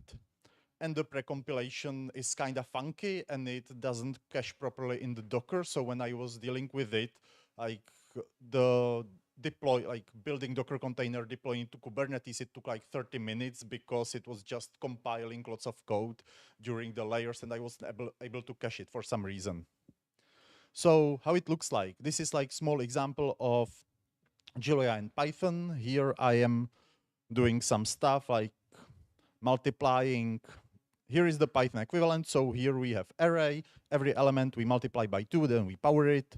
And here we multiply it by 2 if it's less than 1,000 and multiply it by 3 otherwise. And we do this for like every element in the range. And so it would take some time. We do it 100 times. In Julia, this is the broadcasting. If you use dot, it's like element-wise for whole array. So it's really nice that here you don't have to do this list comprehension, but you can do the list comprehensions and it's really fast. I have Python and NumPy implementation.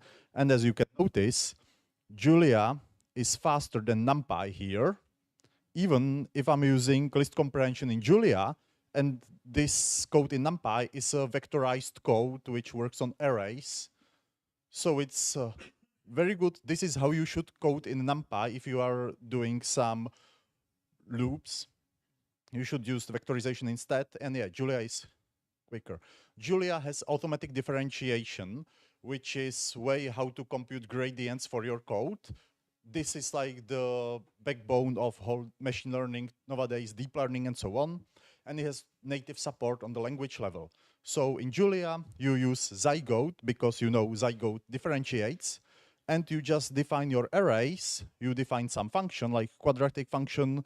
You compute it, you call gradient, you get your gradients. In TensorFlow, it looks much more ugly. In PyTorch, it's a bit nicer, but you still like need to tell where you require gradients and where not, and you need to use the @ sign for the loss computation, for the matrix multiplication, which is a bit uglier. With Julia, you can flex with the macro, so this is the assembler for the loss function, and you can just see it. And yeah, this is all really nice, and why not to use it in production? Well, at Avast Gen Digital, we are using TeamCity, and because we are the only team using Julia, I needed to develop all the CI scripts for building Julia packages, registering them, deploying, building the Docker containers with Julia, and so on. We are using Artifactory as our artifact registry, and it doesn't have support for Julia package registry, so we needed to host it as on Git on our own, needed to figure out all the stuff. No one tells you how to tune the Kubernetes health probes and startup probes, and because Julia takes so long to start because it needs to compile, you need to tune it well, otherwise Kubernetes will start killing your pods if it's too short in time interval. The garbage collections is a bit funky sometimes. It's different than used in Python. Python uses reference counting, Julia using like generational mark and sweep garbage collector, which is different. And in order to efficiently train neural networks, we needed to change some constants in Julia itself and recompile the whole runtime, and then our training was like 3 times faster. But that means we need to maintain our own like build of Julia. Yeah, and for new hires, it's kind of surprise. So when do you want to use it? If you have some people who are really enthusiastic about it and want to maintain this stuff and want to deal with this stuff, and if Python doesn't suffice, and if you don't have C++ people who will just rewrite the critical parts to C++. So yeah, if you want to hear more about it, I have spoken about that on PyData Prague, and that's everything, and thank you for attention.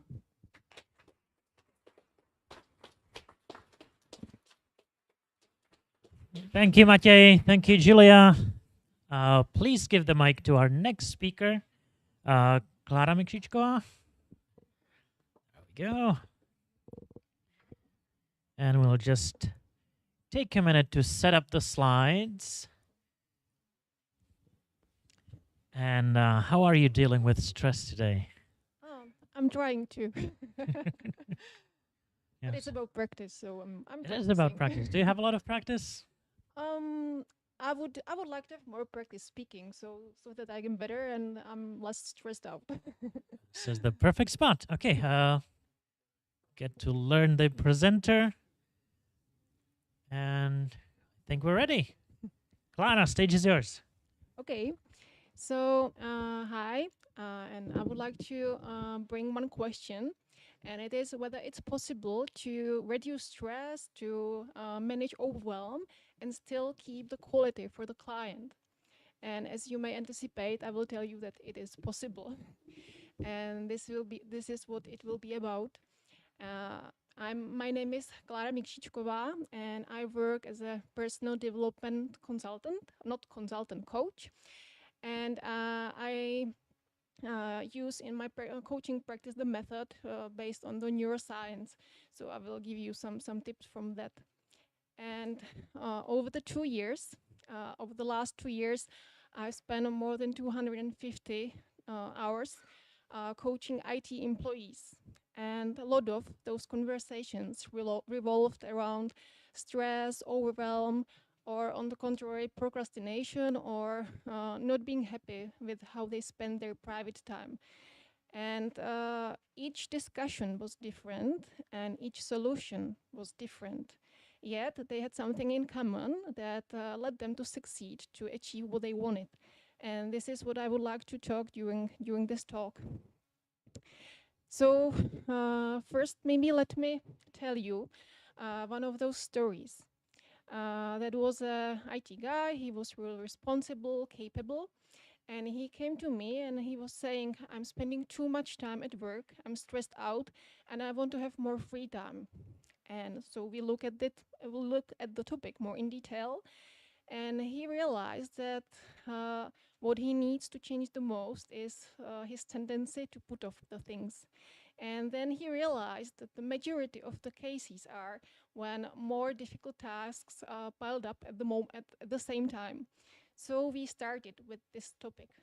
And when we look at the topic from more angles, he came up himself with a strategy that next time when a difficult task came, he needs to spend a bit more time than usual analyzing it and to cut it into more pieces and to plan those out. And as he decided, he also did. And he started right the next day. And then we met 2 weeks later, and he told me that his procrastination became a lot better. But still, there were some cases where the strategy didn't work and where it didn't work at all.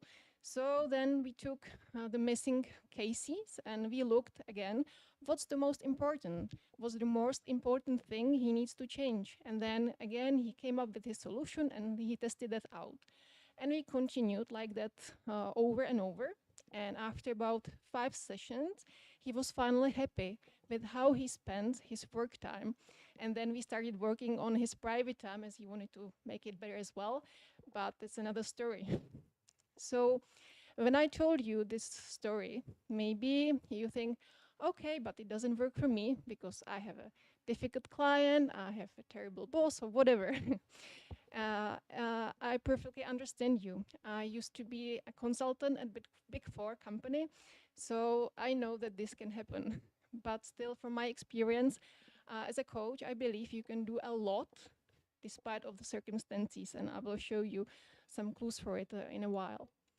And also, maybe when you heard that story, you may be thinking, okay, well, so spending more time with the task, cutting into smaller pieces, it's quite obvious. Or you can say, I've been doing it for years and it's nothing new for me. And actually, you are right. From my experience, most of the solutions are pretty easy. And it's quite likely that you already know them, or it's not difficult to get inspired somewhere. So the magic lies somewhere else, at least according to me, and I will show you what I believe it works. So to me, there are 6 important steps you can do to be successful with reducing stress and all the other stuff I talked about. So the first thing is the client really decided that he wants to make a change, that he wants to change the way he spends his time at work and in his private life. So he moved from the state of like, it's annoying, but I don't want to spend time and energy on it. And he moved to the state, I want to change it, I'm decided, and I will look for the solution. So that was the first really important part. Then he spent some time on looking at his situation, and he spent some time to explore it and to look at it from different angles. Thirdly, we spent some time on his motivation, because first he knew what he doesn't want to. He knew that he doesn't want to spend so much time at work, he doesn't want to be so stressed out and so on. So we look at, okay, so what he wants instead, how does it look like when he achieves what he wants, what he will do, how he will feel, and so on. And when talking about this, motivation is, you can imagine it as some kind of a battery, some kind of extra energy that helps you to make changes and to deal with some uncomfortable steps that you probably will have to make when you try to achieve something new. And the fourth point, important one, was that I helped him to look at the issue from different angles, but he came up with the solution on his own. And on his own is the important part here, because you can imagine yourself when somebody tells you what to do, you are much less likely to do it compared to when you come up with a solution on your own. And also here I recently come across one quote that really fits here, and it is, the ideas are like kids. Yours are always the best. So this fits here. And the fifth point, why he was successful and why the other stories were successful, was that he turned his idea into action. You can remember he started right away and he tested his new strategy. And what helped him here was point 4. From the neuroscience, we know that when you come up with the idea, you get extra energy. You know it yourself, you have an idea and you want to do it straight away. So he could use this energy from his own solution. And the 6th step was that you can remember from the story that his strategy was quite good, but it wasn't working 100% well. So what he did, he was fine-tuning his strategy and did it as long as he was happy with the result. So to me, this is something that could help a lot. And so what I would like you to remember, that when you want to work with stress, procrastination, or spending time the way you don't like, you don't need any magical solution. You probably already know it. What you need is really to make a decision for the change. You need to make a pause to look at your situation. you need to think think about your motivation, what you want. You come up with your own solution. Then you turn the ideas into action, and then you fine-tune them. And this is what I believe can help you, and you can try it for yourself. So that's it. I would like to thank you for your attention. If you have some more questions around stress and all these coaching, procrastination and these things, so you can reach me out after this talk, or we can get in touch through my LinkedIn profile. You have a link there. So thank you again.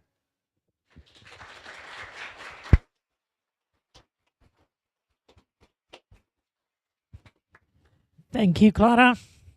We do have a bit of time for questions now, if there are any.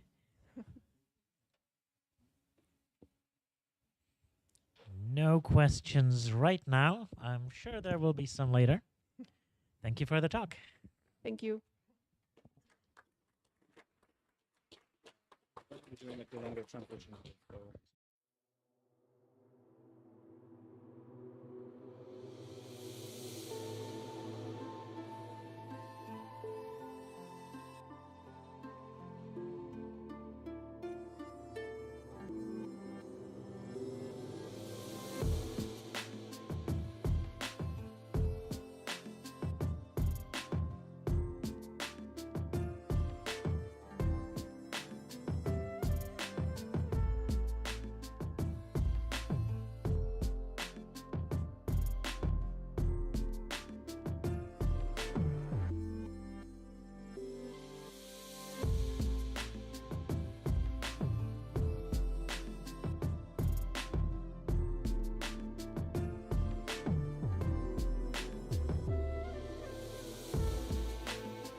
Okay.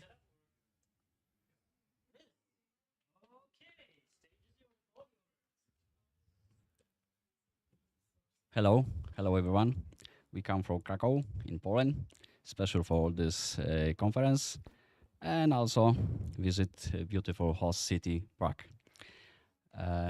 We are father and son, and today we want to show how quickly and easily build the simple Python game with graphical user interface.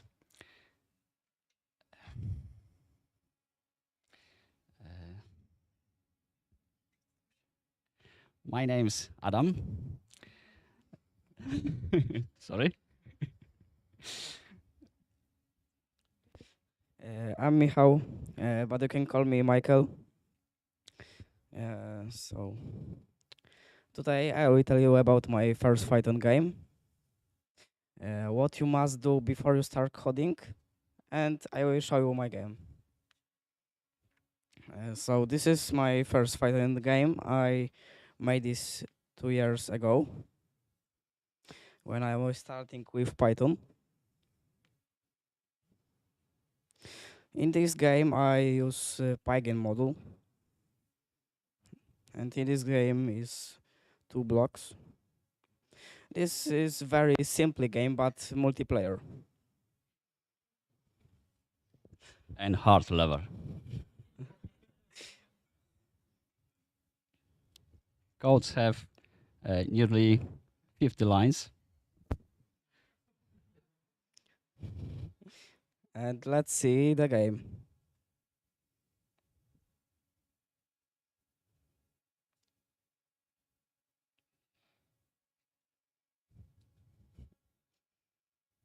Hard level, yeah. Okay, thanks.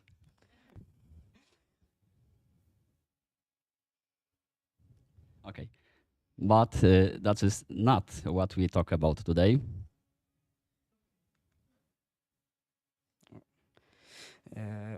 So what you must do before you start coding, you must install Pygame 0 module. In console, type pip install pg0, and you must also download assets or make something in graphic program. And you must create 2 folders, images and sounds. Images and sounds must be in the same directory, the same location.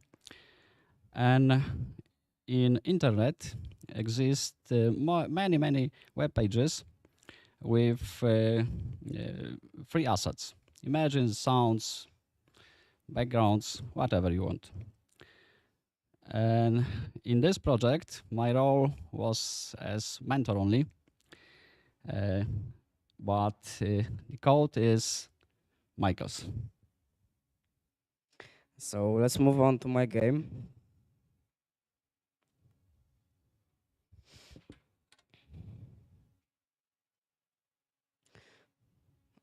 In this game, I import Pygame 0 module and Pygame module. I import random and OS.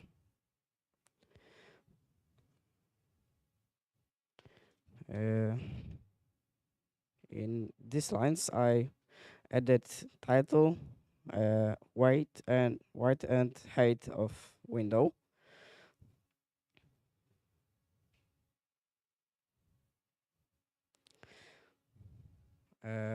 Here I created actor, transferred his scale, and gave his position. I created score and created box and gave his position.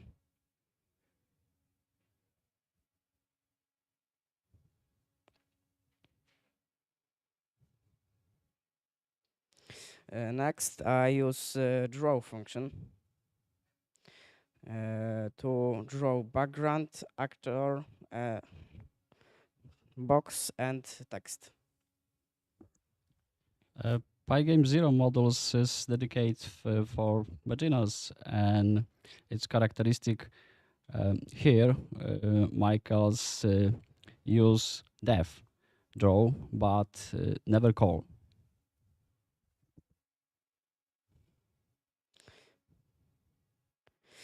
And the next I use update function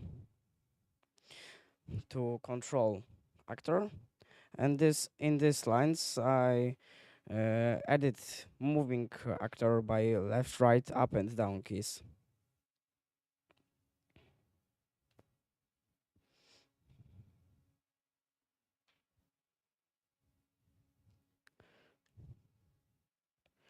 Here I have instruction for situation when actor touches the edge of the window.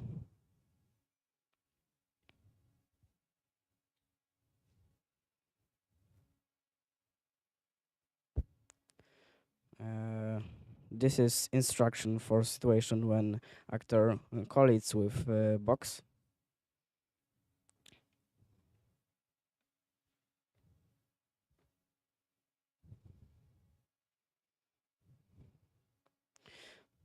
And here is instruction for situation when box touches the edge of the window. And the last line we must type pgz run go. I have idea of this game. The main actor try to catch box. And let's see the game.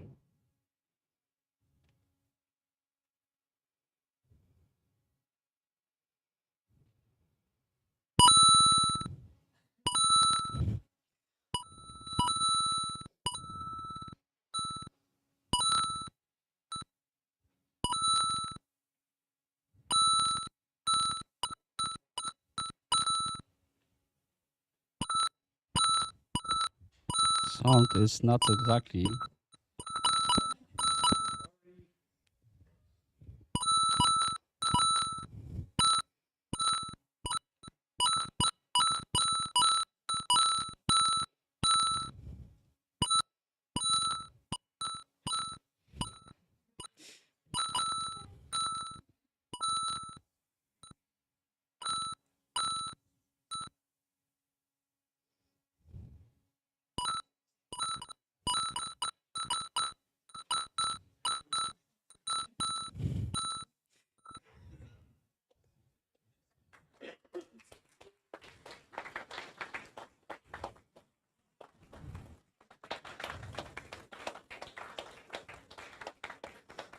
Thanks for attention. Děkujeme vám za pozornost.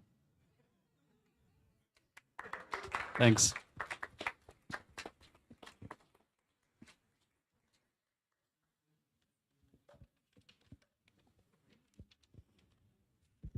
Thank you very much.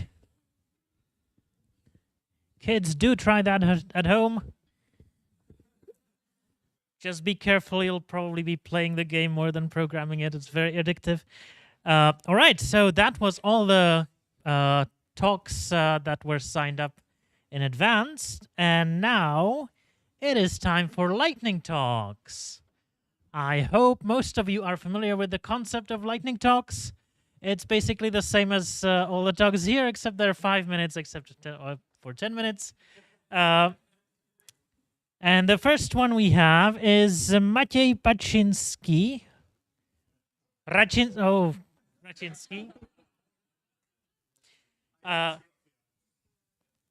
Yes, yeah, next we should probably use a typewriter next time, right?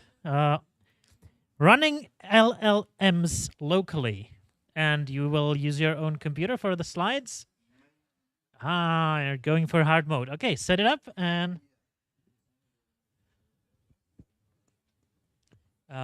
we'll figure out how to best do this. All right, so after Maciej, we will have Lumir. Then we will have somebody starting with M. Mahe, okay. And then we will have no name at all sitting right here. Yeah, so when you sign up for Lightning Talks, be a bit careful about the person reading them. You don't want the person reading them to make any jokes about your name. Or maybe you do. That's fine. All right, so it looks like we are using a different computer, which of course eats eats from the time that you have. From the same computer, if you put us behind. Right. So a good way to move up in the queue is to share computers. So so yeah. Are you okay with that? Perfect. All right. So the order will be a bit different. And do you need any special setup for your slides, or can you present from that computer as well? Okay. Are you done? Who's the next? Well, then. Okay, Lumir, your time for preparations is up, and you also have your own computer, so this will be also fun. So this talk is not about LLMs. This talk is about Lumir. Your handwriting sucks. Sorry. Oh, it's a G. Git auto fix up. All right. And we'll all see the. Oh, there it is.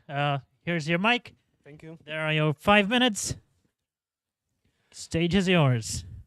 Thank you. Hello, everybody. Hope you are enjoying Python Pizza. Does it work? It does. Okay, cool. So you might think that Git is awesome and it's complete software, it's flawless, and there's nothing to add to it. That's not true, obviously, because it's a piece of software, so it cannot be perfect. But then you might think that extending Git might be extremely hard. In fact, it's not. It's extremely simple, and I'll show you. So basically, if you want to write an extension for Git, all you need to do is write your program, name it with Git at the beginning, and that's it. Put it into somewhere into path, and that's all you need. When you do that, then you can call Git my extension, and it will automatically call your script. That's it. If you wanna, see the help, you call Git help my extension, and it will automatically call the man page on Linux, which is awesome. So this is a very easy and very simple way how you can extend Git, and I will show you one extension I use daily. First of all, you have to forgive me. The extensions is written in Perl, but it's still kind of useful. You cannot contribute to it because Perl is write-only language, right? It's not for reading. So let's imagine a situation. If you are using a fix-up comments, you will like that extension. Let's imagine a situation. I was writing some text file, like a poem or something, and in the main branch, I have only just one commit with an empty file. That's fine. I was adding in the single commits the chapters, the individual parts of that file, and that's it. And after that, I realize that I'm missing the periods. Sorry for the plant here. I'm missing the periods. By the way, if you wanna this type of div, you can just use color words, and it will color the individual parts, not the whole lines, which is awesome itself. But all right. I am ready to fix the problem I have in my poem, but if I want to create a fix-up commit for that, I can use that command, but fix up what? I have to manually find the commit I want to fix up. I want to create a new fix-up commit for a specific existing commit, and I have to tell which one. But not with git auto fix-up.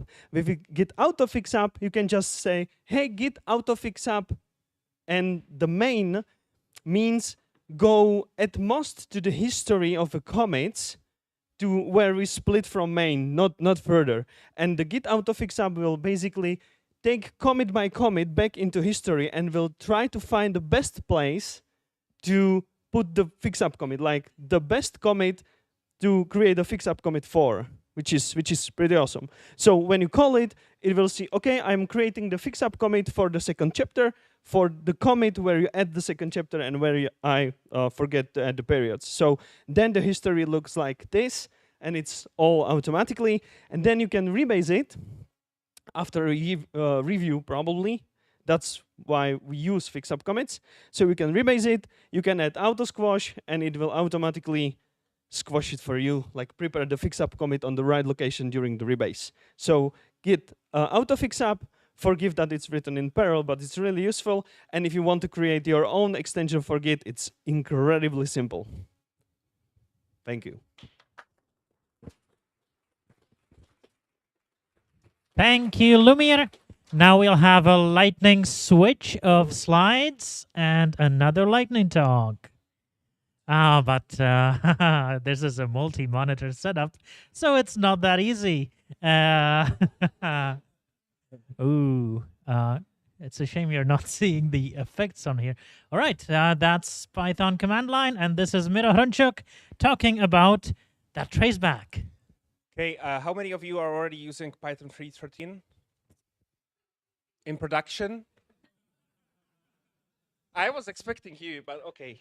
I wanted to show you something. It's really cool.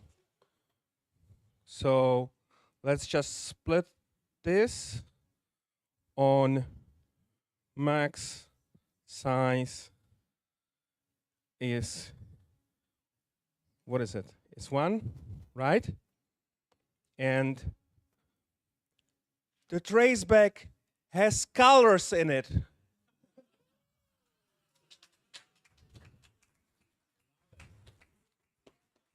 Thank you very much.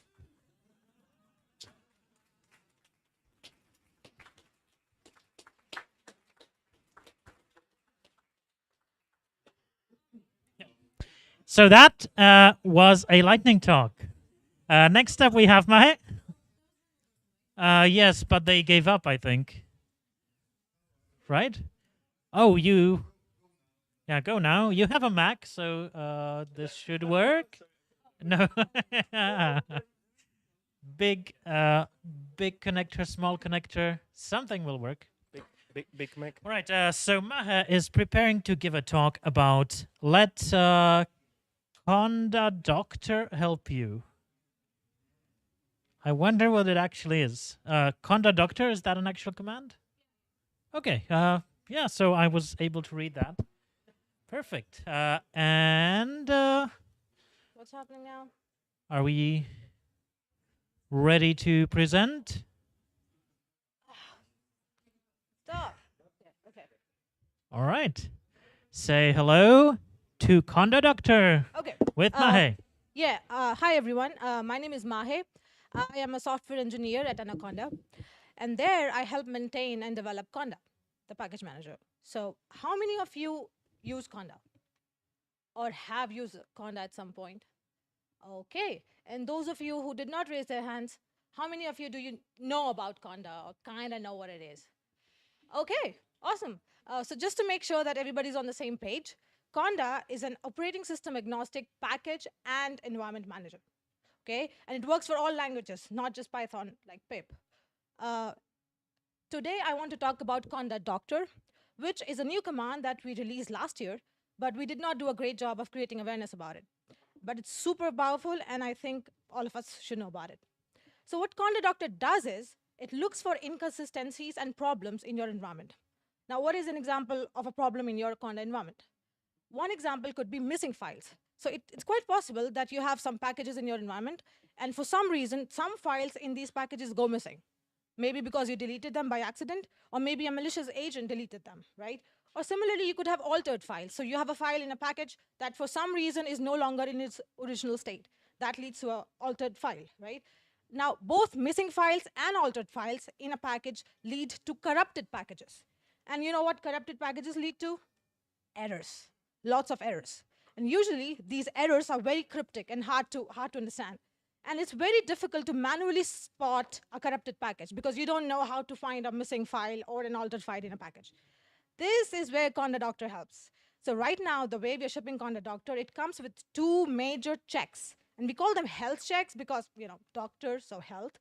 So the 2 health checks are packages with missing files and packages with altered files. So if you run Conda Doctor in your environment, it's going to look at all the packages installed in there, and it's going to find out which packages have missing files, and it's going to tell you the names of those files.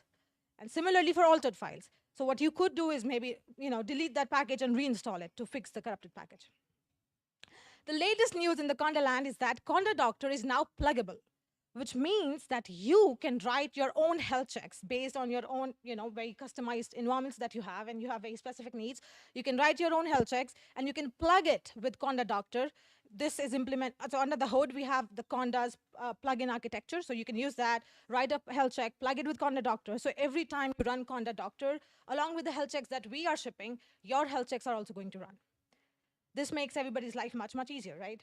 So if you're interested in writing plugins for Conda Doctor or other plugins in the Conda ecosystem, this is the GitHub repository that you can go to and find out some tutorials that I and my teammates wrote to teach people how to write plugins in Conda. Thank you very much.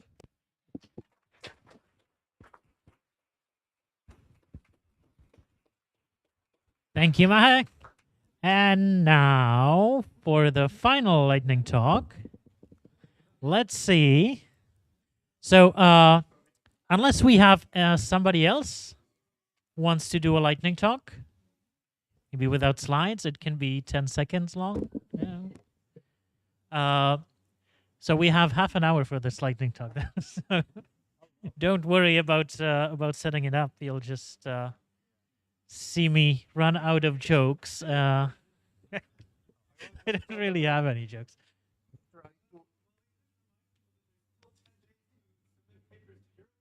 Oh, there we go. So here's Tim with his lightning talk. So for the recording, there are 10 days? 10 days. 10 days to submit talks to EuroPython. EuroPython will be in Prague, organized by somebody around here, right?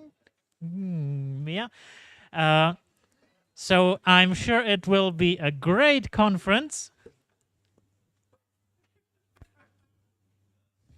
Was that secret? No. Yeah, so if you like the organization of this event, you will love the organization of EuroPython.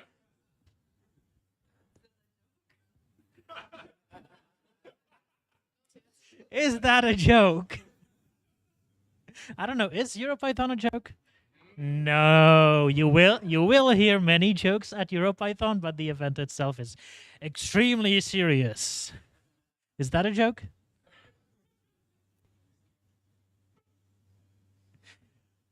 Okay, so how do I... So whatever you see on that screen will be shown here. Ah, now there we go. All right, you have 5 minutes. Yeah, so there were several talks about... Yeah, there were several talks about the LLMs, but mostly people were just using them as serverless, that you have API, you have your API key, you are paying for it, but you can also host your LLMs on your machine, either on a server or your laptop if you have like some decent GPU, or if you have Mac Silicon, because there is lots of people who have spent lots of time by rewriting the kernels for some like consumer grade hardware. So then you just go, so here I have running the Mistral. For some reason it doesn't work, but I guess that's because I have the low battery and the GPU goes haywire if I have low battery. But what I am running locally is Mistral 7 billion parameters quantized to 3 bits per weight on average. So these models are big. 7 billion parameter means 7 billion floating point numbers, which are big. Of course, we don't need like single precision, 32 bits per weight. Usually people are using half precision, so 16 bits per weight. But it turns out that you can quantize them to even smaller bits. So there are people using 8 bits, 7 bits, 6 bits, 4 bits, even 2 bits per weight. So then the model is much smaller, and it's like 7 billion parameters. And it turns out that it's better to quantize model with higher amount of parameters than to use model with less parameters. So 2 times more parameters, half the precision is better than full precision, less parameters. There is lots of repos for that. There were mentions of Hugging Face. Hugging Face maintain their own inference engine. You can just clone it, download it, run it. It supports GPU, CPU, If you want something more high performance, spicier, then it's VLLM, which also supports some quantization. Then there is Cobalt CPP, which is the UI I'm showing. And this one lets you offload some layers to the GPU. So usually when you are running the model, you want to have it all on GPU, otherwise it kind of sucks, but it still is better to have half model on GPU, half on CPU than everything on CPU. And this one lets you just offload as many layers as you want, and the client figures out on its own, based on the memory, how much it should offload. There is a nice talk about comparison, because there is lots of these inference engines. And then there is, for example, Ollama, which also has support for the Mac Silicon. So my colleague was running this Mistral model on his MacBook. Or there is Llama-File, which turns LLMs into, together with some inference engine, into single file executable. So you have like big executable, which has several gigabytes, but it has bundled everything, and you just run it, and that's it. And then there are some front ends where you can chat with the models, and you can plug different backends to it. This is the silly tavern. And yeah, that's my talk. We'll see if we will get any poem about Python. Okay, no, it's stubborn. Maybe we can try to retry. Okay, so probably, yeah, my GPU decided to not do anything now, but you can see it's loaded here in my memory. So yeah, thanks for my talk, and this is the reason why you should never do live demos. You should have it pre-recorded.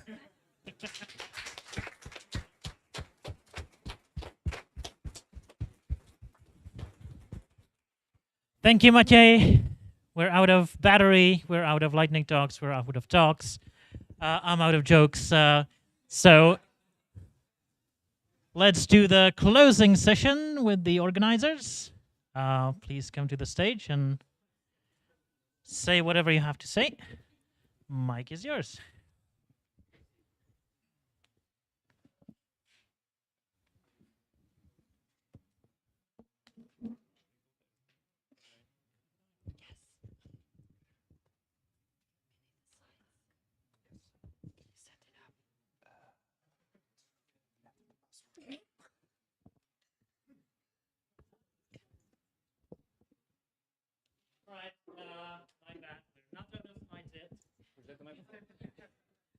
We still have slides, and we still have a Mac to show them on. And the screen is still blank.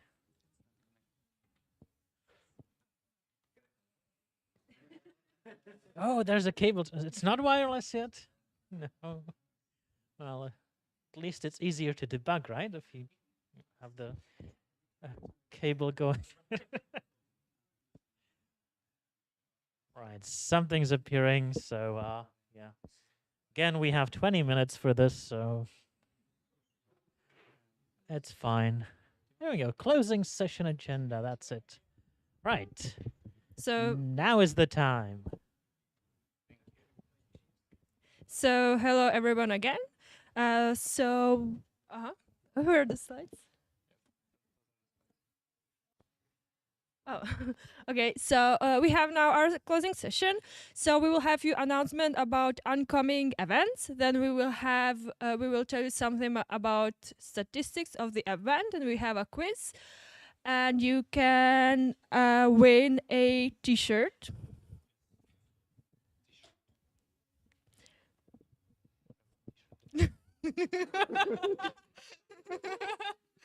After it, we have some mentions, and we would like to take a photo together, and we will finish it with a short few minutes movie. And after it, from 6 p.m., we have a happy hour. We will have here some more pizzas delivered, and we will have beer and some non-alcoholic drinks, so we can stay here for another hour and a half. And now, so we can start with the announcements. now I would like to invite Christian to tell us something about PyCon US. Yeah, hello. Thanks. Just wanted to give a shout out to the conference. Sadly, of course, the CFP is closed, the financial aid is closed, everything is closed, but not the conference. So the conference is happening in May. If you by chance are around Pittsburgh in that date, or maybe you do have still budget for your company and you want to visit this beautiful city, I have been told it's beautiful, never been there.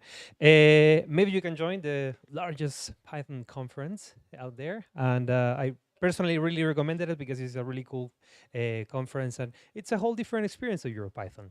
I'm talking about EuroPython. EuroPython is happening also as well in July and it's staying here in Prague for a second year. And I just wanted to highlight some special dates. This here is something really important. Someone already highlighted. Thank you very much for hijacking my announcement. Call for proposals is still open. We are expecting a lot of people to submit different things. We are introducing a few new themes or tracks. You can call it like tracks for the conference. So if you're into all these new things like LLMs and stuff, you can submit them now. There's a special category for those. You still have a lot of days. Please do not wait until the last day to submit your proposal. Maybe if you have a train trip after this, you can, start writing your abstract or anything. Don't leave it until the end of the dates. But something is really important as well is that we also have speaker mentorship program. So if you're not an experienced speaker, you can also join, and some really cool people will help you with the whole process of the presentation, even submitting about tips for the abstracts or even the presentation itself. Something really important as well, if you require financial aid for the conference, this still hasn't been opened, but keep an eye to the website. The links that you have there are there, but it's really easy to navigate. So you can just go there, and that will be from my side. Thank you very much.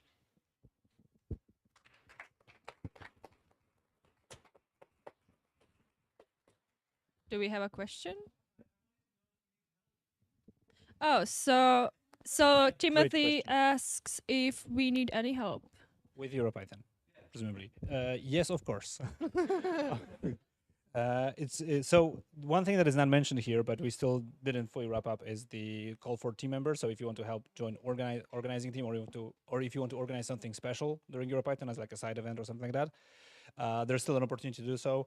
The details are, I think, still on the website. So if you go to europython.eu, there's a link to the forum, or talk to me or Christian or Mia, or I think we have somebody else from EuroPython as well. The short answer is yes.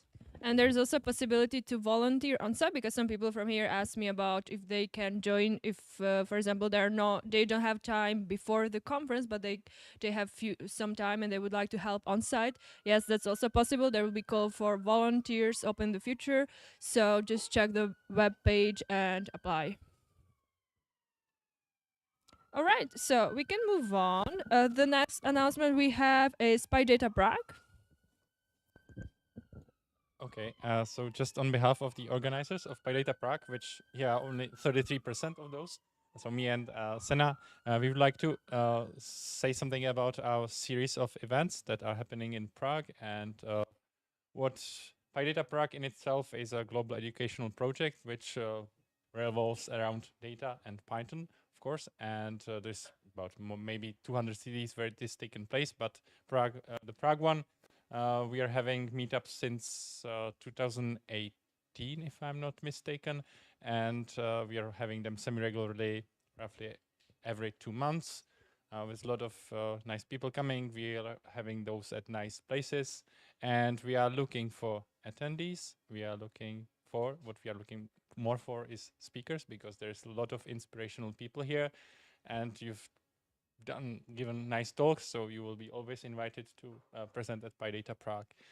And if you want to know more details, actually there's a very small link in small print there. It's pydata.cz, so it's easy to remember, and maybe that's all. Who am I giving it to?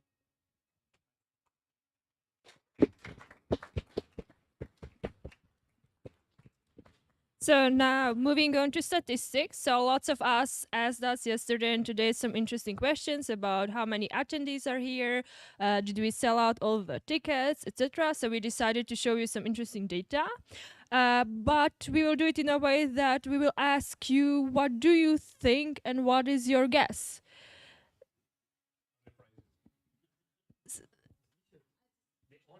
Oh, yes, the price is... Yes, the price is the T-shirt. But that's for the last question. Microphone. I'm using the microphone. Okay. So. Oh. So. Yes. Yes, you're supposed to. What am I supposed to do? So, do you know how many tickets we have sold? All of them. That's a great idea. So we were limited by the capacity of the venue. Some tickets had to be reserved for the speakers and organizers, and we eventually sold 75. Some of them were pre-booked for I don't actually remember what they were pre-booked for. It was for Pylages. Yes, yes. But eventually we sold 75, and all of them were gone in 36 hours. So once we opened the 60 for the public sale, then they were gone immediately. So we basically started promoting the event, and then we sold out everything within 36 hours. Yes. So we stopped promoting it because we had around like 40 people on the wait list that wanted to get on site. Yes. Which you're great at math. And how many people have actually checked in on site? Yes. Yes. Yes. I'll give you a clue. It's less than 100. That's why we sold 3 more tickets. Yes. Yes. Who can guess how many people showed up on site? 92. Less. It was yesterday. 42. More. Yes. 85. Yes. Yes. Yes. So, yeah. And we were also looking, is that the next question? How many remote tickets? They were free, so they were very easy to purchase.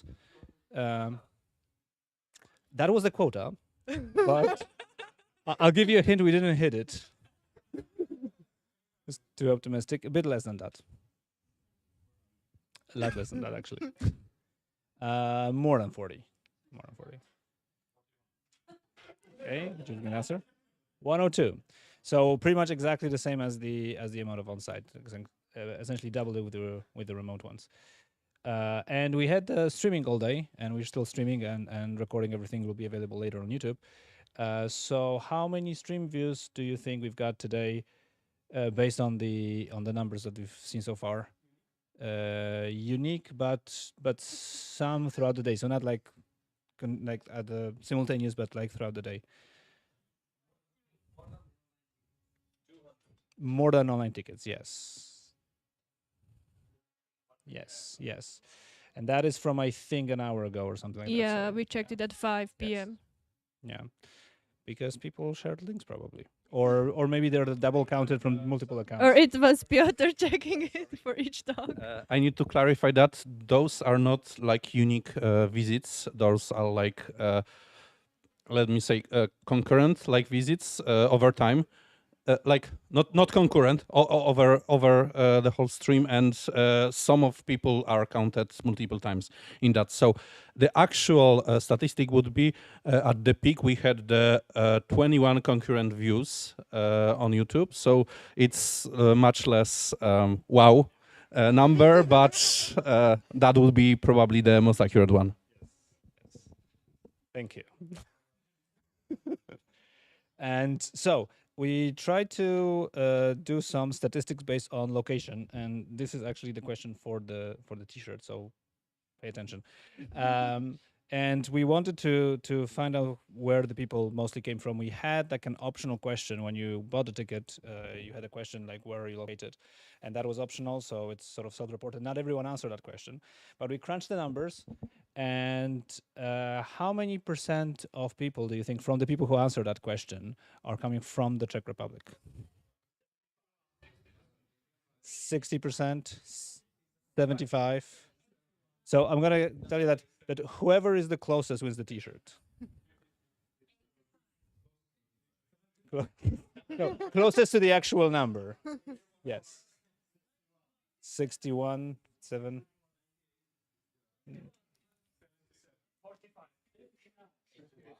Okay. Yes. Now I don't know. Now I'm lost. Somebody said 70. Who said 70? And somebody said 69. That was you. So I think you win the T-shirt because the actual number is like 69.14, but we counted as a 70% here. So congratulations, you can pick up the T-shirt.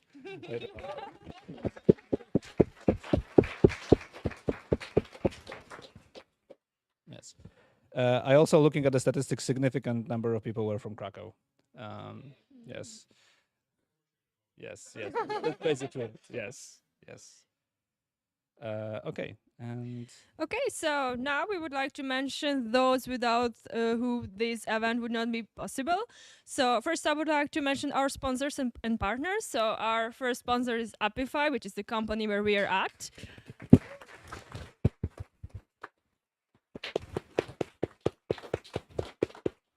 So I would like to thank Apify for hosting us, but also I would like to thank them for great cooperation.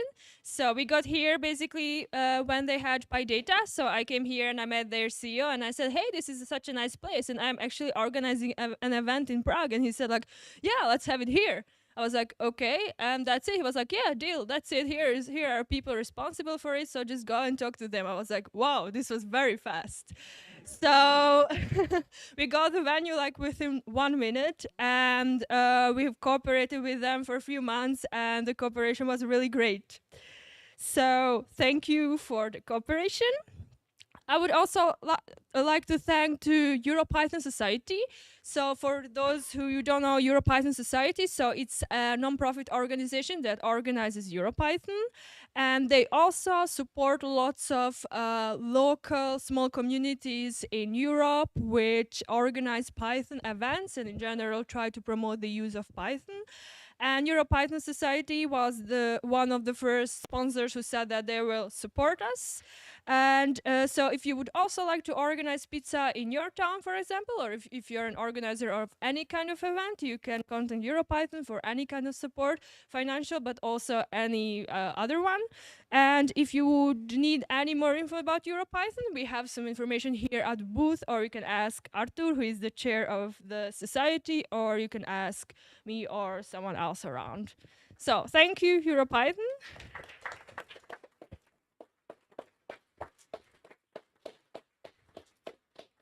Now I would like to mention also Atacama. Atacama is a company that I work for, and when I mentioned then that we would like to organize something new in Prague, our community manager, Barbara, who is not here now, said like, yeah, that's a great idea, let's organize something, and we are very happy to support you financially or in any other ways. So thank you, Atacama, also for your financial and all kinds of support.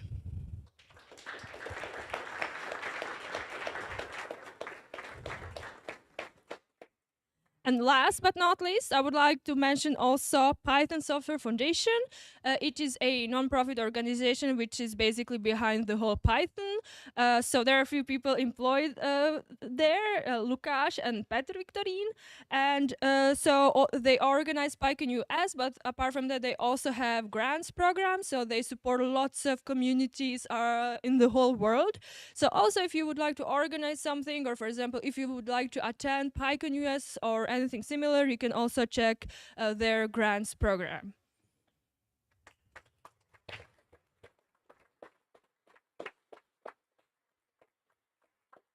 So these were our sponsors and partners, but this event also wouldn't be possible without people. So first, I would like to thank to all of our speakers who donated their time and their effort to come here and to share their knowledge with us.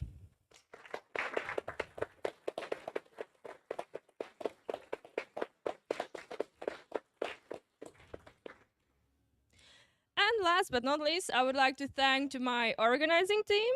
I would like to thank Artur for help with basically everything, for tickets, for program, for writing emails, on-site help, basically everything.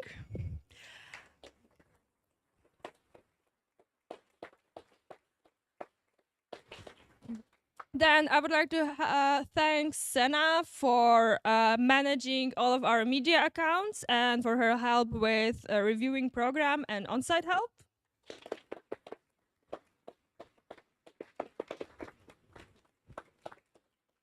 I would also like to help Piotr for his for setting up the AV for us. So he arrived here on Friday with such a huge suitcase with lots of hardware gadgets. I don't even know what this is. It's very interesting. So if you want, you can go there and check it out. And Piotr is basically taking care of everything audio and video related here.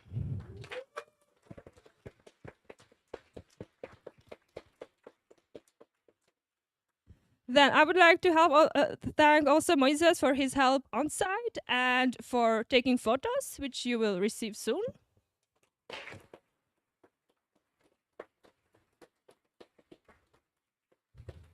And last but not least, I would also like to thank Petter, who was our MC introducing our speakers here.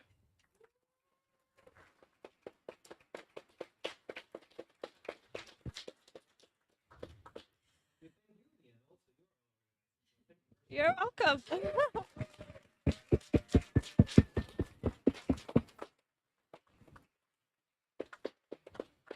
So now we would like to have a photo. Where is Moises? So tell us what to do.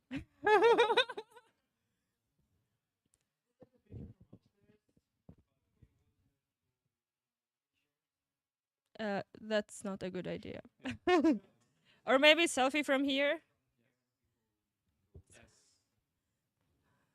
So if there is anyone who feels uncomfortable with taking photos in general, you are free to move somewhere. It's totally okay.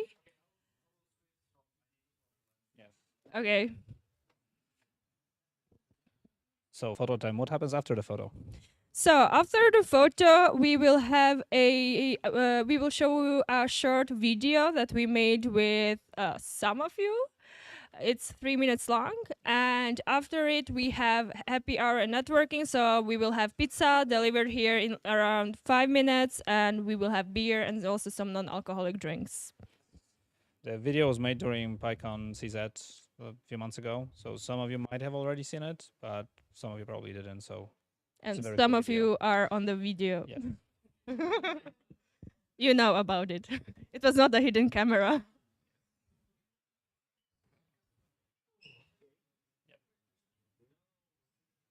So where do we go? Isn't the point to take? Yeah.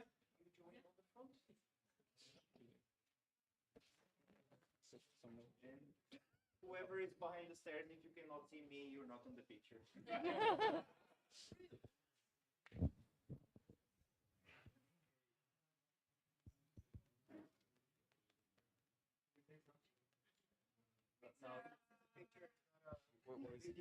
Cheese and check. Okay, you can put your hands up. Say Gil. Say pineapple. Good.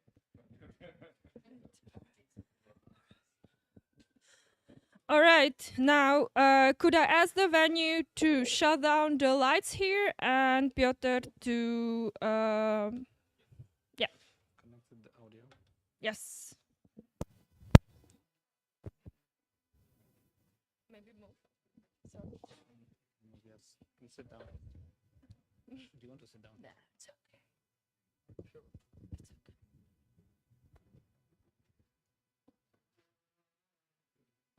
Do we need to actually start playing here, or?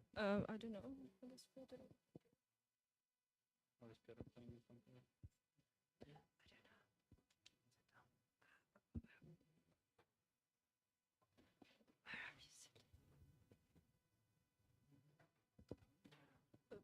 Should we do anything? Should we play it? Or are you playing it from there? Oh, we should. That makes it easier, yes.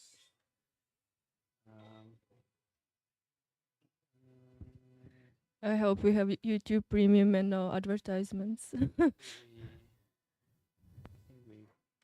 Hello, my name is Jan Gon. There's no audio. No audio.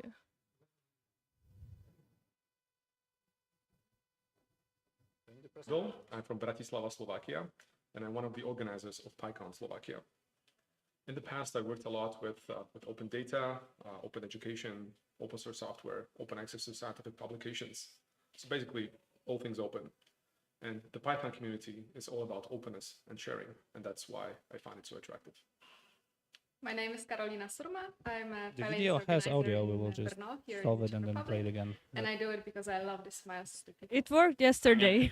I'm one of the organizers of PyData Prague meetups. And why do I do it? Because... Hello, my name is Jan Gondol. I'm from Bratislava, Slovakia, and I'm one of the organizers of PyCon Slovakia. In the past, I worked a lot with open data, open education, open source software, open access to scientific publications. So basically, all things open. And the Python community is all about openness and sharing, and that's why I find it so attractive. My name is Karolina Surma. I'm a PyLadies organizer in Brno, here in the Czech Republic. And I do it because I love the smiles of the people. I'm Jan Pipek. I'm one of the organizers of PyData Prague meetups. And why do I do it? Because I love combining a very interesting field with the people, and especially in their free time, because in their free time they are their best. Hello, I'm Sana. I'm a machine learning engineer in Prague, and I like contributing because there is literally no limits. You are welcomed by everyone, and you could be the next speaker at the next PyCon. Hello, I'm Honza Javorek, and for many years I volunteer for Czech Python community. And I do it because first I wanted to learn more about Python. Then I loved the community, the people. I got a lot of stuff back from the people and a lot of opportunities and stuff like that. And now I do it because I want people to be able to learn programming easily and have it accessible. Hello everyone, my name is Laisa. I'm a cloud engineer and I'm located in Munich. I was asked today why I organized PyLadies Munich. The reason is that in the beginning, I thought I would bring positive impact to the community. After so many years, I'm sure of that. So be part of the community, volunteer, be kind to others. Thank you. Hello, I'm Lumir, and I organize Pivo, PyLadies, and also PyCon in Australia and all around the Czech Republic. And what I love about the conferences is the possibility to share my knowledge and the possibility to learn from other people all around the globe. Hi, my name is Pavlina and I do Junior Guru podcast. It's a podcast targeted on junior programmers or people who just want to start in the IT field. And why I do it, because the community helped me a lot when I was starting and I just want to give back. And also all the positive feedback just gives me the energy to do it. Hello, I'm Anton. I come from Munich. I run an agency there and do tech events. Why am I doing it? It's a good question, really. I had to think about it. Probably first because I can, because I have a good team. But then there is a third and the most important part. Like I moved to Munich 10 years ago, I knew nobody. We organized the meetup, we organized the conference, and then another conference, and then I think it was like 5 or something like this. And today I'm here in Czech Republic, in Prague, and I feel like home. I feel like this is my community and these are my friends everywhere. So I totally recommend to everybody to participate as far as you can.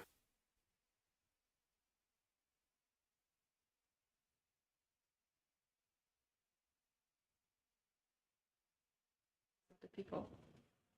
No, that was not what I wanted to say.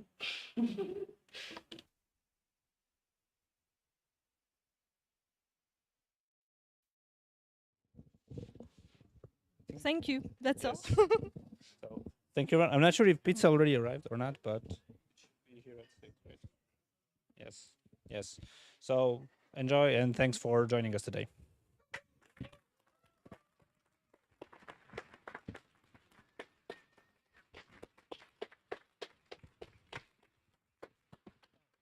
And I do have one more thing. Like, if you do want to organize Python Pizza somewhere else or next pizza in Prague, we're happy to share all the information. So if you liked the event today and you want to organize another one, you can talk to us later.